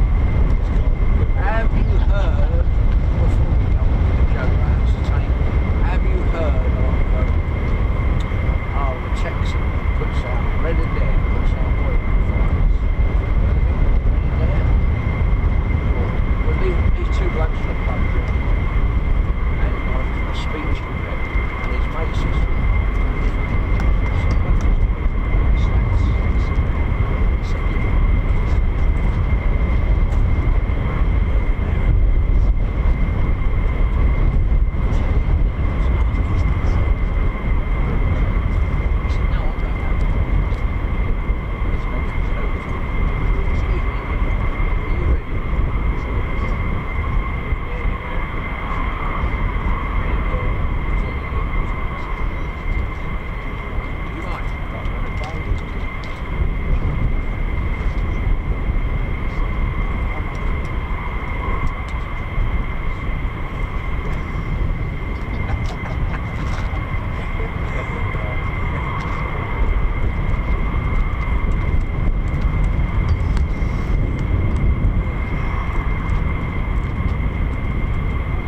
she didn't know much about the army, but she knew what regiment.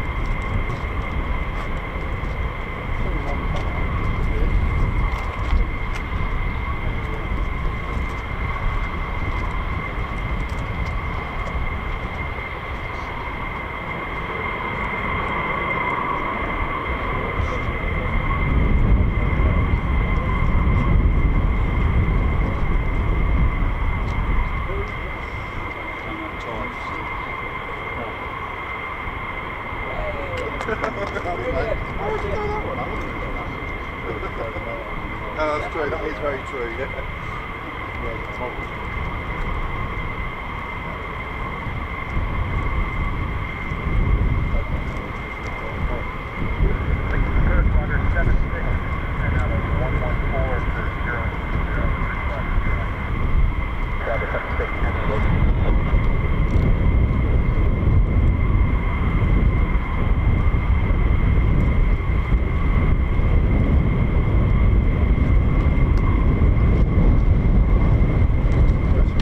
Yeah, take care, see ya.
to hold short at runway 05.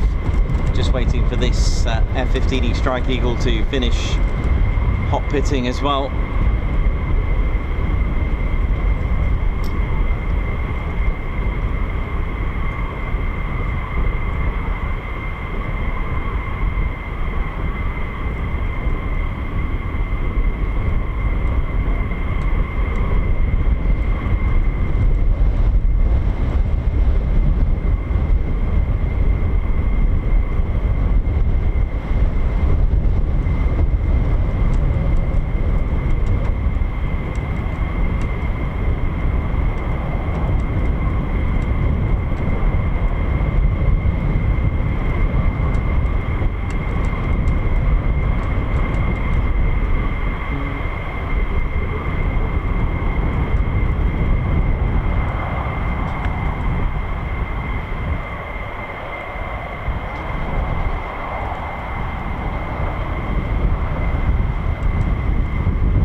So I'm just going to have a look at the EOR at 05 and see if we've got any we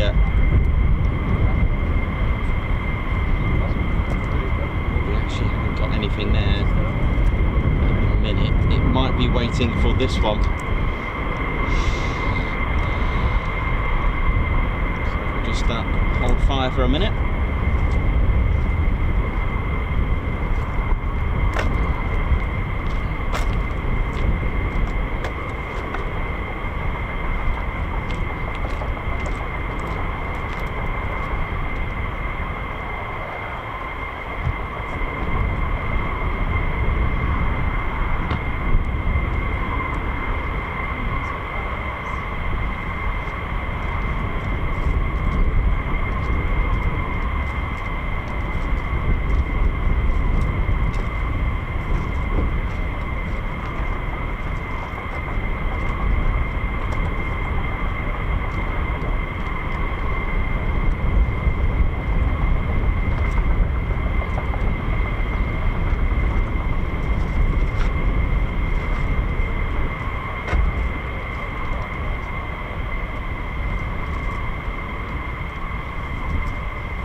Doing, ladies, gents, teddy bears, hope we're all good and well. welcome to the show. And I can hear the F-15 Strike Eagle now. I can hear nozzles. So there's one engine shut down. That sounded kind of cute. Sounded like a cat. So on the subject of unrestricted climbs, performance takeoffs, etc. And yeah, thanks to the movies, unrestricted climbs apparently just mean just going, you know, straight up as high as happily as you want, and that is completely untrue. The unrestricted part comes into the actual climb rate itself. It doesn't always mean vertically climbing either. That's another misconception. There are various terminologies, and there are many different terms in each Air Force as well. I mean, for example, here it's a quick climb and also unrestricted climb. They are the same thing. I have also heard RAF Coningsby performance takeoff and unrestricted climb as well. Now again, every aircraft has different capabilities, but also various aircraft of the same kind. So all Typhoons can be configured, all F-15E Strike Eagles can be configured in a different way, F-35s, etc. What I'm talking about is how much are you going to put on this? How much fuel are you going to put in it? Is it going to be full, or is it going to be 50%? For example, the Typhoon weighs 24,000 pounds. You can then put on some payload. The total thrust for a Typhoon is 40,400 pounds of thrust with the two engines. 24,000 empty. When you start putting fuel, 11,000 pounds of fuel, full fuel. So that's going to take that up to about 35,000 pounds. So it's got plenty of energy to be able to pull up. Now, there's so many different things that the Typhoon can do, because what you do here, you work out an aircraft's thrust to weight ratio. Okay, if you're going to max load this out, literally, if you're going to stick it up to 45,000 pounds, let's say, it's not going to climb as well. It's not going to, certainly not going to accelerate like all the others, and that's the same with the F-15E Strike Eagle. That's the same with the F-35. We always see him go down the we will see them go down the runway, and it's for good reason, you see, because of the fact that it depends how much they've been fueled and how much payload they have, because of course they can be equipped with various things. So let's have a quick talk. I mean, we've still got time. I can't see any F-15s yet. There's one still hot pitting anyway. So yes, the Typhoon, its max takeoff weight is 51,000 pounds. So, you know, it's way above its total thrust, but it's got a 1.2 to 1 thrust to weight ratio. What that means is, we're fully fueled with maybe a little bit of payload, it's got a 1.2 to 1, which is absolutely incredible. It really is. The Typhoon will literally, from brakes release, in just 8 seconds, okay, this all depends on the pilot and the configuration. So in 8 seconds from releasing those brakes, it can pull up 50, 60, and it can go into a vertical climb, okay, and then start going. But it doesn't go as far as it wants to, even if the pilot requested an unrestricted climb. They are restricted altitude wise to a flight level. You will hear ATC go speed 123, cleared unrestricted climb or performance takeoff to a flight level of 150. That's 15,000 feet. Flight level, if you want to know what that is, just add 2 zeros. You don't always hear that just on takeoff. You hear that for instructions of air traffic controller instructing even a an approach as well, flight level 50, which is 5,000 feet, okay? And then brakes release 8 seconds like that, and then 22 seconds later it can actually go supersonic in a climb like that, okay?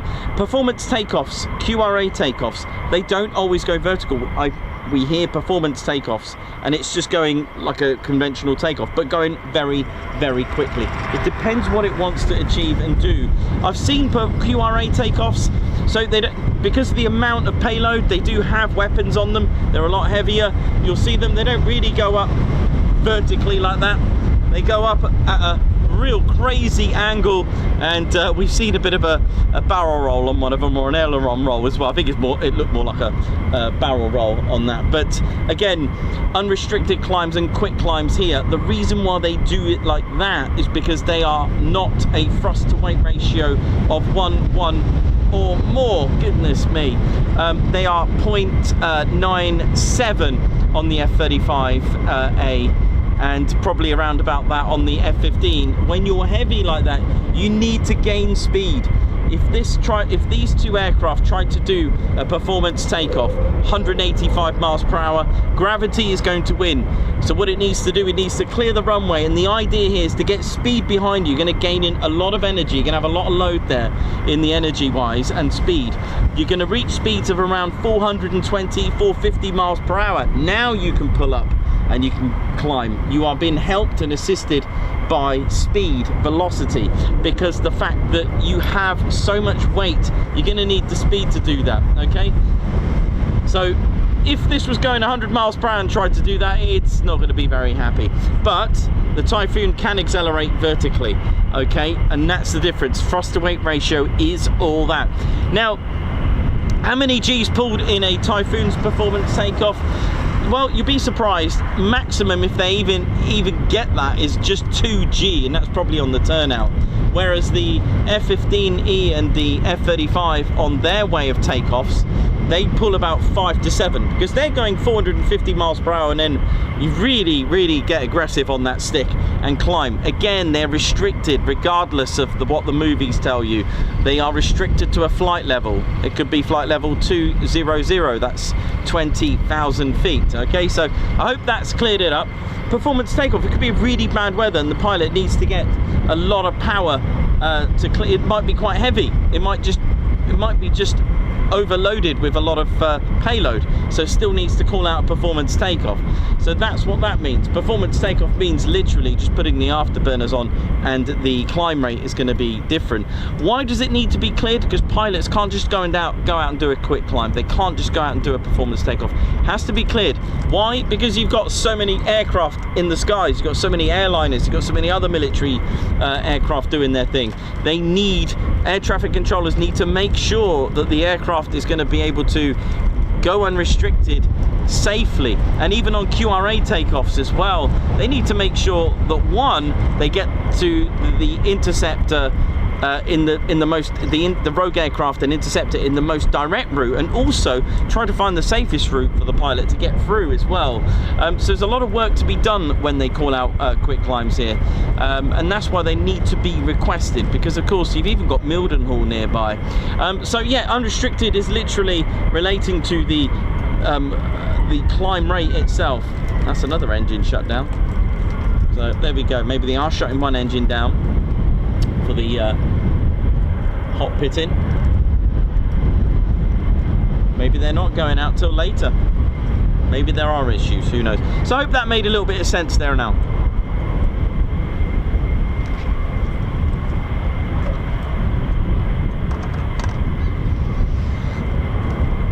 So by the way, the F-15 or the F-35 even can do a performance takeoff. What you need to do is to put 50% of fuel. If you put 50% of fuel, you are able to have now a 1.03 thrust to weight ratio. See, you can do it. I think the F-35B has the better thrust to weight of all of them. But that said, the Typhoon can do a Lakenheath style takeoff, but it would probably reach the moon.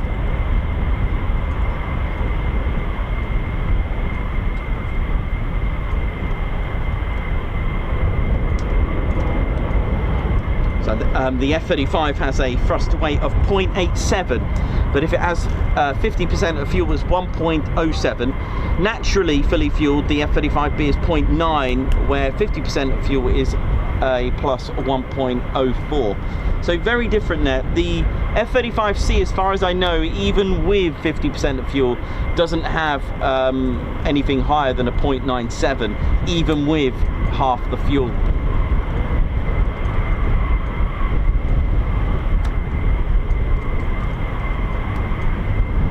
No, flight level 50 is 5,000 feet.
Sure what's actually going on. I thought they'd be taken off by now, because otherwise I'm probably going to finish up.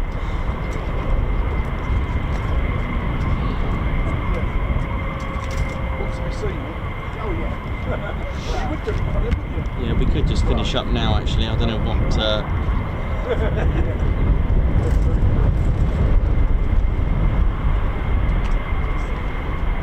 Any word on this vertical takeoff? No, they're still there.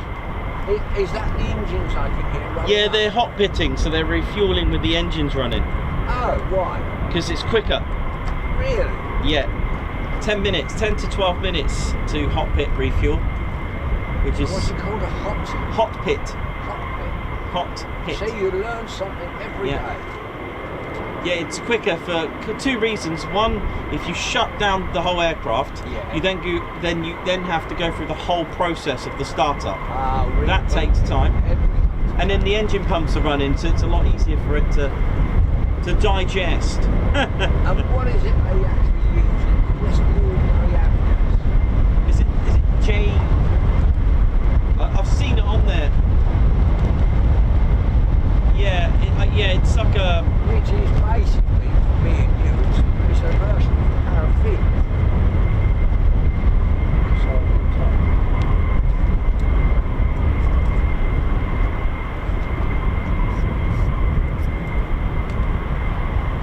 yeah, JP8 it's called. and is that different to an F-15? No, they both take JP8. I've seen the... only because I see the Bowsers drive past with JP8 written on it. Pretty cool, isn't it?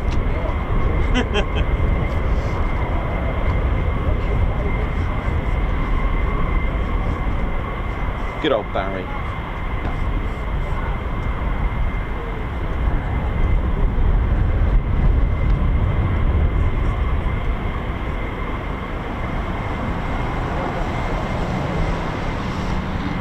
Well, I think we're going to have to call it a day, I think. Let me just... But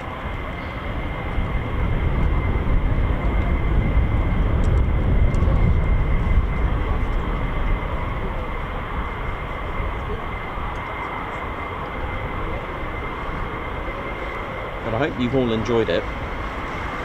We did get quick climbs as well today. We've seen 4 today. Yeah, because just finishing off from what I said about the quick climbs, performance takeoffs, every aircraft does have a max takeoff weight. So that will give you an indication of what it can actually do. But yeah, not many aircraft can actually just pull up and vertically climb from brakes release from 8 seconds, which is absolutely phenomenal.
thank you. What's up with you? For me? You? Because I keep commenting, you do a great show every time. Yeah. And education. Thank you. I'm Chris Austin 248 from the channel. Oh, how you doing? All right. I'm alright, Good good to see you. Yeah. It took us ages ago when they had the commemorative jet. Yeah, heritage. Oh wow, look at that. And then I just Grim put Reapers. something on the back for you. Oh wow, thank you. Alright. Yeah, that's great, Chris. Just a tribute to you guys and Smoke Oh, Flight. that's great. Put it on there. Nice one, thank you very much. No worries. I'll put that up on our board, thank you. Yeah, no worries. Thank No you worries. so much. Well, I was watching you this morning and it's it's taken us nice. 3.5 hours to get up here, so Ah, you got the Grim Reapers one there. yeah. That's cool, isn't it? Yeah, I'm standing actually funny enough here and I can sit. I remember that. I think that's the one I got as well when I first. I've got another shot, but it was too far across, and that was the best Yeah, one. let me put that inside because it's so windy, it's going to end up getting lost. No worries. Thanks a lot, Chris. No problem. See you, Take mate. care, man. You too. Hello, how are you? You can, mate. Yeah, why not?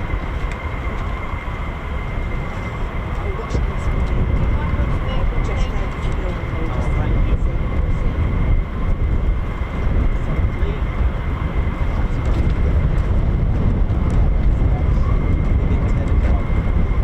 Yeah, he's in here. He's smart. He's out of the sun. Yes. Oh, we're going on this one. Got two on the go here. Oh yeah, I can see it. There you go. Alright. Nice one, buddy. What's your name? My name's Sam. I'm Sam. a big fan of your channel. Thank you very much. You have a good day. Yeah, enjoy. Take care. Thanks. Yeah.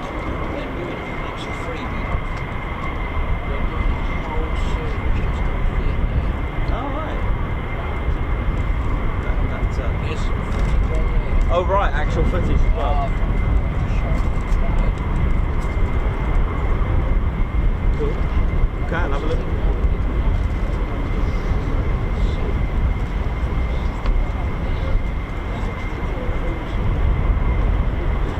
Oh, we have an F-15 now, finally. I think, hang on. Sorry, hang on, that might be a false alarm. There's so much heat haze, I can't actually tell what that is. I actually can't tell. Could anyone? I mean, I have no idea what that is.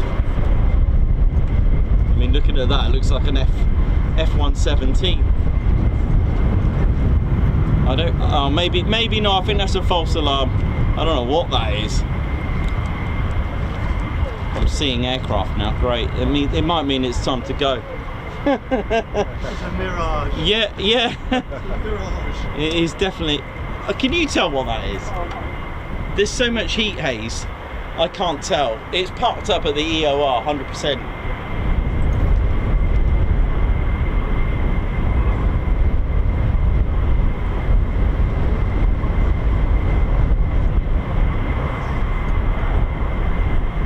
Just literally to the left of that windsock down there.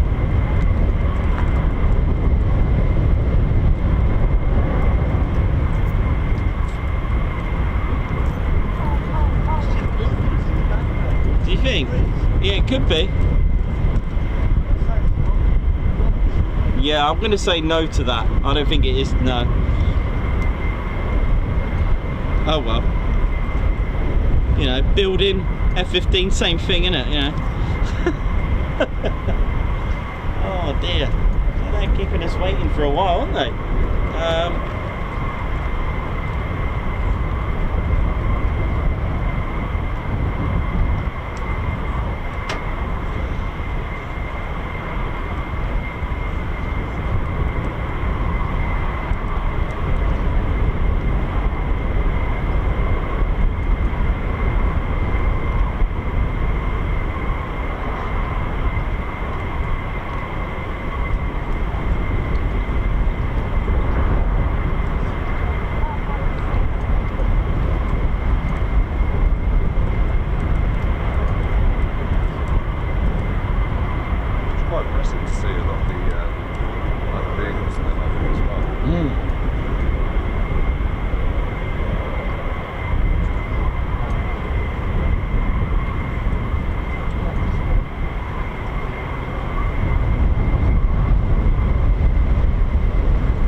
I don't know, did you see that one on its own, that F-15?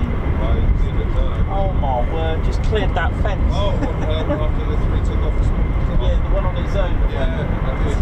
It was good, wasn't it? I did, because I had to jump off as I was ready to leave. And actually just before I turned the stream off, all I could just say, skim the fence. We certainly did that, that's brilliant.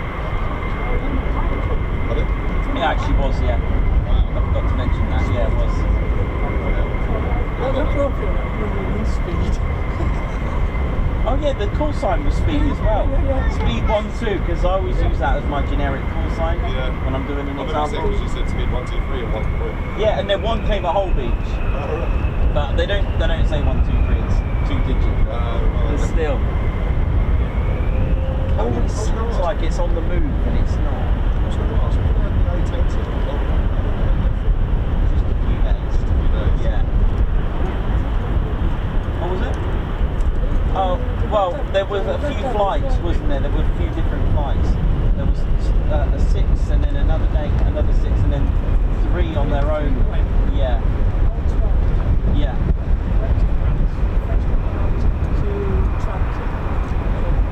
Oh, right, okay.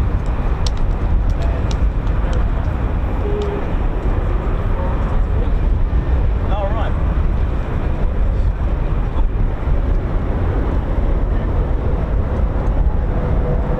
Finally, they're taxing to the EOR, finally.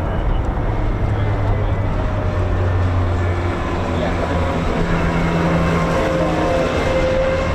Yeah, coming towards us. Take it off. Yeah, 05 down there. Yay, finally taxiing down there. Alright, man. Take care. See you later. Good to see you, man. Take care, mate. See you later.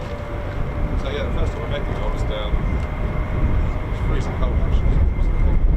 Early in the year. I was down on the other side of the runway, sitting with my mate in the field out there. Yeah. Behind his jacket. And that's when I said to him, like, you turned around, it was me. That was a few years ago. Yeah, it was. Yeah, we were silly enough to sit there and it was -4 when we went on the. I remember that, Yeah, it was cold. Yeah. But it was a good day, it was worth it. Yeah, 100%. Even though it's cold, it's clear skies. It's a good flight as well. It's quite impressive when they come in, when they take off that way. Yeah. So like this morning when that single one, she skipped the fence this morning, which doesn't, to be honest, it's so, yeah. Yeah, it's pretty cool, isn't it? Well, they're unrestricted takeoffs. It's I mean, I've been to Coningsby a few times.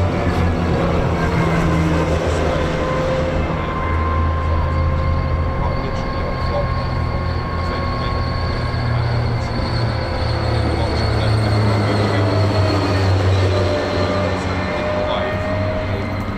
Paris, off they went. Yeah, it's fantastic. Nice.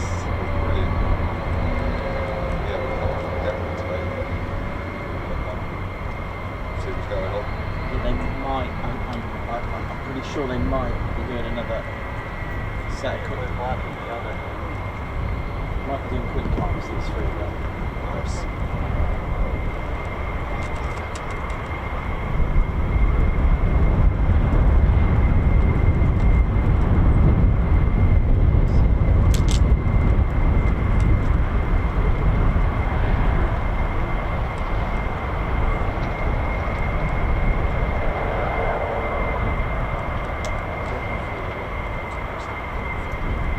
Oh, we thought there was an accident. Yeah, so we came in from the other way, which obviously took us a road past the back so it's not this bridge come down the road and so that as well.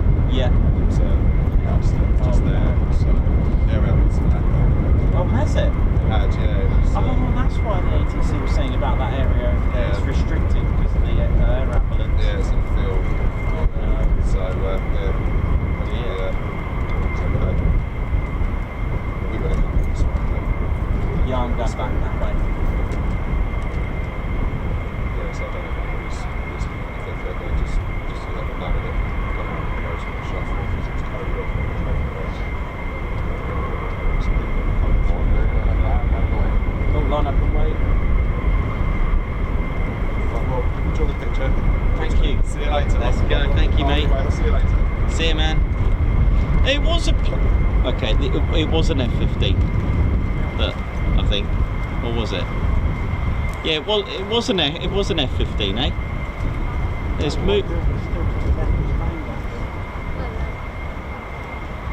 yeah, that thing was an F-15. It still looks like a house.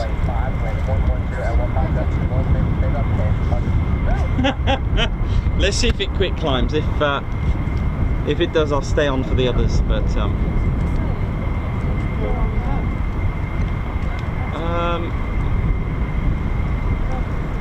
yeah.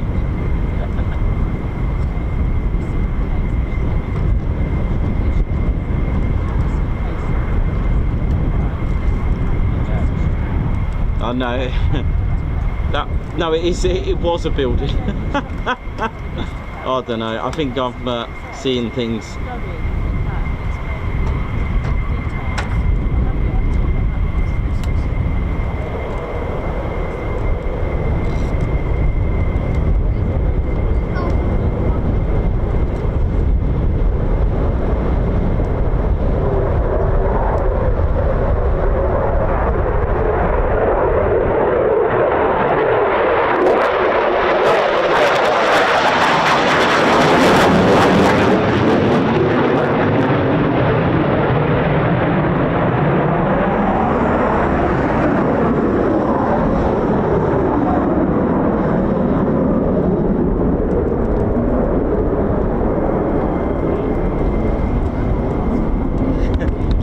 It's definitely a building.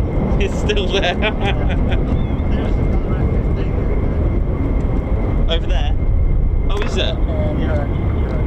Oh, is my building back? Yeah, my building's back, look.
Done then for the day.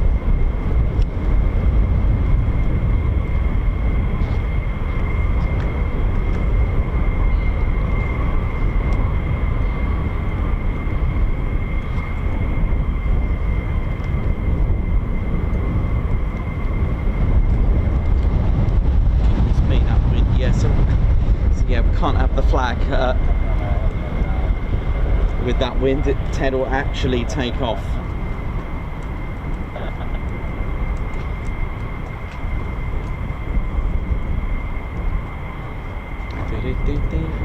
So Chili Beef, a Guards March, thank you very much for your 23 months membership. A Guards March to you. Oi, oi, a great day for a great stream.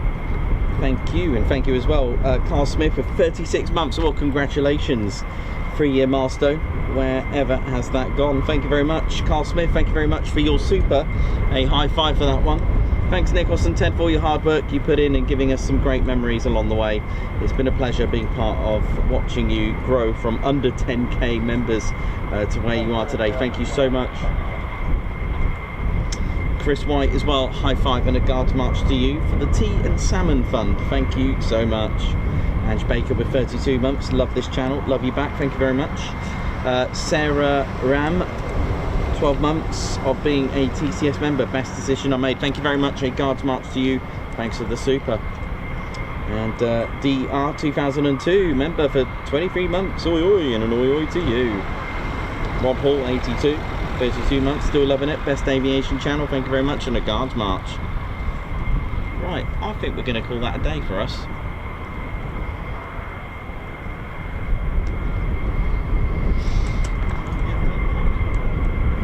Huh? Yeah.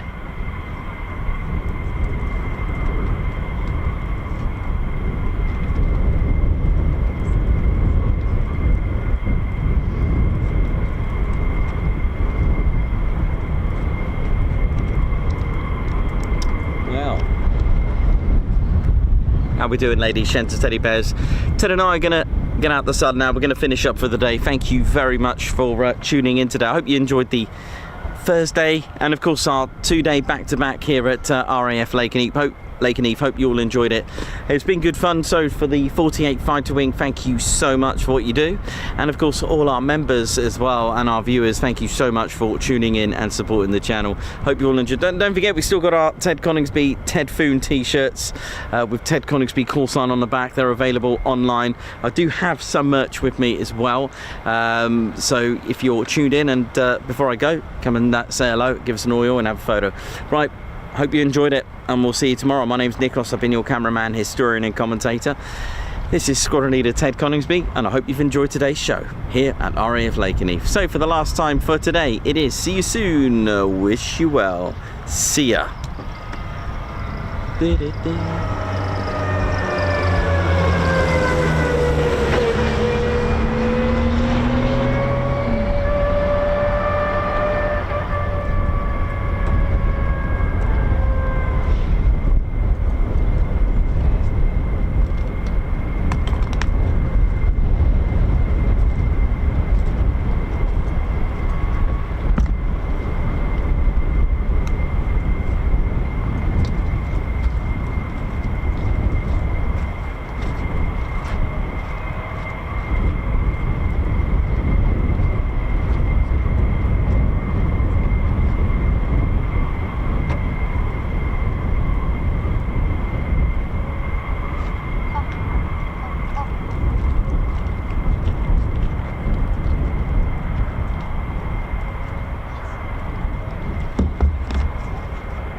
Oh yeah, ladies, gents and teddy bears, welcome to the Ted Coningsby channel membership.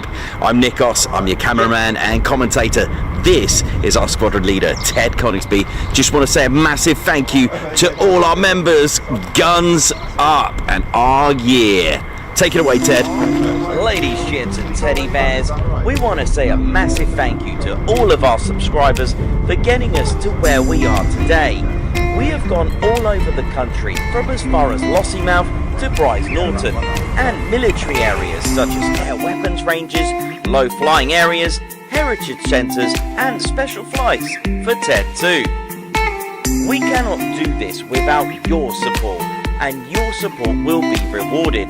You can now join the Ted Coningsby Squadron and help fund the channel to get us around the country and provide us with the funds for equipment to bring you better content too. We have 3 levels of membership to suit everyone. With your membership, you'll get access to members only videos, photos, posts, unlock special Ted Coningsby YouTube emojis and loyalty badges, as well as being able to access our exclusive members only Discord server.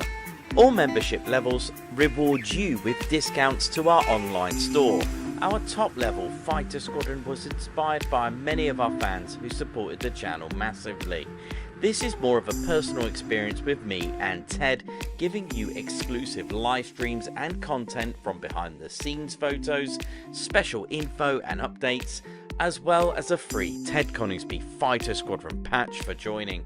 Whichever membership level suits you, we want to say a massive thank you for choosing to join the Ted Coningsby Squadron. Ah, yeah.